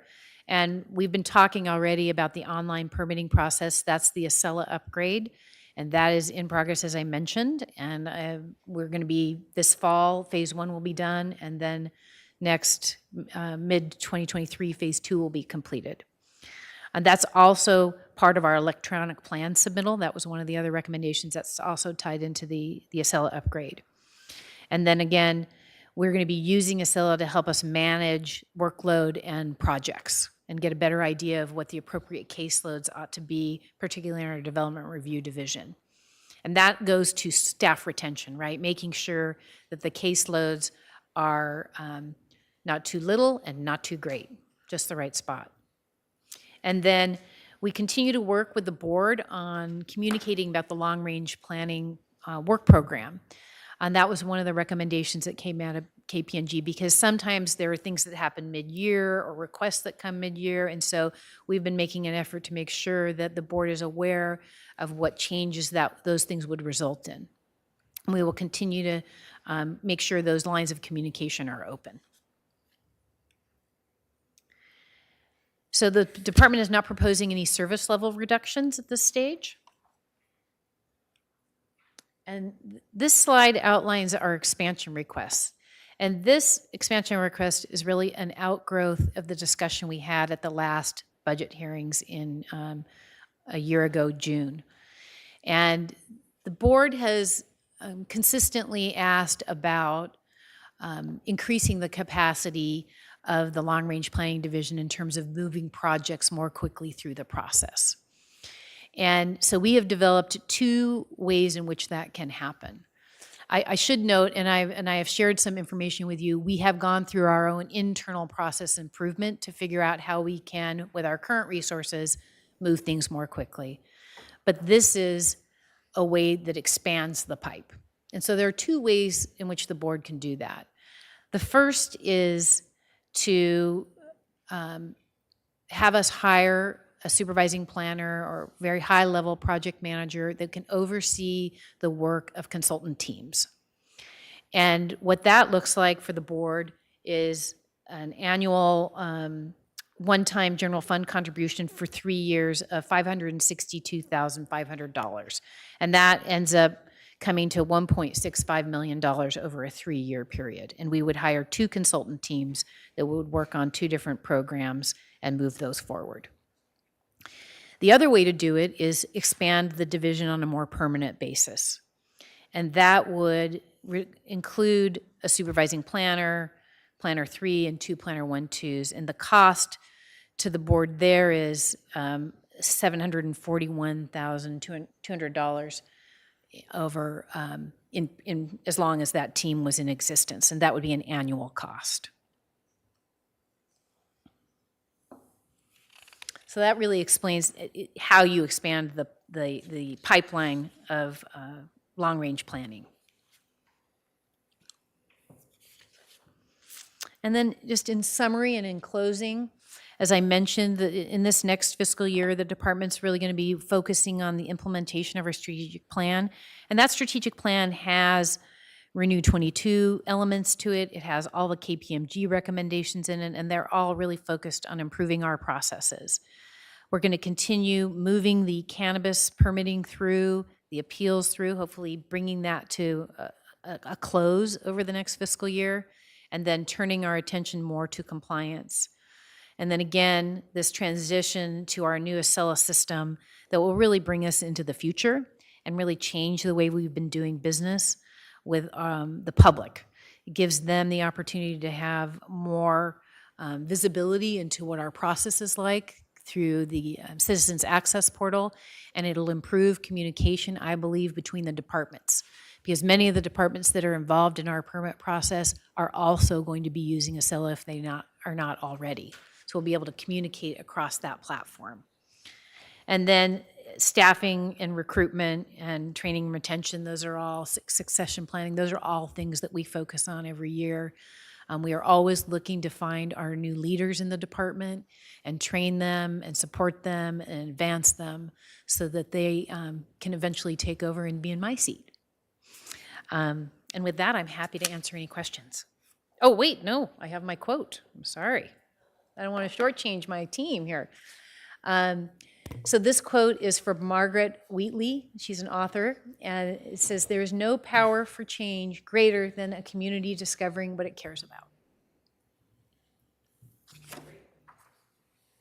A great one. Supervisor Hart. That is a great one, and it is the first time that we have had the same author with two quotes from two different department heads. Tony Navarro also had a Margaret Wheatley quote for the Department of Behavioral Wellness, so great minds think alike. I just want to acknowledge the really difficult workload that the Planning and Development Department works through, and the dedication and commitment of all the staff to get the cannabis permits in particular through the system. It's really been extraordinary workload, and just appreciate how hard everybody's worked. I know it's been difficult, and I think that reestablishing the department mentor program is a really good idea. I think that's going to help with some of the stresses that folks are feeling. And I also think the way that you went about developing your strategic plan by really including people, taking their input, having them being part of the process from the ground up is really smart and innovative, and helps build a great culture in the department. So thank you for all those things. Thank you. I'm sorry, Madam Chair, there's one thing I do want to mention. With respect to the expansion, we're going to have a more robust conversation about that when we come back on the long-range work program on May 3rd. So I'd forgotten to mention that, but I wanted to make sure you knew that. Supervisor Nelson. Yes, thank you, Chair Hartman. Yeah, I did want to mention that, hopefully we'll have a more robust conversation about long-range planning. And there's obviously some, the board has been frustrated with it because we're trying to, there's a lot of things that we want to see move forward.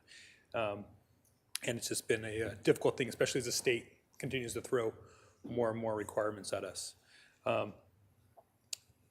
You mentioned early on in your presentation that teleworking, that many of your staff are continuing to do that post-pandemic. How are we assuring productivity? I mean, that's something I hear from time to time about constituents. How are we connecting the hours worked? Because I know we have to bill, but to actual productive work that we can track and have accountability for. Sure, Madam Chair, Supervisor Nelson. That's obviously very important to me too, is to make sure that the work is getting done. And what we have set up is we have these telework agreements that are designed for each staff member, and then their supervisors are meeting with them on a regular basis, and we track their chargeability targets and their supervisors work very closely with them, and then our development review Deputy Director Travis Seawards also monitors that. So we do keep a close eye on that, and I agree it's a very important element. Thank you. My next question was about on the performance measures. You mentioned that we're seeing improvement on the 60 days for application submittal, but I went back and kind of looked at some of the previous years, and so I've got 57, 54, 47, 42, 54, and we've continue to have 80% as our goal there. Those are all things that are charged for services, right? So we could up staff to, because we have this certain amount of workload to feed that. Any ideas on what we can do to maybe address that? It seems to be a lagging problem for the department. Madam Chair, Supervisor Nelson, it's a really good question. And I actually think that the best thing for us to do is to create more ministerial permits that are approved at the counter rather than moving permits, smaller permits up to the permitting staff that are processing a mixture of cases, right? More discretionary cases that take a long time. So I think that is the long-term solution for that issue, that we get those permits out more quickly. But additional staff would help. Oh, yeah, I'm sorry. Yes, I meant to thank you for that prompt. Yes, so what we try and do is balance the permit applications and the staffing levels. So we try to be cautious about overhiring people, although we've been working with the CEO's office. That division has been the most impacted by COVID and the loss of staff. And so I think I've done 3 or 4 exit interviews in the last 3 months. And so that feeds into that problem. But we do try and find that right balance of caseloads for each planner and then hiring people, but not hiring them without knowledge that we're going to have enough work to keep them employed. So it's kind of a chemistry, if you will. And I understand that. I'm just seeing that it's kind of a chronic thing. It's pre-pandemic, post-pandemic. Actually, numbers went actually up during the pandemic there. So that's something I would like maybe between now and June that to be looked at, because it seems like we're not hitting the right staffing level to accomplish that 80% goal. So that's something I think that we should seriously consider. And then lastly, I saw that the mention about the service surveys. Do we get a chance to see those results at some point? Are those things available for the board or the public? I mean, or is it just something kind of you internally take back and work through? I would be really interested as a supervisor on what the public is saying in those surveys. So whether that's something offline or not, it's something I'm interested in learning more about. Okay. Thank you. Supervisor Williams? Yeah, I would too. I just first of all, I think it's pretty important for us to provide the resources for long-range planning to do work. Just simply to have this much of a bottleneck of public policy in the county is a problem, and I'm glad that you're offering solutions. But I'm interested in any other data that comes in about the department, because I think it's great that you're offering a lot of telework and that you've really taken that mandate or that from the board real seriously. But I also think the department needed a lot of team building even before COVID. And so, if there's one department that Steve should do a stand-up plus ping pong night, it would be planning and development. Weren't you talking about that when we were talking about the HR? You don't want to be this place that has to do ping pong night? Oh, yeah, okay. I was like, where are you going with this, man? It's getting weird. Why are you looking at me like I just made that up? You were just saying it yesterday.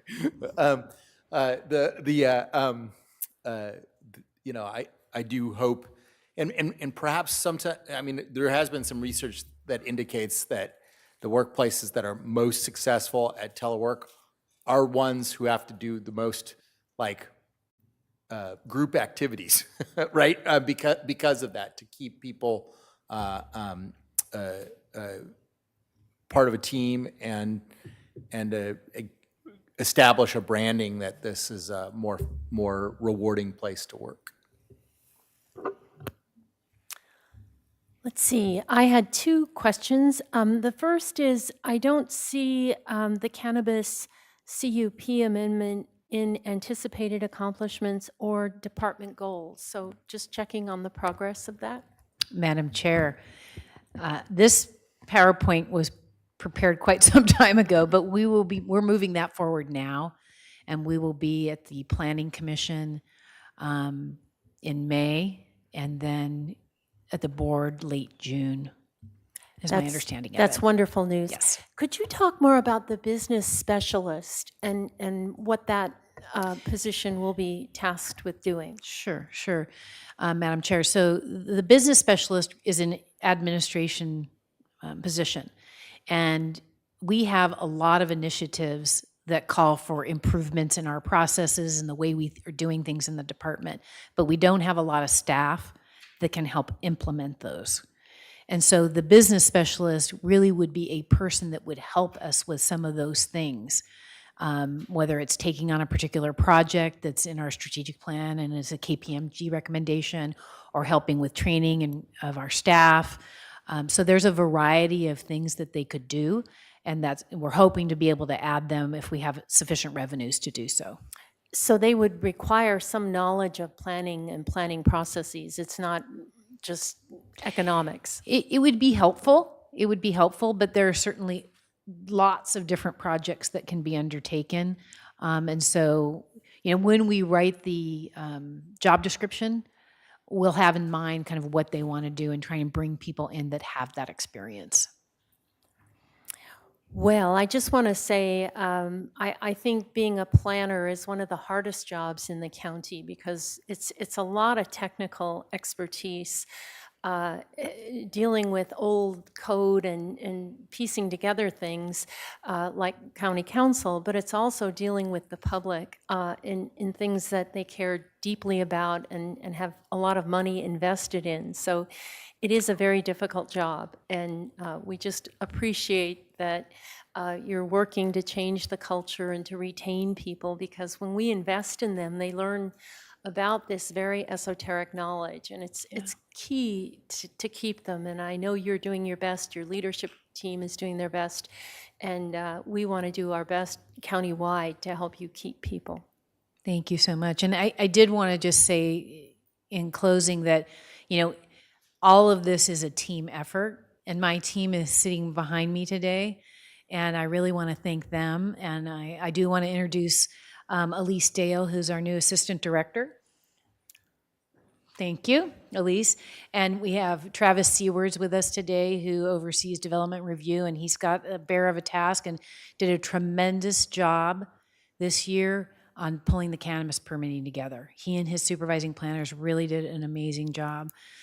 And then I have John. Do I have John? Yes. John Zorvich back there, who oversees energy. So he's been doing a great job, energy and compliance. We have Dan Clemon, who is long-range planning.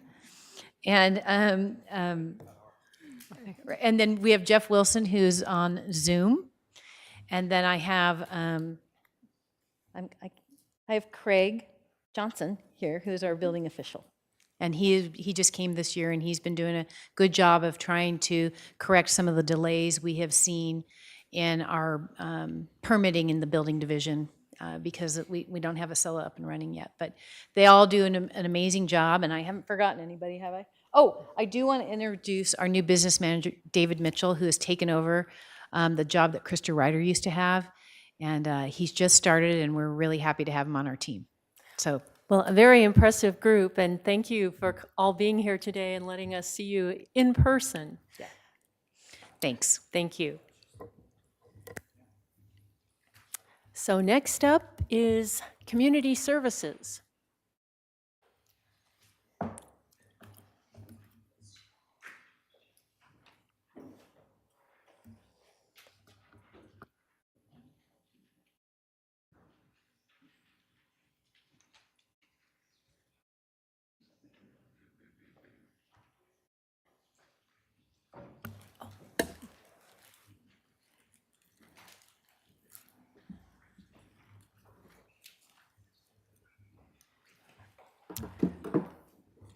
Mr. Chapshin, I see you have your team. Chair Hartman, this is the dream team. So I'd like to introduce you to the dream team. They are indeed.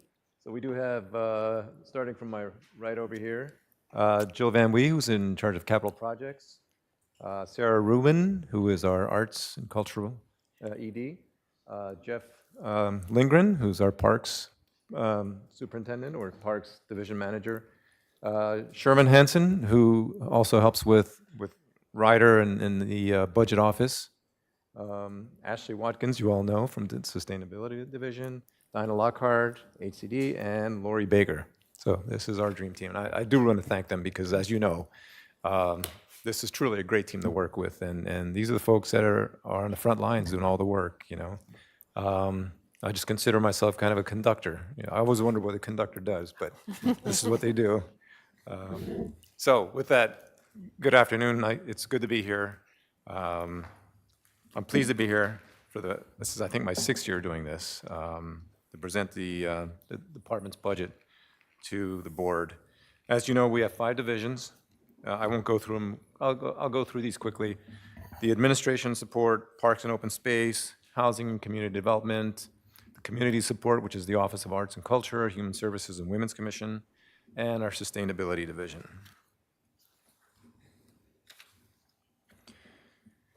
We've got a dynamic department with many exciting projects, but we also face some key challenges in the coming years. As you'll see, bullet 1, homeless issues and programs are very complex. COVID has both intensified the problem and the efforts to address the issue. There's been renewed interest and unprecedented efforts at the federal, state, and local levels to address this issue. We've done exceptionally well in applying for and administering available federal and state homeless funding, as well as our own funding here. We've administered almost $60 million in rental assistance program to prevent people from being evicted and thrown out into the streets during the pandemic. We've also administered ARPA and CARES allocations for unsheltered and vulnerable populations. And with these monies, we implemented the Roomkey project and helped with home key real property acquisitions. We'll continue to leverage our work with local community-based organizations and government agencies to address homelessness as best we can. The second bullet, our county parks and open spaces are critical components of the county's infrastructure. Parks and recreation promote health and wellness. It's a fact that people with access to parks and green open spaces live longer and healthier lives. As such, we continue to invest in our parks by addressing the significant backlog of deferred maintenance and are again very thankful to the board for this approved funding. Our outdoor recreation is an important component for health, as we stated, for many Californians and as an economic driver for many communities. Our county is blessed with vast amounts of beautiful open space, trails, and parks. We want to maximize the use of our recreational amenities by local residents as well as visitors. With these goals in mind, we've partnered with cities and key stakeholders and have begun the process of creating a countywide park and recreation master plan. For bullet 4, the county has taken a leadership role in forming a county library ad hoc committee, which is focused on increasing equity and sustainability of the countywide free library system and is engaging elected leaders from across the county to further collaborate. Our Office of Arts and Culture continues to provide opportunities, grant funding, and technical support to arts and cultural organizations. They have produced public art such as the Valley of Lights up in the Betteravia campus and tiny libraries. They're implementing the Arts and Culture Master Plan and administering the countywide social justice and equity initiatives such as the Racial Equity Grant Program. And our Sustainability Division continues to work with the departments and other community partners to drive down carbon dioxide and other greenhouse gas emissions in line with county's goals and its climate action plan.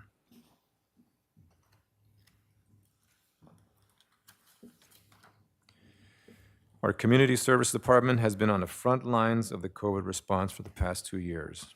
Our Housing and Community Development Department division has taken a leadership role in the Regional Housing Task Force and now oversees over $50 million in state, local, and federal grants aimed at addressing homelessness, affordable housing development, and more. I'd like to highlight a few of our programs. As you know, we developed the Homeless Encampment Outreach Plan and response protocols, and so far have resolved over 20 encampments. Our Emergency Rental Assistance Program has helped over 2,800 people, families with rent and utility payments to stave off eviction. After nearly 2 years of supporting Roomkey operations, I'm proud to say our exit rate to permanent supportive housing was over 50%, with over 120 persons permanently housed. And CSD staff also partnered with General Services on the Hedges House of Hope facility, and we were awarded a state home key grant of $6.99 million to help fund acquisition and operations. Continuing with that, we're looking at the Rainbow Village, which is in Lompoc at the Bridge House Shelter. That will house 20 to 24 people. The upcoming Dignity Moves here in South County. We successfully administered $9.9 million in emergency solutions grant funding to 8 persons experiencing homelessness. Our small business and micro enterprise program served 44 small local businesses. And we recently received a Home ARPA award, which will be leveraged to create more permanent housing and provide rental assistance. The budget summary. The Community Services Department's FY 22-23 recommended operating budget is approximately $78 million, with 95 3/4 full-time equivalent positions. I want to again emphasize, and I know Paul said this, that CSD operates mainly with outside funding sources and revenue we produce. Of the $78 million, only $7 million in general fund support goes to the department. The other $5.3 million of that $12 million in general fund contribution gets passed through the community for library and human services, and to a lesser amount, homeless shelters and Chamber of Commerce contracts. I'll touch on the expansion request later in my presentation. Capital projects details, some highlights of the capital projects for this year. We'll be replacing the Manning Park tennis courts to address cracked and uneven surfacing. The Goleta Beach lawn renovation project replaces an irrigation main damaged during the 2015 through 2017 storms and renovates the western lawn area. We'll be renovating the Kachuma Lake Fireside Amphitheater, which is largely funded by a Bureau of Reclamation grant, and we'll start the construction of Bonnie Trail in Orchid. Sources of funding. Our 2 largest sources of funding in our recommended 22-23 budget are the other financial sources, which are in blue, and the intergovernmental revenue in orange. These 2 categories represent a significant investment in housing and homelessness programs. Our third category is our general fund contribution, which is $12.7 million. And our charges for service, which is the $10.6 million, is largely parks revenue, which we've increased by $1.1 million the past 2 years. Use of operating funds. Of course, our housing and community development budget has grown significantly since the pandemic hit. Federal government, the state, and our board responded to assist community members impacted by COVID, and now accounts for nearly 2/3 of our department's budget. Historically, parks have been CSD's largest division, but as you can see, this is no longer the case. And our community support includes countywide library services, Office of Arts and Culture, Human Services, and Women's Commission, and some general funded shelter and warming centers. Here's our department staffing trend. In recent years, it's relatively flat. Our 22-23 recommended budget includes an increase of 2 FTEs, which are both housing program specialists under Housing Division, to implement the significant increase in new housing and homeless program money.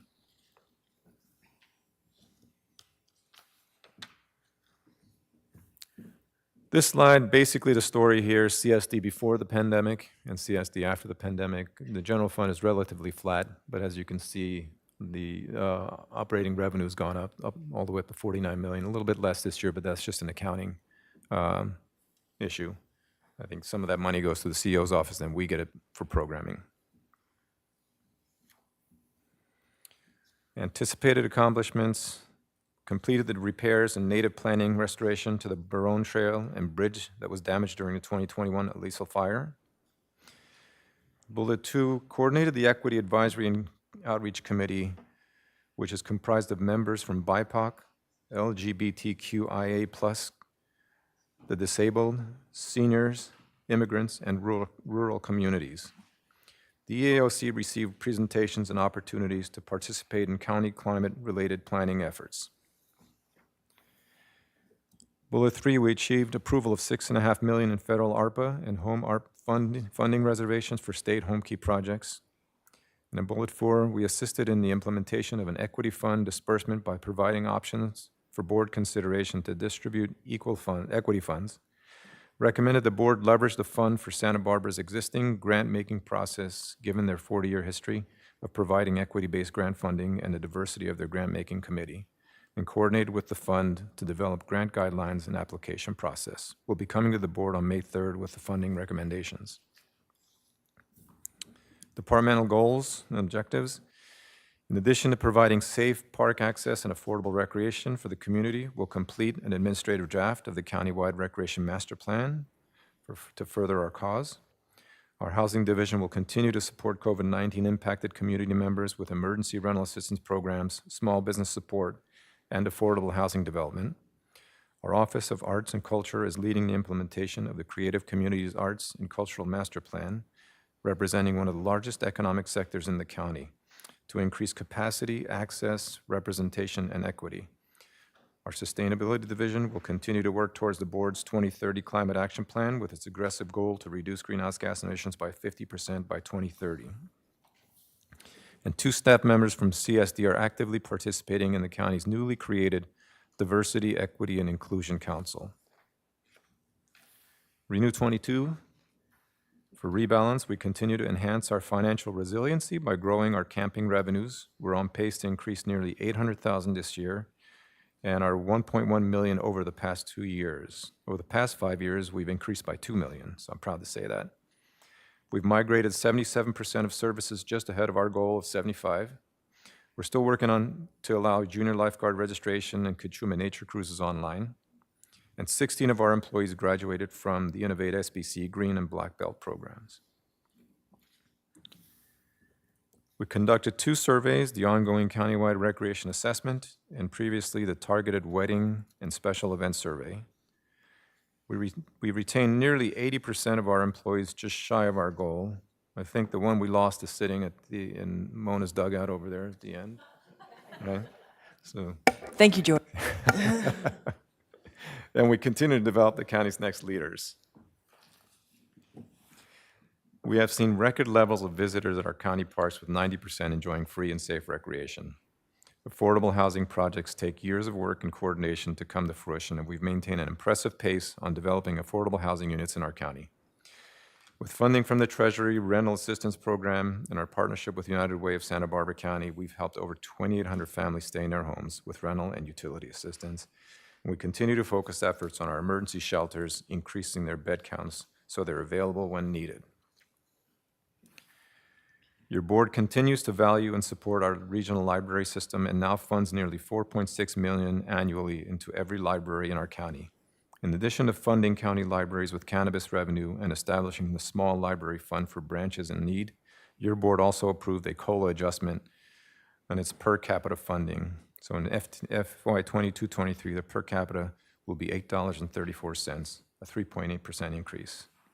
The Office of Arts and Culture embodies civic service, partnering with over 125 arts and cultural organizations and 230 artists countywide on community programs such as disaster preparedness, pandemic resilience, and Youth Poet Laureate. For our Sustainability Division, we continue to seek external climate-related funding and have been very successful in those efforts. We continue to increase the amount of funding we received for our work with the Tri-County Regional Energy Network, and we recently received $250,000 in funding from PG&E and the Resilience Challenge Grant to start work to build a network of resilience hubs. And roughly 50% of our emissions come from transportation sectors, so it's important that we track zero-emission vehicles adoption.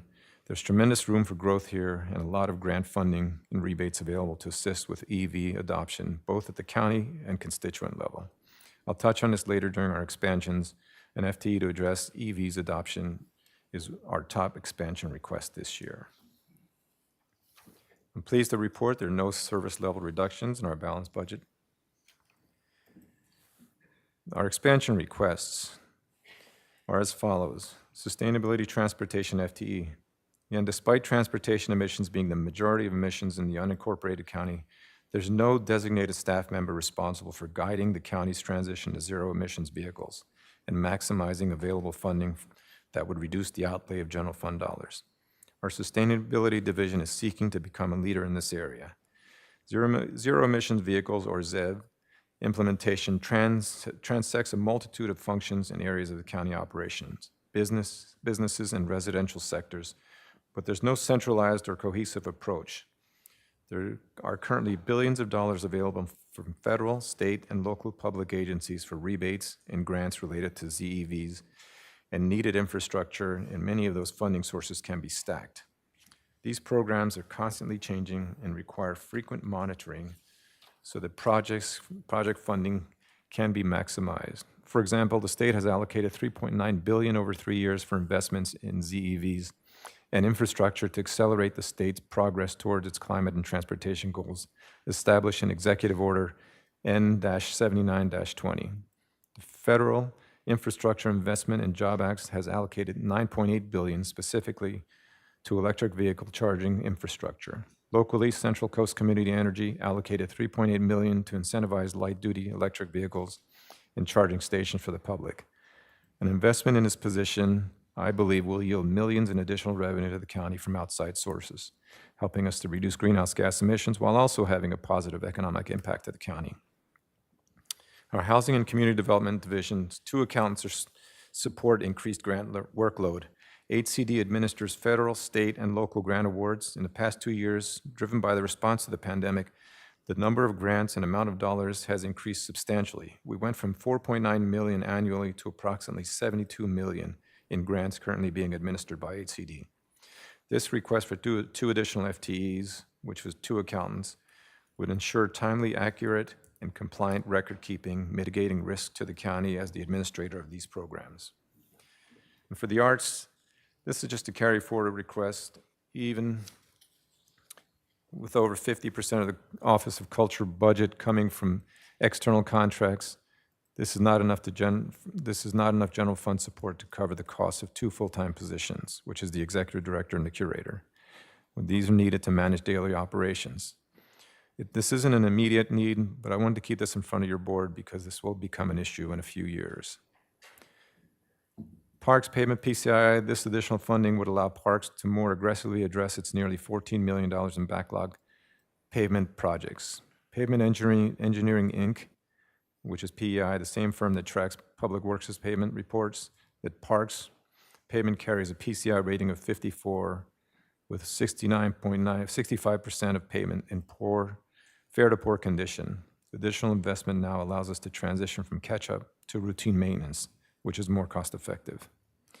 Then finally, the expansion of the Valley of Lights exhibition, honoring Santa Maria Valley's agricultural past and present. The popular solar art installation Valley of Lights comprises 7 tree-like sculptures.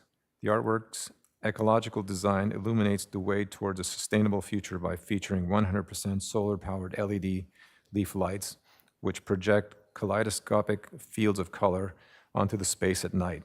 This budget expansion request would add an additional 14 light posts to the original 7, illuminating the Bettervavia campus for the community and further refining it as a hub for local art.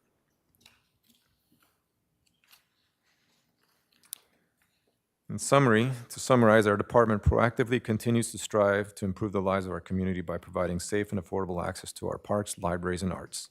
In collaboration with federal, state, and local partners, we'll work towards ending homelessness through funding essential services, strengthening our continuum of care system, and the development of affordable housing units. We'll continue to lead the collaborative effort to improve the countywide free library system, and our sustainability team will leverage resources from our community, governmental agencies, nonprofits, and other county departments to reduce greenhouse gas emissions and enhance resiliency in the region.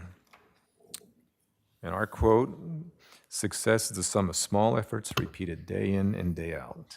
I'd like to acknowledge again my CSD team and thank them for all the work they do.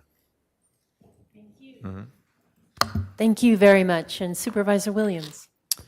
Well, I just wanted to express my support of the expansion request for the electric vehicle plan, especially if the position does outreach to employers and the public, because I think we don't have the resources to do everything we should be doing on climate change immediately, but this is something where there's a lot of money out there already. It's just there's a lot of people that are really not very aware of it.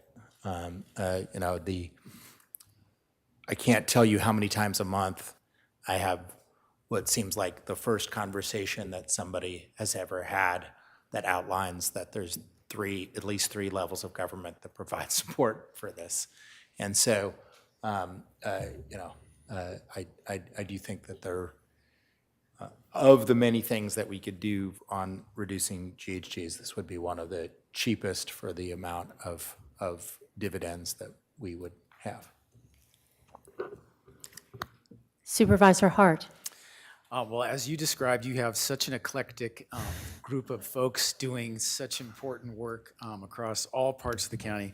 I'm just impressed, everything from the Sustainability Division's climate stewardship to the services and the programs that the Housing Division is doing to provide rental assistance and small business support to businesses during the COVID pandemic particularly.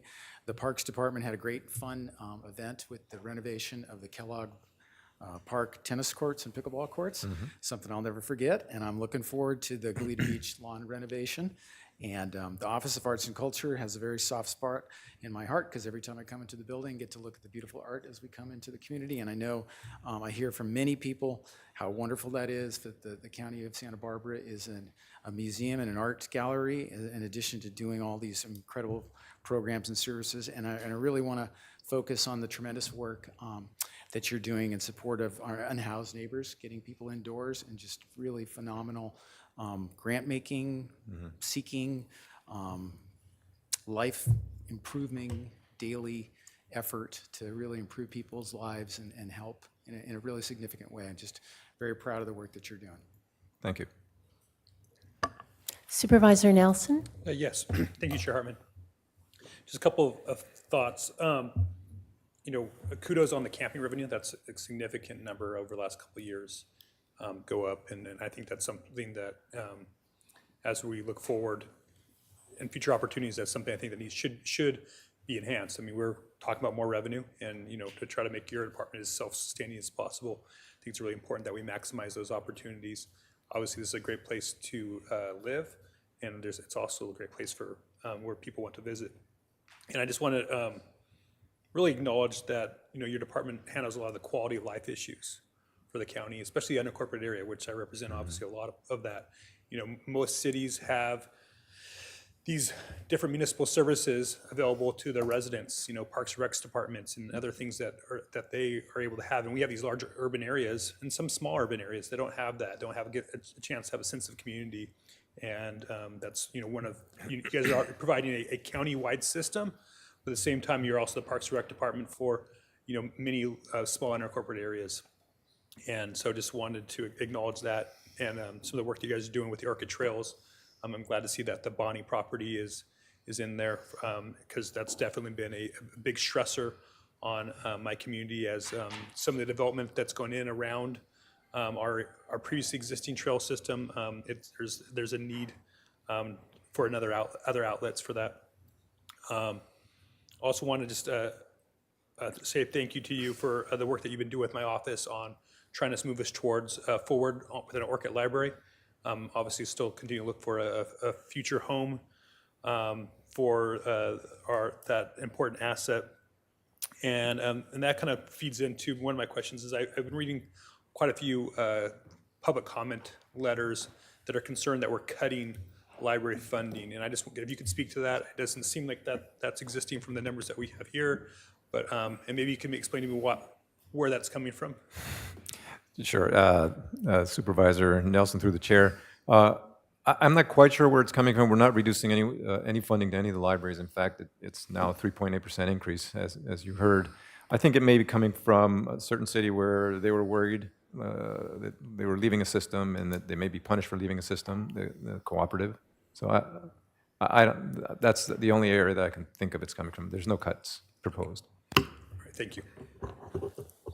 Supervisor Williams, were you going to Yeah, comment on I'll that? just say that they're not being paranoid. There was a lot of members of the LAC and library groups that were arguing that Santa Barbara should be somehow penalized financially for leaving black gold. I think that they shouldn't because many other libraries have decided to pull out from a portion of the system and have not been penalized.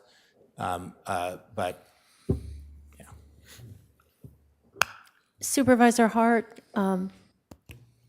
you had your light on. And It was still on, but it sort of makes the point that we should probably be intentional and reach out, to the city of Santa Barbara and reassure them so that officially this can get disseminated to their advisory groups and because we're, folks are obviously confused. And it's Absolutely. easy for rumors like this to get out of control. And I would have hoped, that they could have cut those off, but maybe just a direct communication to them saying this is happening. You may not be aware of it, but they ought to be Absolutely. talking to their folks. So thank you.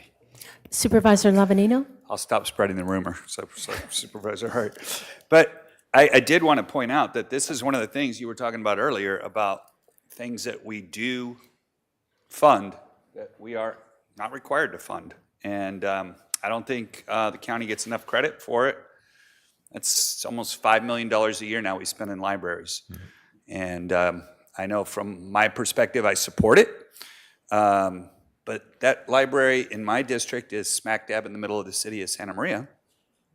And they are county residents, but it is a big financial commitment. So, and if you look at that department, your department, Supervisor Hart stole my thunder, but it is like this really eclectic mix of things, but almost all of them are things that we've decided to do that we aren't required to do, but they do improve the quality of life for people in the community.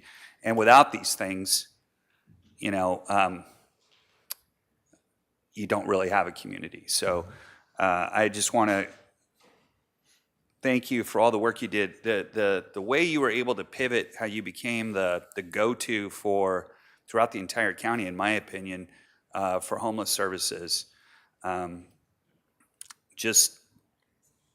I like what you said also about that we're dealing with the situation as best we can, because we're not going to be perfect on this. And I really want to avoid getting away from these 10-year plans to end homelessness and things. And just, as you said, we're just trying to make the situation better. So no big giant promises, but if we all do our part.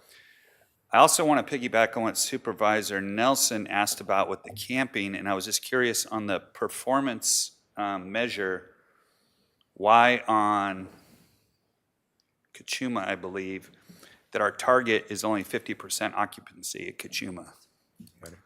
That's that one. Supervisor Lavanino, through the chair.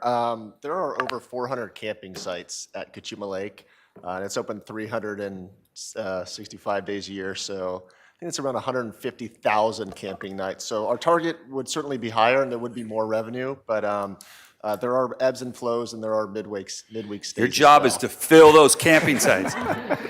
So, what might be good then is instead of occupancy at Kachuma Lake, maybe weekend occupancy, so that, that would be helpful for me to know, because anytime I've ever gone to try to get a spot, and obviously we didn't do it during COVID, but, it was always booked. So I think this makes it look like it's not being utilized, and obviously on a Tuesday night in the middle of the winter, we're not going to see people there, but all right, that explains that. Thank you. Well, I just wanted to add, yours is the quality of life department, arts, libraries, sustainability, parks, and housing. And each of those, it's not been business as usual. Each of them have required tremendous innovation and creative thinking on the part of the leaders. And so it's really an all-star department. But this year, if I had to pin a gold star on somebody's forehead, it would have to be housing. What you have experienced and how you have adapted to these tremendous demands and huge growth and had amazing successes. We kind of threw up our hands. Could we really make a difference? And we are.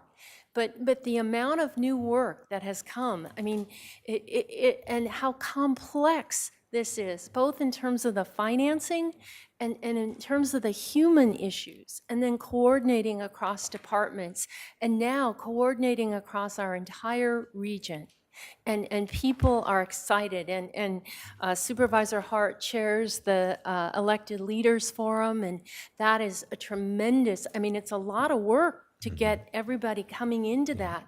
But I think it will pay dividends because people are getting a sense of what is expected and what others are doing. And I think that'll raise the level of regional participation and understanding of what our responsibilities are. So I just, my hat's off to you. It's been unbelievable effort on the part of housing. And Chair Hartman, yeah, they've been tremendous. And I've been involved in a lot of the meetings that HCED has, and I can tell you, working from home, telecommuting, there's more work that has been done these past 2 years than ever, and they've been working at nights, weekends. I can attest to that. So you're right, the HCD, Kim Albers, Dinah Lockhart, Lori, all those folks have just been tremendous in this. They never gave up, even though some of the deadlines where you need to do it by tomorrow or the next day, they got it done. So you're absolutely right, they do. Well, thank you to all of you. And I think that's it. Thank you very much. So next is Public Works.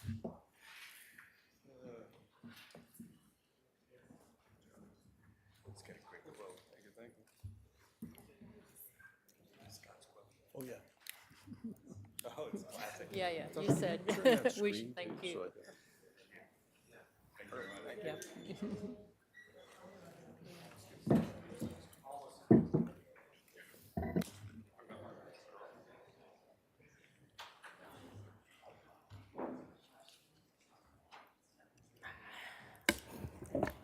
Mr. McAlpin.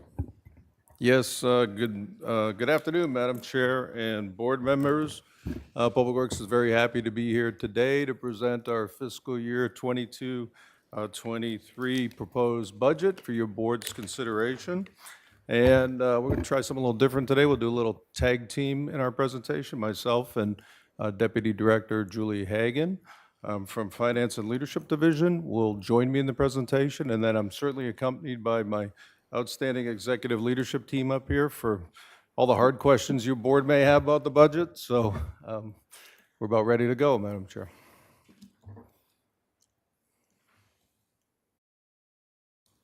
First up is key challenges and emerging issues. And this first bullet is really included in every one of our budget presentations. I think as a county, we're very fortunate to have close to 300 Public Works team members who actually own their positions. They come to work every day with the mindset to provide outstanding customer service to the residents that we serve in Santa Barbara County. We have 13 or 14 unincorporated communities. They all want to be different than the other communities, and our residents our team members all understand that, and they go the extra mile, I think, every day to do that. And it's a challenge, certainly. We'll talk about it a little bit when we look at our COVID-19 impacts as well, because we had to keep the team motivated as we went through that over the last couple of years. Our second bullet, and thanks to the CEO, that was included as a key challenge for her office this year as well. We're going to be working with their office to overcome our financial deficit in roads operations. Our revenues just aren't keeping up with our expenses.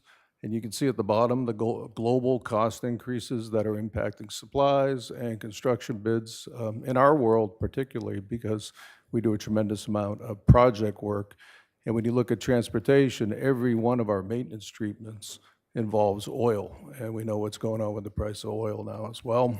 And then one of our other key challenges, not so much an emerging issue anymore, but we've had a pretty strong leadership development program in Public Works. So we're running leaders and aspiring leaders through that, as well as putting employees into the human resources leadership program as well.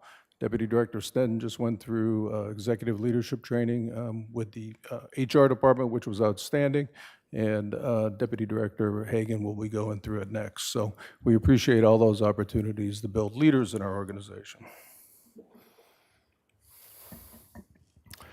Again, looking at the COVID-19 impacts, about 80% of our staff were here since day one of the pandemic because we had to provide essential services. We had to ensure that when trash and recyclables and green waste were picked up in the communities, it had a place to go. Roads had to be maintained throughout that event every day. We also, if you recall, we go back 2 years, we had just finished a pretty good winter rain season, and we were in the middle of clearing the basins in Montecito below the debris flow and the damaged hillsides from the fire. So we had our beach nourishment program going at Goleta Beach. So all that work needed to continue. And we had to do it utilizing protocols that were changing every day, if you recall, and keep the staff safe. And I'm pretty proud to say that we did not have a transmission of COVID in our organization throughout that time frame. How do I go back? There we go. Second bullet, I think we all dealt with this. We made the shift to virtual meetings and to save time, resources, keep our separation from staff. Now it's kind of a fun process and an interesting process to reconnect and get to know people throughout the entire organization again. We take a tremendous amount of pride in being public works and being accessible to the public. One thing I like to say when I go to community meetings is we may operate and maintain the infrastructure in front of your home, but this is your neighborhood and this is where you live. So we like those face-to-face interactions so we could learn what's going on with our infrastructure system in their neighborhoods and do the best we can, if you will, to maintain those roads in a condition that they're proud of as well. We're certainly thankful for the ARPA funding that came our way this past fiscal year, $4 million for road deferred maintenance projects. And we'll talk about that in a little bit because we had some success that we're going to roll out today. $530,000 in Project Clean Water Trash Amendment funding, which is very helpful. That helps with the countywide stormwater permit, and $1.5 million for the Toro Canyon oil water separator replacement. So take a quick look at our budget summary. We have just a little over $165 million in operating budget proposed. Use of one-time funding for ongoing operations, a little over $5.2 million, or about 3.2% of our operating budget. Our capital budget includes only resource recovery and waste management projects, as well as flood control, and it's about equally split, so it's about $78 million. We have about $43 million in capital projects included in the operating budget overall in the first line item. The general fund contribution to our department is just a little less than $3.6 million. Our full-time equivalents as we transition into 22-23 will be 288.3, and that is an increase of 5. I think over the last decade, we held it pretty tight at about 281.3, but we've looked around the department now, and the positions and the position types that we want to add to the department, our goal is to put positions in that help us increase the efficiency of the department and how we operate the overall organization. So you'll see that in a few moments. Service level reductions, none. Restoration requests, none. And our expansion requests total $7.9 million. And that's for the one you see on an annual basis for PCI to maintain the existing PCI. And the second one is to deal with the one-time deficit in operations. So these next few slides look at the capital project types that we have for 22-23. We have $6.4 million programmed for our annual road rehab project, countywide project next year. We got the Foothill Road bridge construction out in New Cuyama to construction, so that's going to be starting soon. We'll expend about $11.3 million, and this is one of the 2 advanced construction projects that was mentioned on Monday. We unfortunately now, because of the funding that's coming from the federal government, we have to fund it locally and they get reimbursed down the line.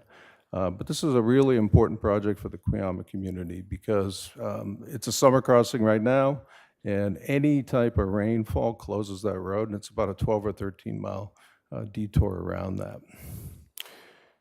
We are going to get the first phase of the Modoc Road multimodal path constructed, and that'll be about $3.5 million. Phase 1 takes it from where the city ended their path, which was just recently completed and celebrated, to Via Senda. Phase 2 will go from Via Senda to where the Auburn Trail ends on the eastern end on Modoc. We have a local match of about $1 million on that. This is actually a drone photo of the Phase 2 location. And, you know, think about being on a path there between the palm trees and the bigger trees in the back. It's just going to be a beautiful experience for a bike rider or people walking or running. So that's going to be a really nice project, a good experience. Our next phase of the Lower Mission Creek Flood Control Project will take place in 22-23. This is our last phase, so that was a milestone unto itself because we are now north of 101, and that's the bypass tunnel that goes through the railroad station down to the lower reaches of Mission Creek, which have been finished below 101. So that's a total project of about $80 million. Laguna Sanitation District Plan Upgrade. We're going into year 2 of the overall construction. It's about a 3-year project, and you can see we're making some significant progress out there. At this point, I'll turn the presentation over to Deputy Director Hagan. Thank you, and good afternoon, Chair Hartman and Supervisors. As you know, this chart shows the source of funds on an annual basis for our department, broken up into the various object levels. And this is our use of operating funds by cost center in Public Works. Our staffing summary, as Director McAlpin mentioned, we've been able to keep our staffing flat over the last 10 years or so at 281.3. And for 22-23, we're adding 5 new staff, and 2 of those are for the new resource center that's going into place, and the others are for optimizing our operations in areas where it'll make our department more efficient. This is our operating revenue and general fund contribution. As you can see, for 22-23, we will be receiving $3.6 million in GFC. In addition, we receive about $6 million in deferred maintenance funding, so that brings it close to $10 million.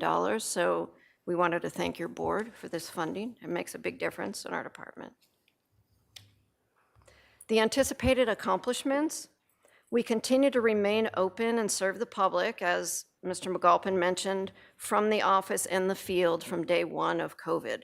You know, when COVID first hit, people didn't know what to do, people were scared, and our department continued to provide essential services out in the community, such as trash collection, clearing basins, keeping the roads safe. We think it was really important to help provide a calm in the community. We reduced our departmental workers' comp claims by 45% over the last 5 years. This is an accomplishment since in our department, half of our staff are out in the field. For entry-level staff, we developed new leadership training for both technical and operational leaders in Public Works. So we are helping our new staff build their leadership toolbox, and I'll talk about that a little bit more in a few minutes. We completed restoration projects from the 1-9 debris flow, such as bridges and basins. Also, the SCE funding helped get the roads back in shape in the debris flow area. We rehabbed the Auburn Trail and added 55 new solar lights. I don't know if any of you have seen that, but this is great for the active transportation community with up to 1,000 bike trips per day on that trail.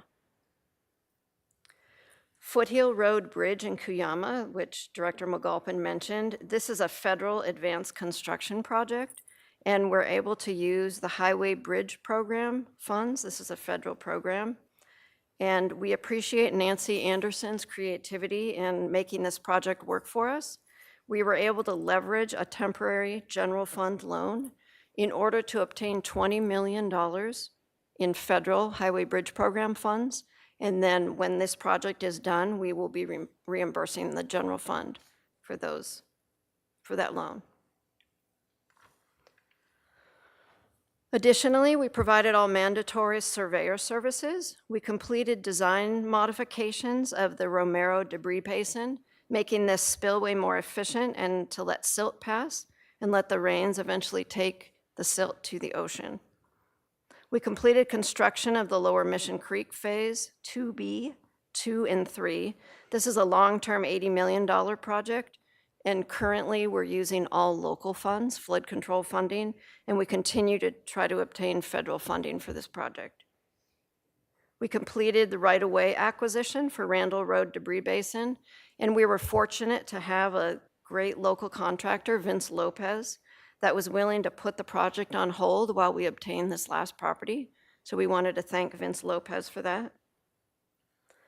Construction is 100% complete on the Resource Center, and commissioning of the material recovery facility is complete. Commissioning is in progress on the anaerobic digester and the CMU. We are working on solid waste franchise agreements, and we'll be back to your board with those agreements. And as I mentioned earlier about our leadership training, we also have a leadership training for the whole department, and this is our 4th round of leadership training. And this time we're doing it a little bit differently. We're using a self-nomination process. So how it worked in previous training sessions is we would ask the managers to give us a list of those staff that they would recommend to the program. And now we're using a self-nomination process, so any of our staff have a chance to build their leadership toolbox, and we don't have any potential leadership biases or implicit biases that might be in the choosing process. So we're really excited about that in this year. We completed the DEI training for Public Works managers, and we're working with the EEO officer, Henry Ventura, to coordinate diversity training. We know he has a very full plate, and we're hoping to get on his schedule very soon here. Our Public Works managers attended the Join Universe diversity training. And now on to the department objectives. We're in the process of updating our transportation division fees. We're moving all of our data to the cloud, and this adds efficiencies, and it also allows staff quick access to the data and the applications from pretty much anywhere in the world. We'll complete in-house paving and ADA improvements, and this work is done by our crews. We will construct phase 1 of the multimodal path extension, and this is what Director McAlpin already mentioned. And phase 2 will take the path all the way to the Auburn Trail, which will be an awesome trail for the active community. And we're still about $1 million short on this phase 2. We have a bulk of the funding through a grant, and this will be covered in more detail in the CEO's special issue presentation that's next, coming up after ours. We will complete construction of $600,000 HSIP grant, and this is due to our department's involvement in NACE. That's the reason we were able to receive that grant. We continue to provide mandated surveying services to the community and the county.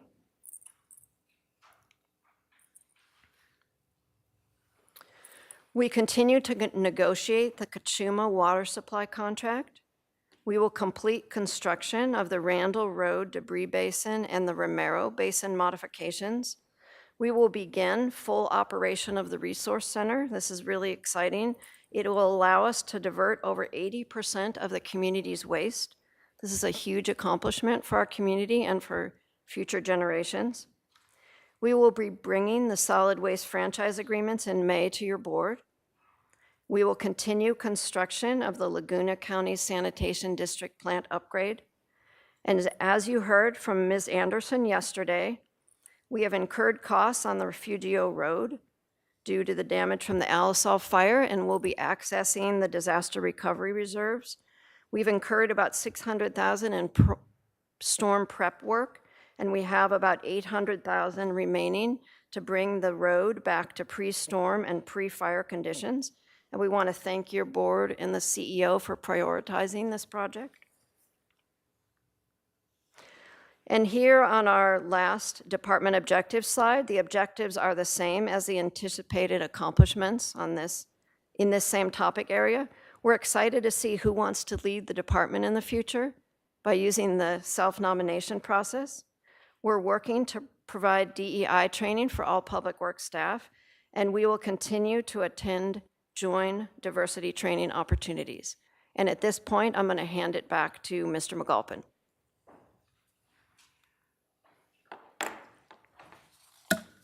Thank you, Julie.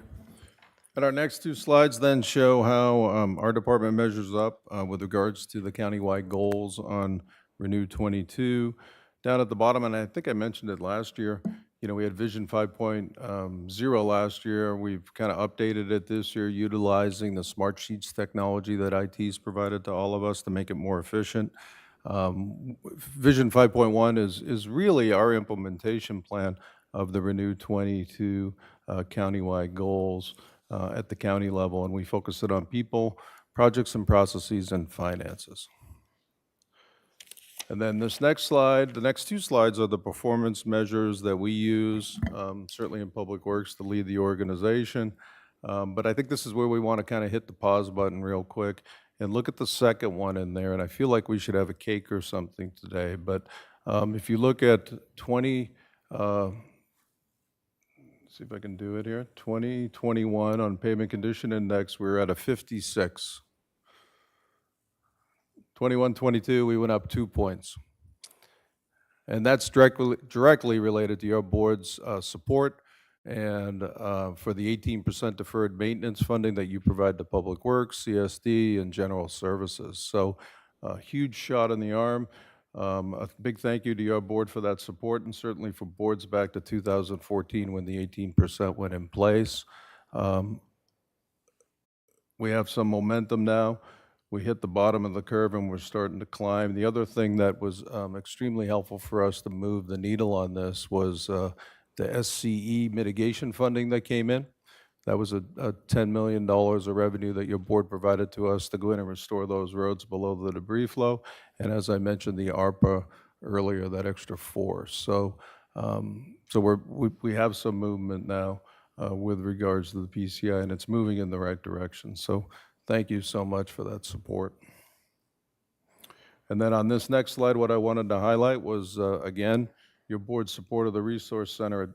It took many years to build that, but you can see in here now, as Deputy Director Hagan mentioned, the materials recovery facility is fully commissioned.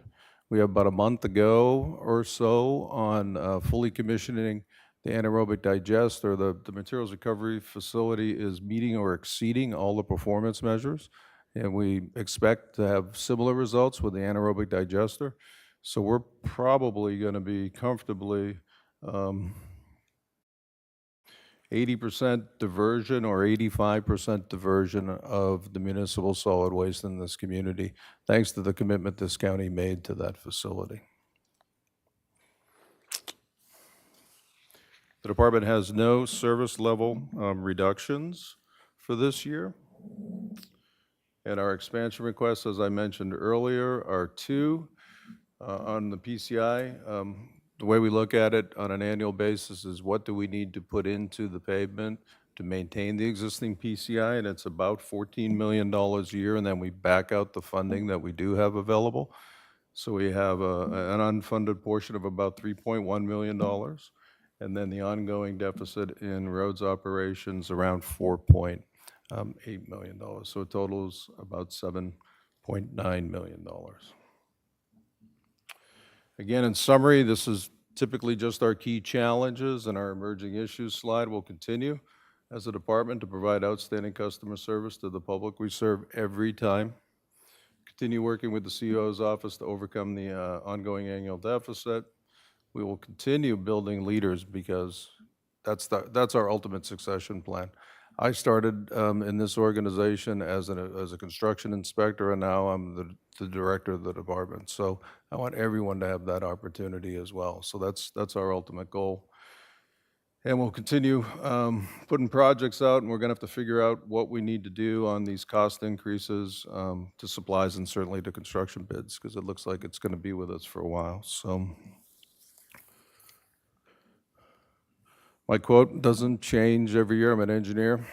So, but I do want to say certainly thank you to your board and to the CEO for your strong support of the department. We couldn't do what we do every day without it. It means a tremendous amount to me and my team in Public Works. I want to thank Julie and her finance team, outstanding team that put this budget together this year.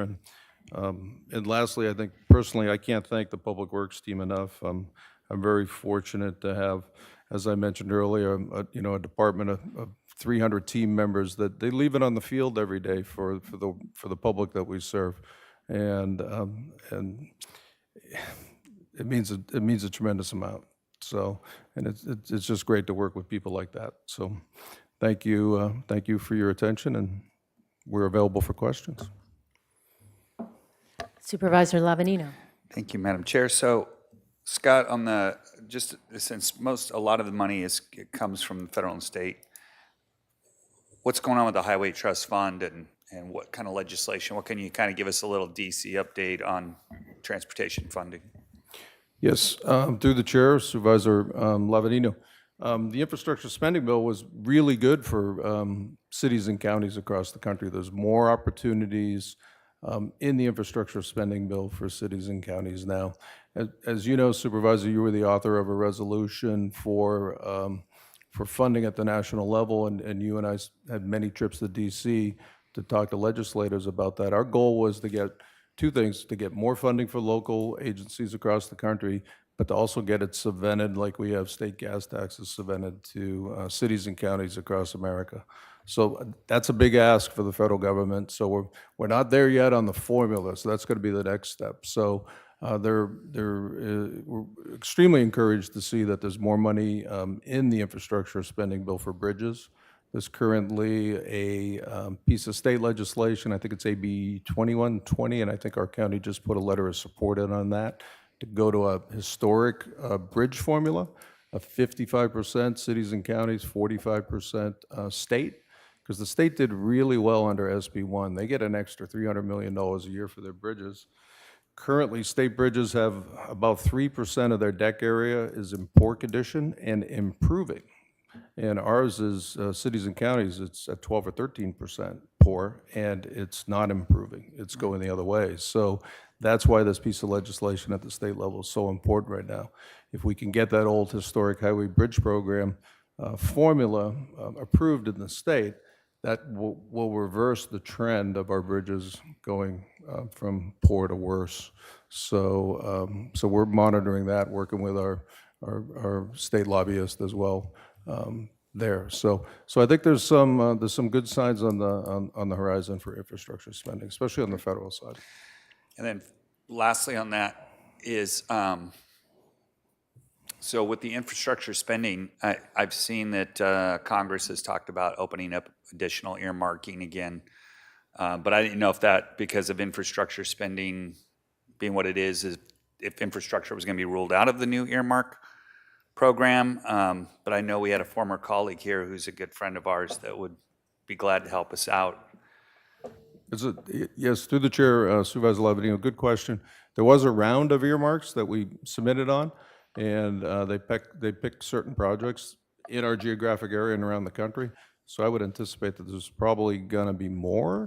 Those include transportation projects or no? I haven't heard that they weren't going to, so. Supervisor Hart. Yeah, I want to start with recognizing for your diversity, equity, and inclusion initiatives, because it shows me that through the JOIN training process that you really learned the lesson that implicit bias is a real thing, and you've switched the nomination process to be a self-nomination process to get around that. And I think that's really learning the lessons that we're trying to teach through that process and integrating them to your practices is really smart.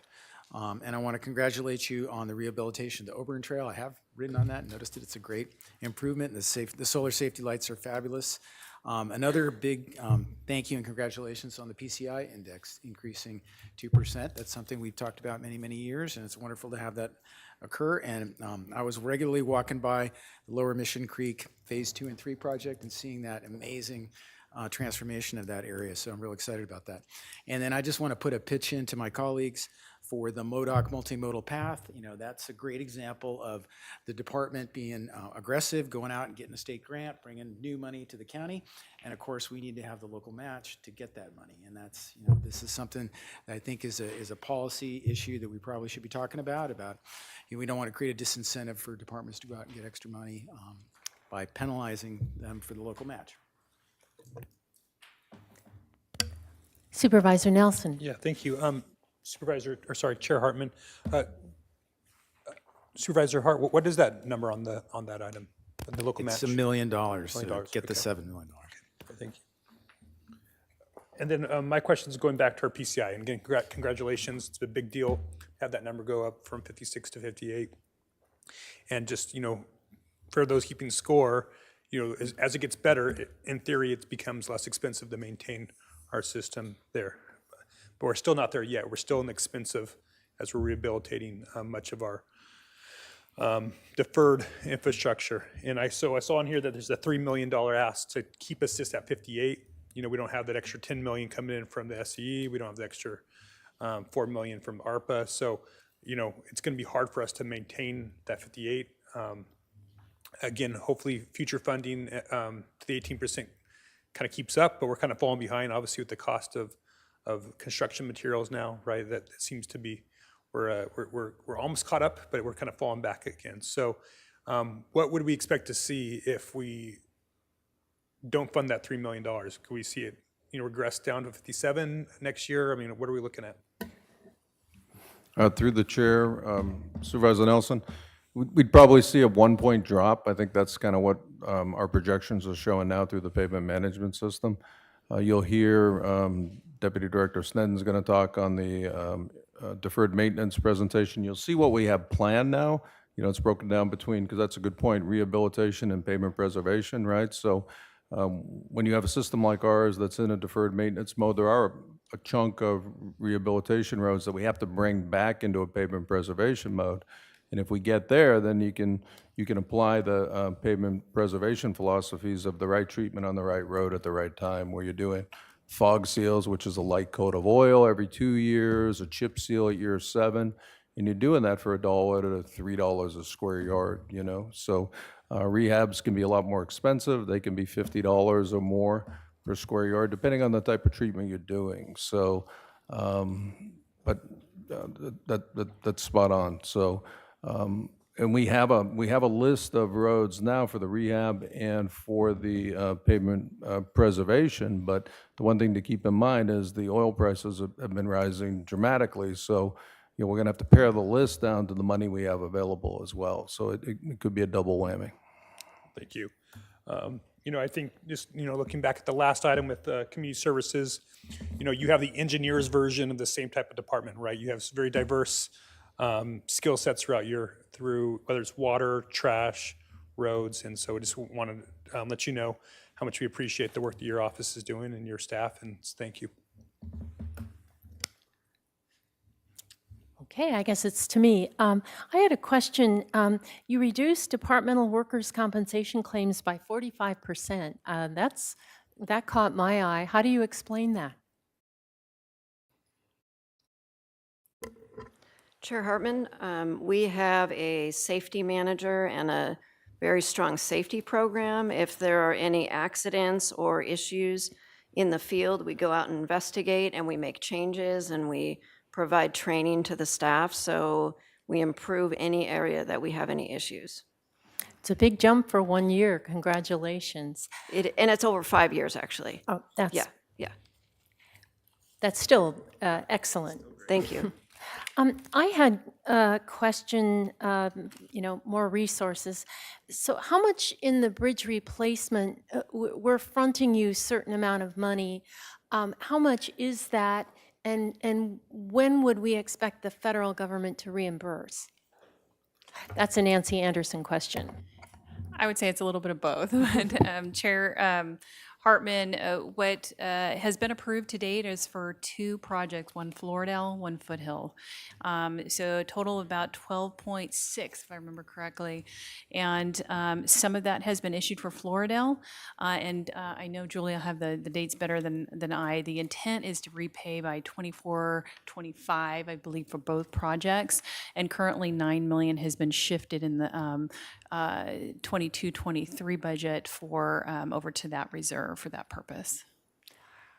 So that's a few years out till that would come back. And we would expect then with the new state formula that you described, the 55-45, that perhaps we would be getting more money coming in for bridges, that maybe we wouldn't have to be doing this in the future, or perhaps the infrastructure bill itself wouldn't require upfront. Madam Chair, I mean, that's the hope, I think. We'd have to see how the federal government and the state decides to fund projects, but our hope is they would accelerate the reimbursement of advanced construction. And then what do we know about the infrastructure bill and money for roads to keep our PCI up? Do we have any sense of that? Madam Chair, historically, the federal government has made these competitive grant projects for the most part. There's not a whole lot of federal money to go out and actually pave roads per se. So you get money for bridges. There's the HSIP program that Julie talked about, the Highway Safety Improvement Project. So they're kind of like spot location type projects unless you can get a big earmark to cover it. We did get an earmark from Congressman Gallagly when he had a portion of our county for, I think it was in the neighborhood of about $4.6 million to go out and actually rehab a significant number of rural roads. But that was the last time I could remember getting federal money to go out and do some pavement work. So we don't expect road money in the infrastructure bill. Okay. Well, outstanding service is something that your department is known for, and I've experienced that with my constituents in a couple of respects. One, with the solid waste program and dealing with some very energetic, committed, clean team in the Santa Ynez Valley, and that took a lot of training and interaction, and we're still moving forward, but it does enable us to harness the considerable energies of local people, but it takes a lot of investment on the part of your staff, and I really, really appreciate that. And the other is the Refugio Road in Santa Ynez, not the one that was affected by Alisal. We have a right-of-way path program going, and Chris Nedden has been extraordinary in public meetings and explaining this project and getting people really excited about it, and then going door to door and meeting with the homeowners. I mean, he's the head of the roads department, and yet he really cares, and he's knocking on doors, and his quiet demeanor, and he's just explaining things to people. And so this will mean, in these rural areas, we don't have sidewalks, and encroachments happen on the right-of-way, and so everybody has to get in their cars to go safely anywhere, and that's really not why you move to or live in a rural area. And so we're trying to reclaim the rights-of-way as instead of sidewalks, and the community is really, really excited about this because it'll enable people to walk to school. Imagine that, to the high school. So I'm just grateful beyond words for that effort. Thank you so much. We have, the clerk tells me, 12 public comments. Did you have something in addition, Director McAlpin? No, thank you very much. Okay. We have 12 public comments, and it's getting late in the day, and so I think what we'll do is postpone the maintenance and capital projects until Thursday. I think we can give it more attention, and I know Supervisor Williams would also like to be involved in that. So, Madam Clerk, can we turn to public comment? Chair Hartman and members of the board, yes, thank you. We have 12 requests to speak on this item, and we are going to begin on Zoom for Linda Honigman, to be followed by Will Tomlinson. Linda? Hello, I'm Linda Honigman, a homeowner in the 93111 zip code. A year ago, I shared similar concerns that I have today, so I'm repeating some of those comments with a few updates. I believe that affordable housing is critical for improving many of the social equity, health, and economic problems of our county. My update is that the phrase affordable housing is a negative trigger for many. I ask you to think about the fact that our younger workforce, parents of children, essential workers, are in very low to moderate income households. As a result of our 0 to 1% vacancy rate and extremely high rents in the South County, we have been losing our younger workers and families. I don't believe the average homeowner understands that. And when local workers can't afford to stay here, we have negative impacts to our economic vitality, our resiliency, our diversity, and an increase in greenhouse gas emissions. Last year, I remember your discussions about housing needs, and I heard several of you remark that one way to improve the jobs housing imbalance is to bring more jobs to the north. I think that is fair, and I would like us to pursue how we could work on both problems at the same time. One idea is to set up enterprise zones or innovation incubators in the North County that could create housing production centers. I know several ADU contractors who are frustrated with the shortage of manufactured home components. Here are my questions from last year that are still relevant. 1, how do we prioritize new housing units for current local residents and local workers? 2, as we fulfill the state mandate to find building sites for 24,000 units, how do we ensure that the above moderate income target of more than 10,000 units doesn't get filled first and use the most available land? 3, how do we fund the production of affordable low and moderate income units given the increasing building costs and county budget challenges? Last year, I was pleased when Supervisor Williams added a county workforce housing study to the budget. Unfortunately, I believe the county was unable to find a consultant to tackle the RFP, which includes several game changer tasks. The city of Santa Barbara had a similar problem because consultants are busy working on housing element updates everywhere. So perhaps this is a good time to bring more planning and housing functions in-house to help with grant applications and a review of model programs and funding options. I also believe that an increase in units at the low income level will help reduce our homeless population. One program I'm happy to see being pursued by the county is providing incentives for homeowners to add a granny flat if they commit to renting them at an affordable rate. Thank you. Thank you. We will now go to Will Tomlinson to be followed by Dina Davis. Will?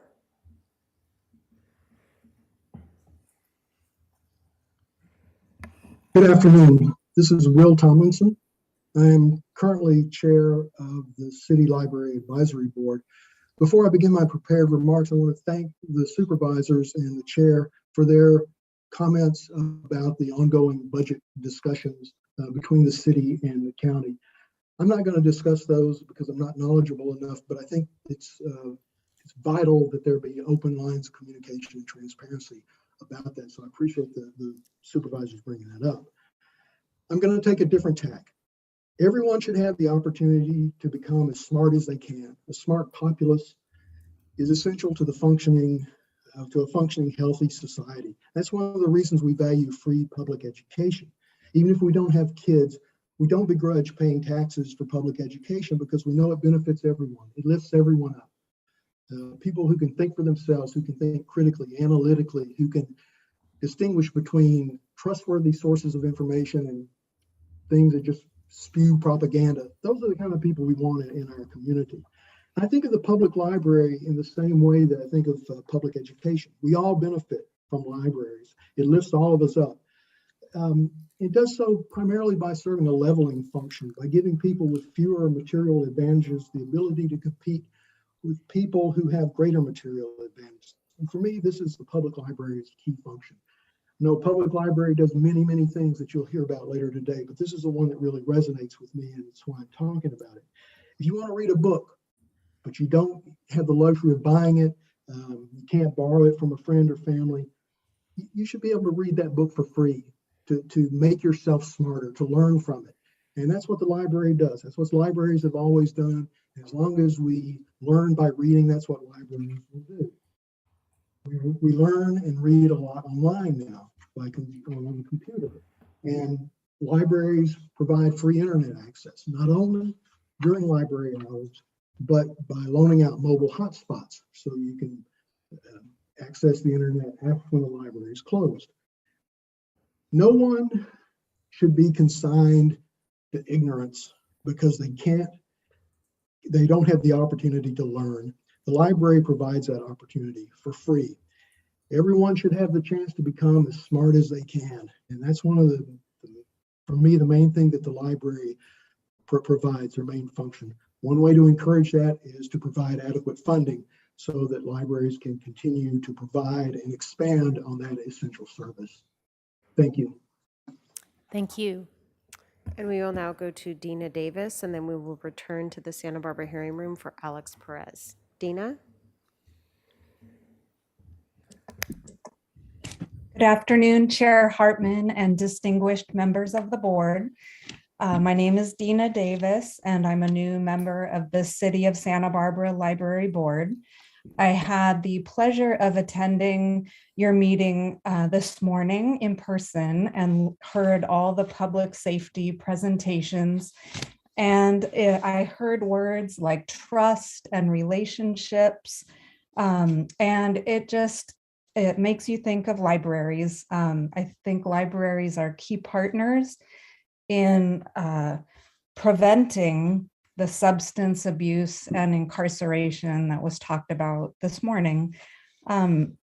So I thank you so much for supporting our community treasure and critical resource, the Santa Barbara Public Library, as it truly serves the whole county. When you invest in libraries, you invest in family literacy, positive parenting, and connection.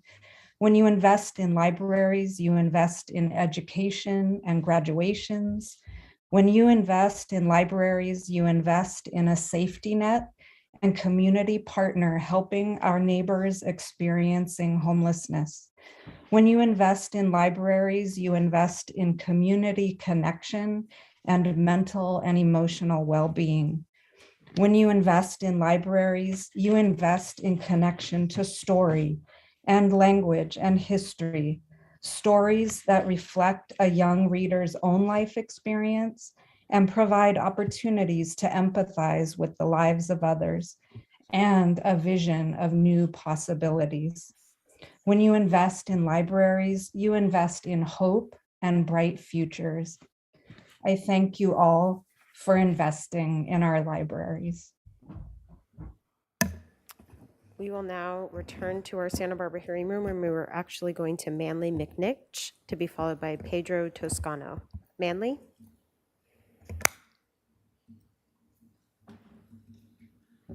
Hello. Thank you for your time today. My name is Manley McNich. I'm a special representative with the Southwest Regional Council of Carpenters, and we're here today to speak in support of the feasibility study for the offshore wind energy and the ports. It's critical that we get this study done, and so we can start bringing these jobs into Santa Barbara, San Luis County. Currently, we're losing hundreds, if not thousands, of good, high-paying construction jobs due to Diablo Canyon shutting down, oil industries going away. And offshore wind's got a very promising future to it. And currently, there's a port in the plans up in Humboldt and another one, Port Hueneme. And there's a couple of very good potential locations in Santa Barbara and San Luis County that we might be able to get a port in there, and that would be a lot of money coming into our county. So it's critical that we get the feasibility study done, and we'd like to ask supervisors, please approve the funding for it. Thank you. Thank you. Thank you for being here. And we will now go to Pedro Toscano to be followed by Margaret Croco. Hello, everyone. My name is Pedro Toscano. I'm a union representative of 2,000 carpenter members throughout Ventura, Santa Barbara, San Luis Obispo counties. I would like to ask the county of Santa Barbara to conduct a feasibility study regarding offshore wind and ports. By doing so, it will allow the communities of the counties to benefit from high demand and skilled and trained workforce for future projects. Thank you very much for your time. Thank you for being here. And we will now go to Margaret, and my apologies if I'm mispronouncing Croco, to be followed by Ann Howard. Margaret? Thank you very much. Good afternoon, Chair Hartman, Board of Supervisors. My name is Margaret Crocco, and I am a member of the Santa Barbara City Library Advisory Board. My theme this afternoon is that although the Santa Barbara City Library is physically located in the city of Santa Barbara, it is in fact a county asset. The other thing that I think also may surprise some people when they think about libraries is the fact that we think about resources. We think about books, whether digital or hardbound. We don't often think about the range of programs that are offered by the Santa Barbara City Library. Those programs include preparation for future caregivers. They include support for women who want to become entrepreneurs. They provide support for ESL training and early childhood support. So it's a range of programs. And those programs are available to all county residents. And we have documentation that shows these programs are drawing in individuals from across Santa Barbara County. So it's an important thing, I think, to consider the fact that all county residents have access to and benefit from Santa Barbara City Library. Now, this also includes our unhoused population for whom the library offers a similar range of services, helping the unhoused find documentation that allows them access to the kinds of programs that are available throughout the county. So this is another feature of what our Santa Barbara City Library provides that often, I think, is not fully understood. So once again, my point is simply that the Santa Barbara Public Library is a county asset that provides a unique set of community services. And I would venture a unique set that is unparalleled across the many wonderful libraries that this county has at the local level. I do hope that you will continue and perhaps even consider enhancing the support that you have given the City Library so that it is able to maintain, sustain, and perhaps even grow the range of services that are provided to residents across the county. Thank you for your support. We will now go to Ann Howard, to be followed by Lauren Trujillo. Ann?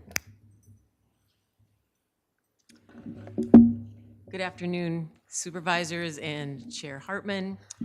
My name's Ann Howard. I'm the board president of the Santa Barbara Library Foundation. And I just want to begin by saying thank you to you for the words that you spoke a little earlier this afternoon in favor of the library.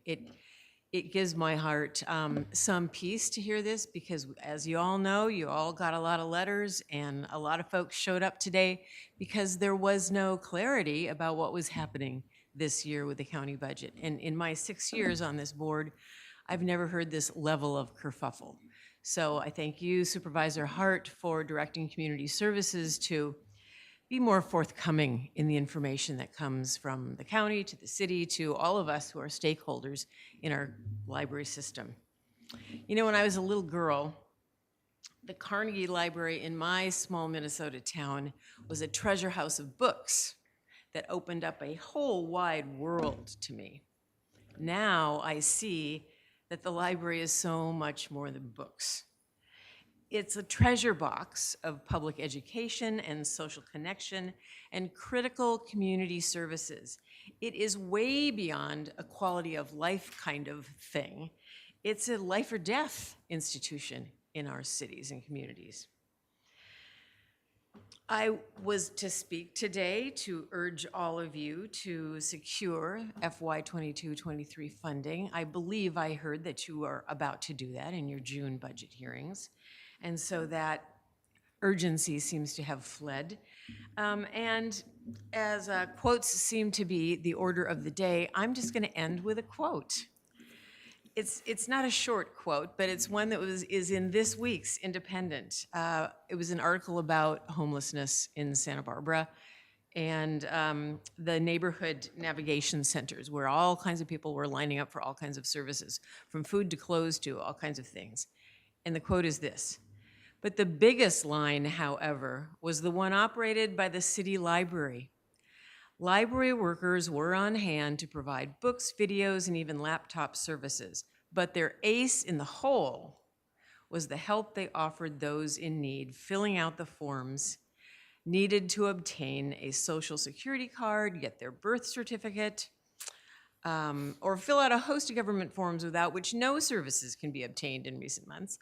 The library has begun dispatching its mobile van to the 3 navigation centers that SB Act has got up and operating. Without the necessary paperwork, it's impossible for people on the street to get jobs or even think about qualifying for the limited housing that's available. So it's life or death. Thanks for going with life." Thank you. We will now go to Lauren Trujillo, to be followed by Barbara Hirschberg. Lauren? Hello. Good afternoon, Supervisors and Chair Hartman. My name is Lauren Trujillo, and I'm the Foundation Director of the Santa Barbara Public Library Foundation. And I also want to start out by thank you for confirming today that there will be no cuts to the status quo library budget this year. And thank you for defending our public library. But it was also shared today that we don't have to fund public libraries, that this is extra. But I really don't think that's the case. It is more than that. The Santa Barbara Public Library provides critical social infrastructure that the County of Santa Barbara leans on. Many issues impacting our community are being proactively approached by the Santa Barbara Public Library, and therefore SBPL is there for our county when we need it most. And I just want to share a few examples, even though you've heard a lot of them today so far. The first one, emergency services. SBPL was there for Santa Barbara during the fires, the mudslides, and the pandemic. SBPL was ready to be a safe space during the fires, distributing over 17,000 masks to the community, providing educational programs to help children and families during school closures during both of those incidents, and was an active information hub for the community. During the pandemic, the library shifted all services and reached our community by mailing books and then offering book pickup, moving programs to outdoor parks and venues, and supporting the community at large, being the only library not to close its doors. Next, homelessness, and you've heard a lot of that today, but SBPL and the new Library on the Go van are teaming up with the county and SB Act and going out of its way to provide these services and using professional librarians to provide resources and help our homeless neighbors access documents and identification records we all take for granted. Not just anybody, though, can help provide these resources. It's one-to-one services that trained, degreed librarians are able to provide. Last, mental health and educational gaps. SBPL provides educational forums in participation with over 60 local organizations to reach the larger community, with events like job fairs, food safe training to support people getting back to work in the food industry, helping caretakers access the training and certifications they need to run their own childcare business, resume building, online high school degrees, financial literacy, public forums on elections, the environment, race, gender, sexuality, and mental health, all while filling gaps for our educational system and supporting readers. Without the Santa Barbara Public Library, our most vulnerable community members fall through the cracks. I ask you to continue supporting our public libraries, and please do more where you can. Thank you. We will now go to Barbara Hirschberg, to be followed by Ariana Bilek, who's our final speaker. Good afternoon. Yes, we are relieved to hear that money will be coming our way. I lose sleep at night thinking about it. My name is Barbara Cronin Hirschberg, and I want to begin with a quote by Walter Cronkite. "Whatever the cost of our libraries, the price is cheap compared to that of an ignorant nation." I was delighted to read in Newshawk this morning that the county has received $87 million from the American Rescue Plan Act and that funding from sales taxes and the transient occupancy tax will increase in the coming fiscal year.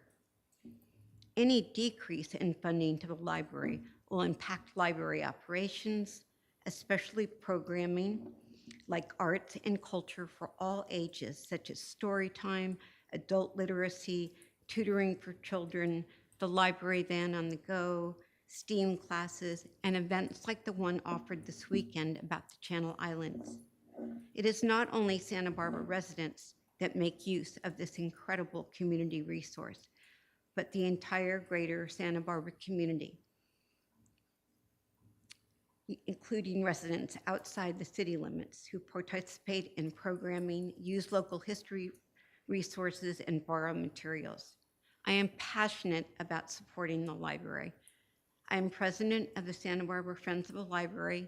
I serve on the library board and the Library Advisory Council. The Friends of the Library are proud to be able to support the library by raising $65,000 a year, but the library budget shouldn't be dependent on funding from donations or grant writing. When I visit the library, I have the opportunity to tutor 2 second graders, to observe meaningful and fun art projects provided for neighborhood children and their parents, to enjoy art hanging in the Faulkner Gallery, to see librarians assisting patrons, and to be in a place where our homeless neighbors can have use of computers and a quiet and warm place to be off the city streets. Insufficient funding for the Santa Barbara Library does keep me awake at night. I hope you will do what's best for our community and continue to support this incredible institution. Thank you. Thank you. And we will now go to Ariana Balek, who's our final speaker. Ariana.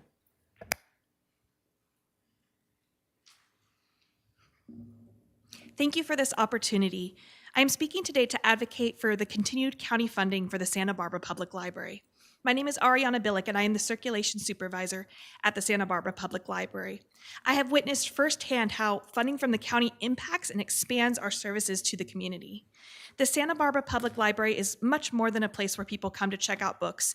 Especially during the age of the pandemic, it has acted as a community hub for information, access to computer and Wi-Fi resources, reference, and preparing folks to re-enter the workforce. The individuals who utilize these programs and services live in different places all over our county, not just within the city of Santa Barbara. The impact of these programs is far-reaching, and a discontinuation of funding from the county would have a direct impact on SBPL's ability to provide these programs. Right now, businesses in our community are struggling to hire employees to meet required staffing levels. The Santa Barbara Public Library offers the SBPL Works program, a program that provides work readiness skills to people in our community who are looking for employment. The program includes resume assistance, job searching, interview preparation, and prepares candidates for getting back to work. This program prepares candidates to hold jobs all over Santa Barbara County and sees participants who live in and outside of the city of Santa Barbara. Without county funding, this program would have to scale back significantly. The Santa Barbara Public Library provides a unique programming opportunity in both English and Spanish. Unique programs like Story Walk in the Park and Stay and Play provide pandemic-friendly, bilingual, and free activities for caregivers and their children. These programs are open to all members of the community and therefore see participants attending from all areas in our county. It has been difficult during the pandemic for caregivers to get out of their homes safely and provide socialization for their children. Discontinuation of county funding to the Santa Barbara Public Library would largely impact the ability to provide these programs and outreach for families in our community. Finally, the Santa Barbara Public Library meets patrons where they are at. They provide laptop and hotspot bundles for checkout, mobile van stops in the community, and events in local parks. These resources are not limited to the people who live within the city of Santa Barbara. Residents who live all over the county use SBPL's mobile services. Discontinuing county funding would have an impact on the ability to provide these mobile services. I urge the County Board of Supervisors to look at the data of how many county residents use the programs, services, and collections of the City of Santa Barbara Public Library. Discontinuation of the funding would impact those residents. I urge you to please continue to provide funding for the Santa Barbara Library so that they may continue to provide programs and services to the extent at which they currently do to the residents who live all throughout Santa Barbara County. Thank you. Thank you. And that concludes public comment.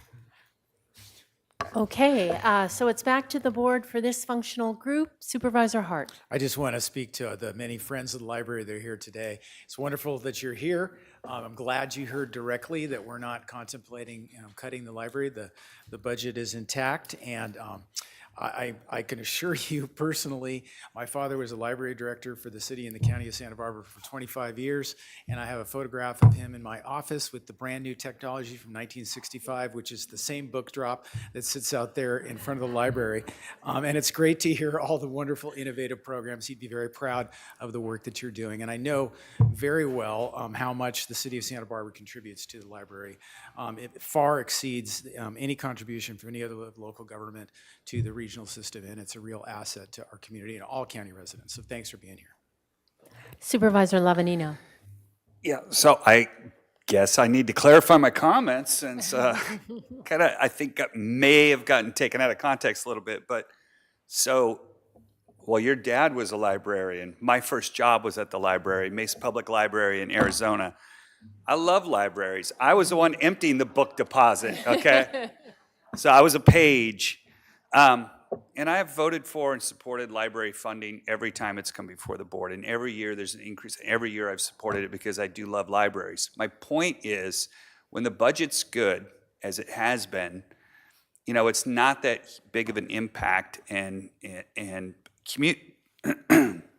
cumulatively it has been, it's gotten to the point where it is a pretty good chunk of change now. It's $4.5 million. My point is, when we go into a recession, which people are talking about, I've been here before where we just had every department presented and said no service level reductions. That's been the case for the last 4 years. But I've been here when there were pages of service level reductions, people being let go. And what I'm trying to instill in you is, at that point, board members have to make a decision of what are we mandated to do, keep the lights on, keep people in jail, make sure that there's fire protection, versus all the things that we love to do, which is the Women's Commission, the arts program, the libraries. And so what I'm cautioning you is, and I know you know this, is you've got to look at other forms of revenue. And whether that's through our cities or through fundraising, through Friends of the Library, I know you guys do a great job of that. But that's what I'm saying, is keep that in mind, because while we're all here and we all love the libraries, God forbid we get to a point where we have to get back to bare bones and laying people off and getting back to just the things that we are required to do. But I am so glad that you were able to make that announcement before everybody came up and spoke, because this looks like, and I always tell people, I'm glad you're here, because during these meetings, and just like these gentlemen here talking about, the Deepwater Port, I tell people, if you aren't at the table, you're generally part of the meal. So if you're not here getting your voice heard, somebody else on the other side is coming in, taking your funding. So glad you guys are here and participating. And I just wanted to mention a couple of things. First, I serve on the Library Ad Hoc Committee, and we're looking at governance and funding options, including a joint powers authority. And so that would enable us, if the jurisdictions joined and were committed to that, then that would give our system more stability. The way our county system is structured is different than any other of the 58 counties in the state of California. And it's not really a sustainable structure, as Supervisor Lavanino just said, in times of recession. So how do we create more sustainability with this? So your support would be very helpful in that effort. I had a question for CEO Miyasato. Could you talk about the study that's being proposed for the Deepwater Port? For those who've been here and listened all day, just a short explanation. Supervisors, so we have been contacted by REACH, who we've used for a lot of our regional economic development activities. They are working on a regional project to bring a deepwater port somewhere on the Central Coast. This could also be helpful, and it's also could be helpful as part of the Vandenberg Air Force Base project that we're working on with them, and we're going to talk a little bit more about that. They've asked for $100,000. We've added it to our list as an expansion request under the CEO's budget, and so we'll talk a little bit more about that on Thursday. Thank you.